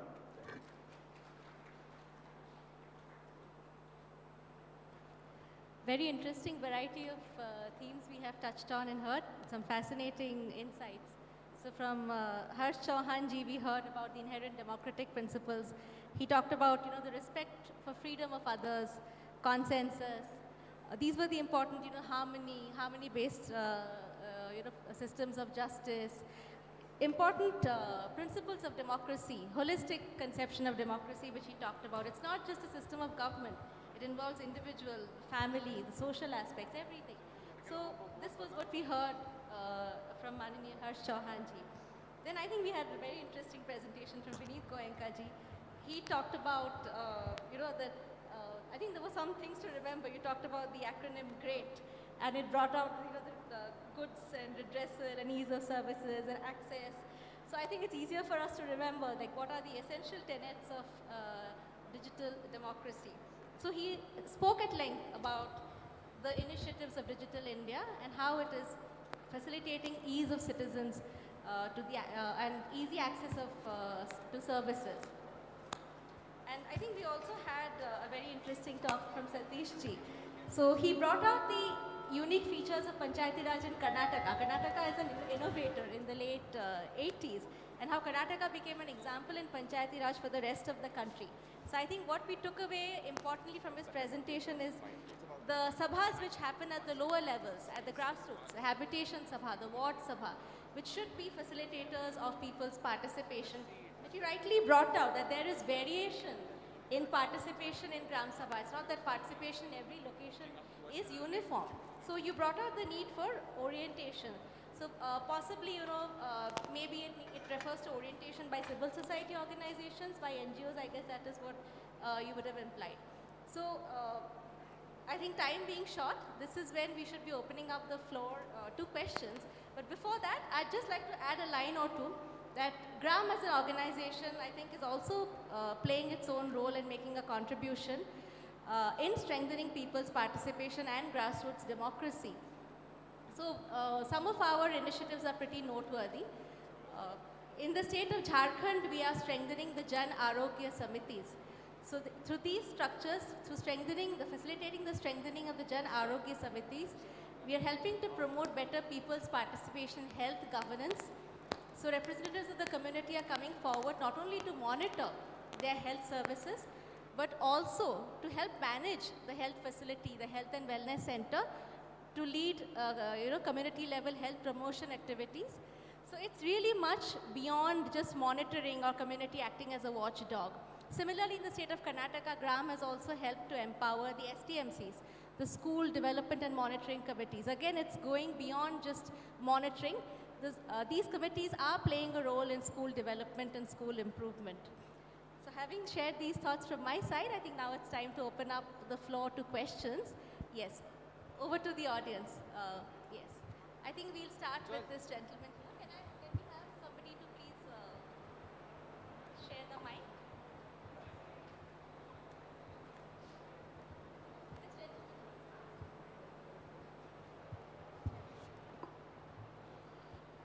नमस्ते, मेरा नाम अमृत है, बेलगाम से हूँ। हर्षी, जैसे कि आधुनिक economy सबके ऊपर इम्पैक्ट कर रही है, वैसे ही गाँव के ऊपर भी इम्पैक्ट कर रही है, और इंडिविजुअल जो स्वातंत्र मिल रहा है अर्थव्यवस्था में, जो अपने घर में पैसे आ रहे हैं, तो उससे संस्कृति के ऊपर भी ज़्यादा इम्पैक्ट होता है। उसी की तरह से ये वनवासी क्षेत्रों में भी हो रहा है, तो इसका इम्पैक्ट वहाँ की रहन सहन या फिर जैसे कि न्याय पद्धति के बारे में आपने बात की, उन सब के ऊपर भी गाँव में हो रहा है, और वो वनवासी क्षेत्रों में भी होगा। तो उसको हम लोग क्या रोक सकते हैं या फिर उसमें कुछ इवोल्यूशन हो सकता है? और जैसे गोयंका सर ने कहा कि योजनाओं के लिए हम लोगों ने टेक्नोलॉजी का इस्तेमाल किया, अब जैसे कि किसान सम्मान योजना किसी के भी इंटरवेंशन के सिवाय खेतीबाड़ी करने वाले लोगों तक पहुंच रही है, मगर कहीं ना कहीं हम लोग जो ग्राम स्वराज की बात कर रहे थे कि गाँव में ही योजनाएं बनाए, इनके ऊपर लोकल लोग सोचे, वो वाला छोड़ के हम लोग सेंट्रलाइज्ड एक जगह पे हो रहा है कि सबको उसी टाइप के घर चाहिए कि नहीं, ये हम लोगों को पता नहीं है कि वहाँ के वातावरण वैसे है क्या नहीं, ये भी है। मगर उसका उल्टा भी एक स्वरूप दिखता है कि गाँवों को मजबूत बनाने के लिए ग्राम पंचायतों में हम लोगों ने पैसा ज़्यादा दे दिया पिछले 10 सालों में, सतीश जी ने अनुभव किया होगा, और वहाँ पे बहुत सारे बड़े बड़े पॉलिटिशियन का इंटरेस्ट बढ़ने लग गया। ग्राम पंचायत के चुनाव पहले वहाँ पे कौन पंचायत है, पंच है, सही काम करता है, उनके पास होते थे। अब MLA MP उसमें बहुत ज़्यादा इन्वेस्ट कर रहे हैं क्योंकि बहुत सारा पैसा आ गया। तो इन सब का एक सुवर्ण मध्य कैसे हम लोग कर सकते हैं? Thank you.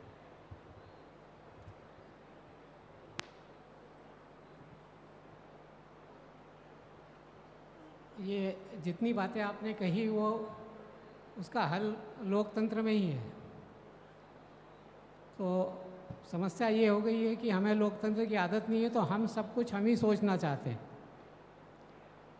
जब हम इसमें से निकलकर और सभी की सोच के साथ काम करने की व्यवस्था बनाएंगे, तब ये रास्ते निकलेंगे। जैसा कि उदाहरण के लिए मैं कहूँ, जैसे आपने कहा कि पंचायत हो गई तो फिर नीचे भी जाने उनका रुचि बढ़ गई। उसका कारण है ना, पहले एक ही जगह गुड़ रखा हुआ था तो उनको कहीं जाने की ज़रूरत नहीं थी। अब नीचे जाने लगा तो वहाँ जा रहे हैं, ये समस्या नहीं है। समस्या ये है कि हमारे नीचे का जो समाज है उसको लोकतांत्रिक तरीके से रहने की आदत और सुविधा बनाना।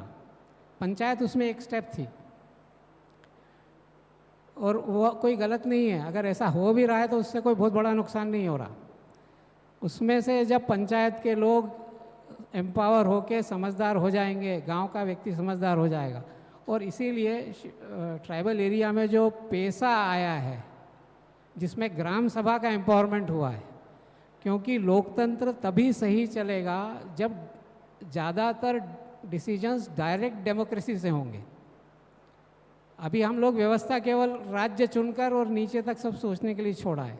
जिस दिन हम ऐसा कर देंगे कि अधिकांश निर्णय, खास तौर से आर्थिक और विकास के निर्णय, वो अगर नीचे डायरेक्ट डेमोक्रेसी के आधार पर, ग्राम सभा में जो नियम है उसके हिसाब से पूरा गांव बैठ के तय करता है इसका क्या करना है, तो बहुत सारी चीज़ें इसमें से समस्या का समाधान हो जाएगा।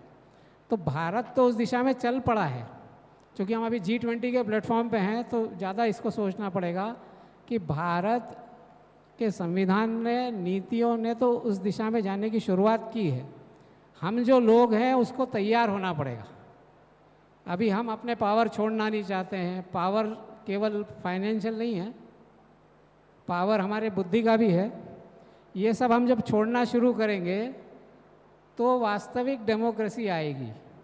क्योंकि मेरा ऐसा मानना है कि हम जब डिलीवरिंग डेमोक्रेसी कह रहे हैं तो डेमोक्रेसी ने कितना डिलीवर किया ये नहीं है अभी तक की जो में। हम समाज को डेमोक्रेसी कैसे डिलीवर कर सकते हैं, वो डिलीवर कैसे कर सकते हैं, उसमें पंचायती राज, ग्राम सभा, ये बहुत महत्वपूर्ण स्टेप्स हैं। भारत ने लिए, ये बहुत बड़ी बात है। और इसी को कैसे स्ट्रेंथन करना चाहिए और पूरे दुनिया में ये मॉडल कैसे जाए, मेरा ये निश्चित विश्वास है कि अगर पैसा एक्ट ठीक प्रकार से जनजाति क्षेत्र में लागू हो गया तो जनजाति समाज पूरी दुनिया को कैसे विकास हो सकता है इसका उदाहरण दे सकेगा। कैसे एक लोकतांत्रिक कम्युनिटी रह सकती है उसका एक उदाहरण देने में सफल होगा। हम उस दिशा में बढ़ने लगे हैं। हमें बस उस पर इतना है कि उसको, उसकी विशेषताओं को ध्यान रख के आगे बढ़ाने की आवश्यकता है। डिजिटल सिस्टम उसमें बहुत काम का है, क्योंकि जब गांव में निर्णय हो जाएगा तो उसके इम्प्लीमेंटेशन के लिए और मैं क्या निर्णय कर सकता हूँ, क्या नहीं कर सकता हूँ, इसके ज्ञान के लिए डिजिटल सिस्टम बहुत महत्वपूर्ण है और वो बहुत अच्छे सिस्टम बन गए हैं वो सारे। अब तो यूज़ करने वालों को उसके बारे में सोचना है कि वो कैसे करेंगे। Yes, any other questions? Can we have this gentleman here? The gentleman here in the jacket, yes. Namaskar. Thanks for giving opportunity. I come from the National Institute of Mental Health and Neuroscience, one of the PhD scholar. My question is to the Goenka ji. You have said, abhi jo ho raha hai na, so the our government is bringing lot of laws. Example, Criminal Procedure Identification Act of 2022 has came because they said that there are procedure like Identification of the Prisoner Act was 90-20. Like Amit Saji also is telling, like lot of redundant law we are living. These laws are having lost the significance. Just example he gives that right from making to the passport to the applying for any water connection, those things. So what are the challenge as administrator, because you were spokesperson of the largest political party also, you have represented them in national media. What do you feel that why we are not able to like make youth aware about the what positive things we are giving? One may argue that there is a digital age, IT act, things are there, people need quick, they don't want to research on the things. But what is your answer as a responsible like spokesperson? What do you feel where we are lacking communicating? Because government is doing a lot of things. So where we are lacking in delivering that to go to the end masses and not to get swayed by all those misconceptions that we are not having like democracy in the country, example some, so without. The question was really long, but I would like to thank you for giving the answer before the question. So in fact, you have given the answer before the question. And as I don't represent the party right now, I represent the think tank which is there. So it will be inappropriate for me to represent and speak about that.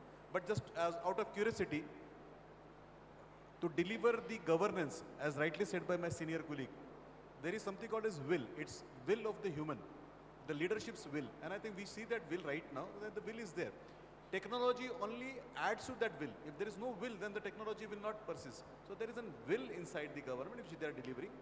As we are a country of 140 crore people, so naturally there will be some time been taken. But I'm very happy if you see the democracies across the globe, with this large number of population also, and population coming from across the country where people are digitally illiterate, sometimes their class differences are there, language differences, yet we could reach to this many people. So as you rightly said, things are going down and we have to get rid of many of the snatches or the chains which are there. So one line to say is, while retaining our continental value system, we have to embrace technology for growth. हमको हमारे विचारों को छोड़ना नहीं, लेकिन नए बदलाव को लेके आना पड़ेगा साहब.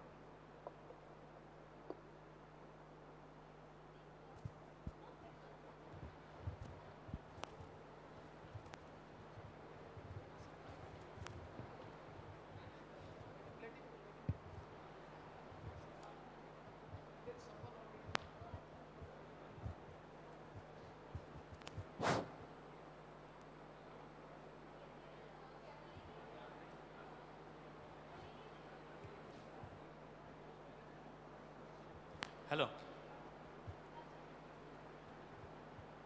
Yeah, hello. I think the elected panchayat representatives require some sort of knowledge on governance and administration. We have MBA courses and so many management related courses. All the MBA graduates have been working for companies. Why can't we use the service of their managerial skills for panchayat members? That's my question.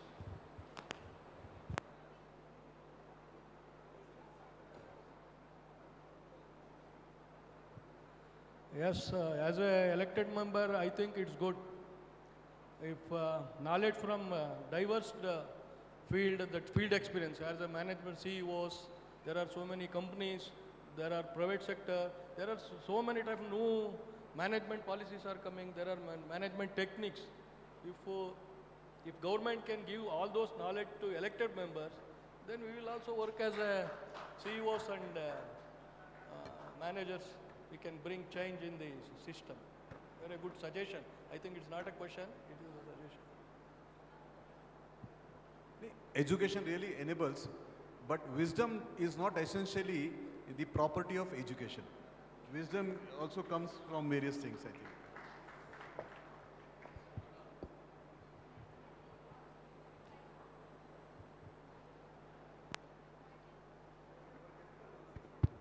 So much to discuss, but time is limited here. So thank you so much, esteemed panelists. I think we can now have the vote of thanks. Thank you all for an illuminating conversation. I'm sure we have all taken back certain aspects of the conversation that we can further mull over. I'd like to extend my gratitude to all the panelists for an enriching discussion that has left us with much food for thought. I'd now like to call upon Dr. Basvaraju Shrestha to felicitate Shri Harsh Chauhanji.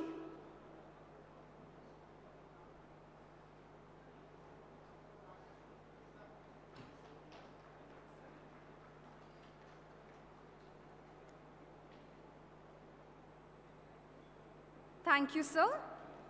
I'd like to call on Mr. Ravi CS to felicitate Mr. Vineet Goenka.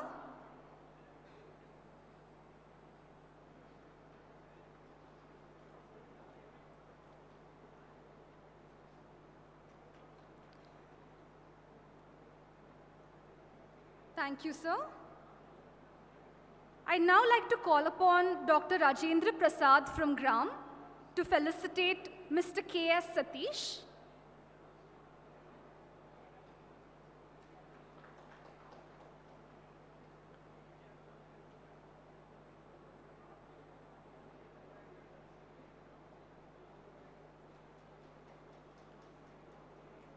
Thank you, sir. And finally, but importantly, I'd like to call upon Ms. Devina Nyogi from Gram to felicitate our very own Dr. Ananya Samajdar for the excellent moderation.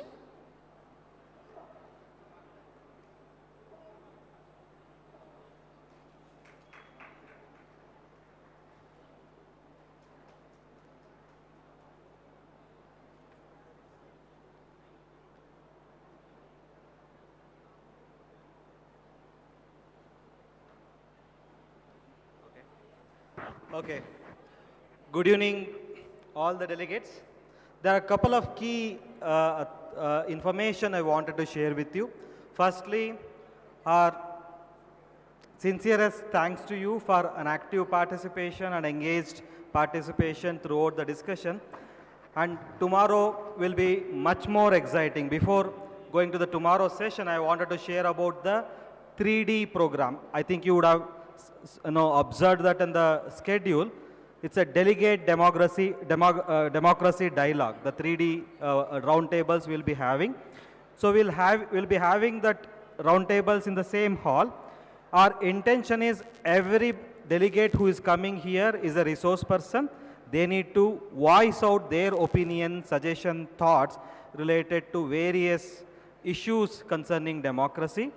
And I'm sure you have already expressed your interest to be part of some of the roundtables. If not, no issues, because some of you have expressed interest, some of you expressed interest to, most people have expressed to be part of some of the roundtables, which we need to reallocate now.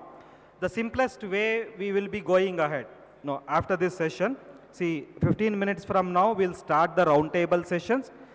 There will be 10 roundtables here, and 10 chairpersons are already nominated. So we will have a democracy roundtable in this hall that will go for from 5:15 to 6:15. From 6:15 to 6:45, we are going to develop a declaration, a roundtable declarations.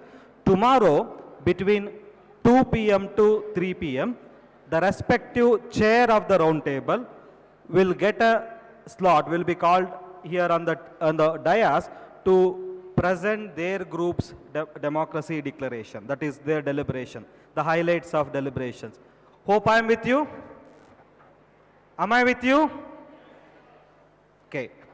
So, ಕೇಳಿಸ್ಕೊತಾ ಇದ್ದೀರಾ? ಕನ್ನಡದ voice ಬರ್ತಾನೆ ಇಲ್ಲ. ಕೇಳಿಸ್ಕೊತಾ ಇದ್ದೀರಾ? आप सुन रहे हो क्या? Okay, good. So we will be having the discussion from now 5:15 to 6:15. The democracy dialogue from 6:15 to 6:45. We are going to develop our declarations, which will be shared in the panel tomorrow. Each chairperson will be sharing it in the panel tomorrow. Can you give the list of those chairpersons? So we have 10 issues. That is number one. Secondly, as part of this conference, we will be issuing certificate of participation to all the delegates who have taken part for both the days. Certificate will be given at the end, after the valedictory session tomorrow. And along with that, there are some very courteous sponsors who have sponsored some of the gifts to you as a take-home gift in the memory of this conference. All those things will be distributed by our team tomorrow after the valedictory session. That's one. And icing on the cake is, while we have this excellent deliberation on democracy, so there is an opportunity to take part in the special satsang today. At 7 o'clock, 6:55, we will be assembling in front of Vishalakshi Mandap, where Guruji will be taking a special satsang to all the C20 conference delegates. Although it is not customary or mandatory, but you are suggested to do that. And this satsang is, and I should thank the Art of Living that they are turning this to be a democracy satsang. Your key questions. You can also prepare your key questions about the democracy to Shri Ravi Shankar Guruji. So he'll also have an interaction with all the delegates. After that, 2,000 people, nearly 2,000 people today, we will be lighting democracy lamp. As you know, the slogan of C20 is, "You are the light." And as we are the light of democracy, to spread the light of democracy with all, so we would be doing the democracy diya, that is lighting the lamp of democracy at 7 o'clock. It will happen between 7 to 8 as part of that satsang. So 2,000 people are going to light that lamp. It's going to be an excellent event. So in front of Vishalakshi Mandap, I want you to be part of all these events. Number one, to begin with now, democracy roundtable, and after that we all go to satsang. We have an interaction with Shri Ravi Shankar Guruji. After that, we'll all light the democracy lamp. Tomorrow the session starts from 9 a.m. There will be 2 interesting panels. So we will be discussing about civil society's role in strengthening and deepening democracy. We'll be discussing more on the best practices of civil society. What is our contribution so far to strengthen and deepen democracy? The second panel would be responsible citizenry and responsive governance, wherein we will be discussing the citizen participation as a responsible citizen, voting and other things. So also as a responsive governance, how the governance should be. These 2 panel discussions will happen tomorrow. We will be having Jagadanandaji representing civil society fraternity, Karthik Verma, Amrit Singh, Lisa Morosky. So will be moderated by Praveen Kumar. And the last session will be attended by Sandeep Shastri, Sujit Kumarji, Honorable Rajya Sabha member from Odisha, V.N. Rajesh Kamireddy, Chavi Rajawat, a progressive Sarpanch from Soda village in Rajasthan. So she'll also be in the panel. So will be moderated by Pushkar. So these are the 2 panelists, and we'll have a Vinay Sasrabuddheji joining us tomorrow for the valedictory sessions as a C20 patron. All these things will be there for the tomorrow also. Now I quickly going to read out the chairperson as well as the topic of democracy roundtable. The first panel on inclusive democracy, wherein we'll discuss about women participation, people with disability, sexual minorities and their participation in democracy. This round table will be chaired by Shri Gopinath, CEO of Dhwani Foundation. So that is the first round table. So our team will also be displaying the name of the groups actually. You can recognize that only 15 members, 14 to 15 members will be in one group. Those who go to the first group, that respective group, they'll get an opportunity to be the part of that group. The second group will be about media and democracy. It will be chaired by Mithal Gohil from Desai Foundation. Hope Mithal ji is here? Yeah. So she'll chair the second group, media and democracy. Gopinath ji is here? Gopinath ji? Yeah. So Gopinath ji will chair the first round table. Third is, can I have the Shivkumar Menon from Janagraha? Is here? Wonderful. Okay. Third round table, strengthening civil society for deepening democracy, the role of the state. That is the topic. So you will chair the third round table, strengthening civil society for deepening democracy, the role of the state. The fourth round table would be digital democracy, leveraging technology for delivering democracy, which will be chaired by Bhavin Pandya from YI. Bhavin is here? Can I see Bhavin? Thank you. Wonderful. So Bhavin will chair the fourth panel, decentralization and local self-governance. Do we have Anjaneya Reddy from FEWADK?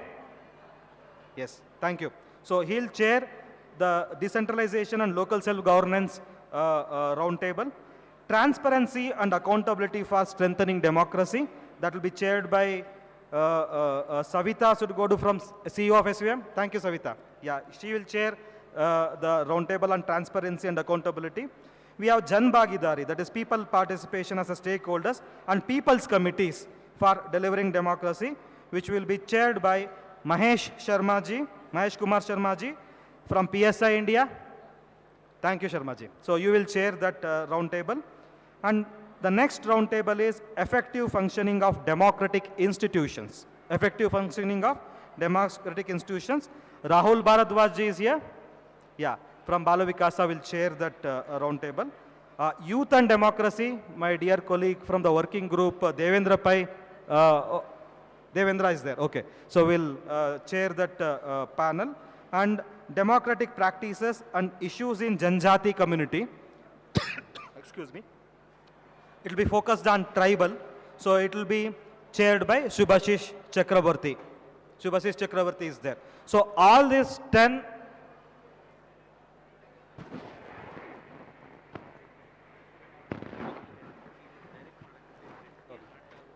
So chairs will facilitate the discussion, moderate the discussion, will drive the group towards the key issues, and we will stop the discussion at 1 hour. Then after that we will focus on coming out with declarations.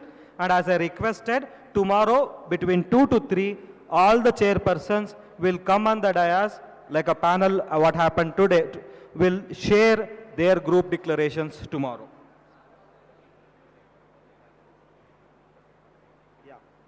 And most importantly, we know we have a lot of challenges with respect to all these 10 issues, but be towards best practices, solutions, and policy recommendations. So that is the thing. I'm repeating this, my friends. I know you are finding your group. Once you settle down, I'll repeat this. We will focus on best practices, solutions, and policy recommendations. This is the way forward.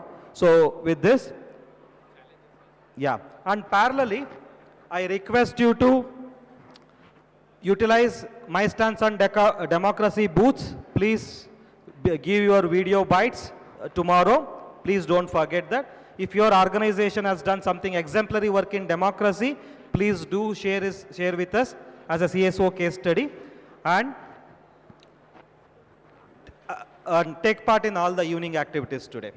And you can continuously ask your question, tweet your opinion using hashtag delivering democracy. Hashtag delivering democracy on all social media. Thank you.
Vineet Goenka ji, announcement for Vineet Goenka ji, if he's available in this hall. Our honorable speaker, Vineet Goenka ji. May I have attention of Vineet Goenka ji if he's available in this hall? Okay, he's not. There are a lot of people occupying one theme. We request yourself to distribute not more than 13 people in one theme. Not more than 13 people in one theme. I'm sure all of you have expertise in all the themes, whatever has been selected. I sincerely request all the participants to occupy the themes evenly. We would like to see that not more than 13 people in one theme. We have youth and democracy. There are a lot of vacancy available. I would request people who would like to be part of youth and democracy. Youth and democracy, here. Table 1, youth and democracy. Youth and democracy is here. Table 1 on the decentralization and local self-governance. We have the team full. Yeah, you can start your discourse. Yes, please go ahead. We have availability for media and democracy. There is a huge requirement for media and democracy. I think it's a wonderful topic to be part of it. Media and democracy.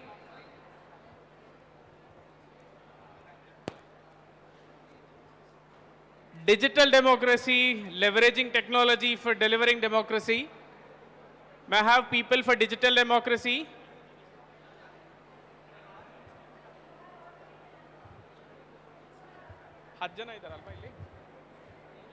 Transparency, okay. I request Team Gram like Triveni, Ananya, all of them also to be part of one of the groups, please. May I request and help the moderator or the chair in terms of moderating the groups. Please do come and join the groups, please.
People standing outside the conference hall, may I request all of you to come back quickly.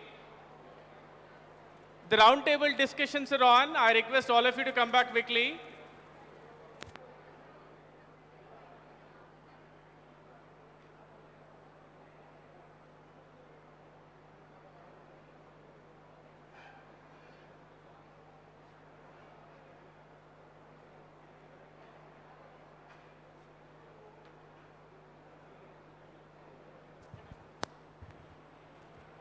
Table number 08, strengthening civil society for deepening democracy role of the state. We request few of you to take one more chance and come to table number 8. Yeah, welcome, sir. Welcome, welcome.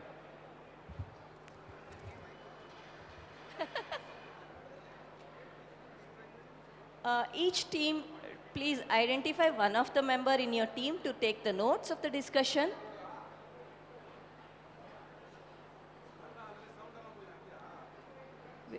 We request one of the person to take the notes in the team.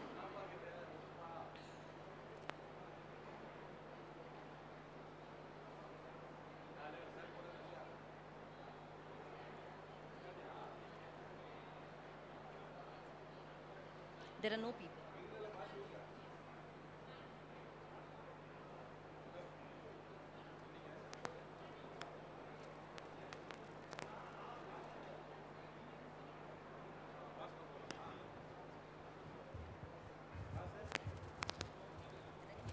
I request all of you, the chair of the team, to take note of your team members list and hand it over to us at the end. Please take note of, yeah.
delivered in the district.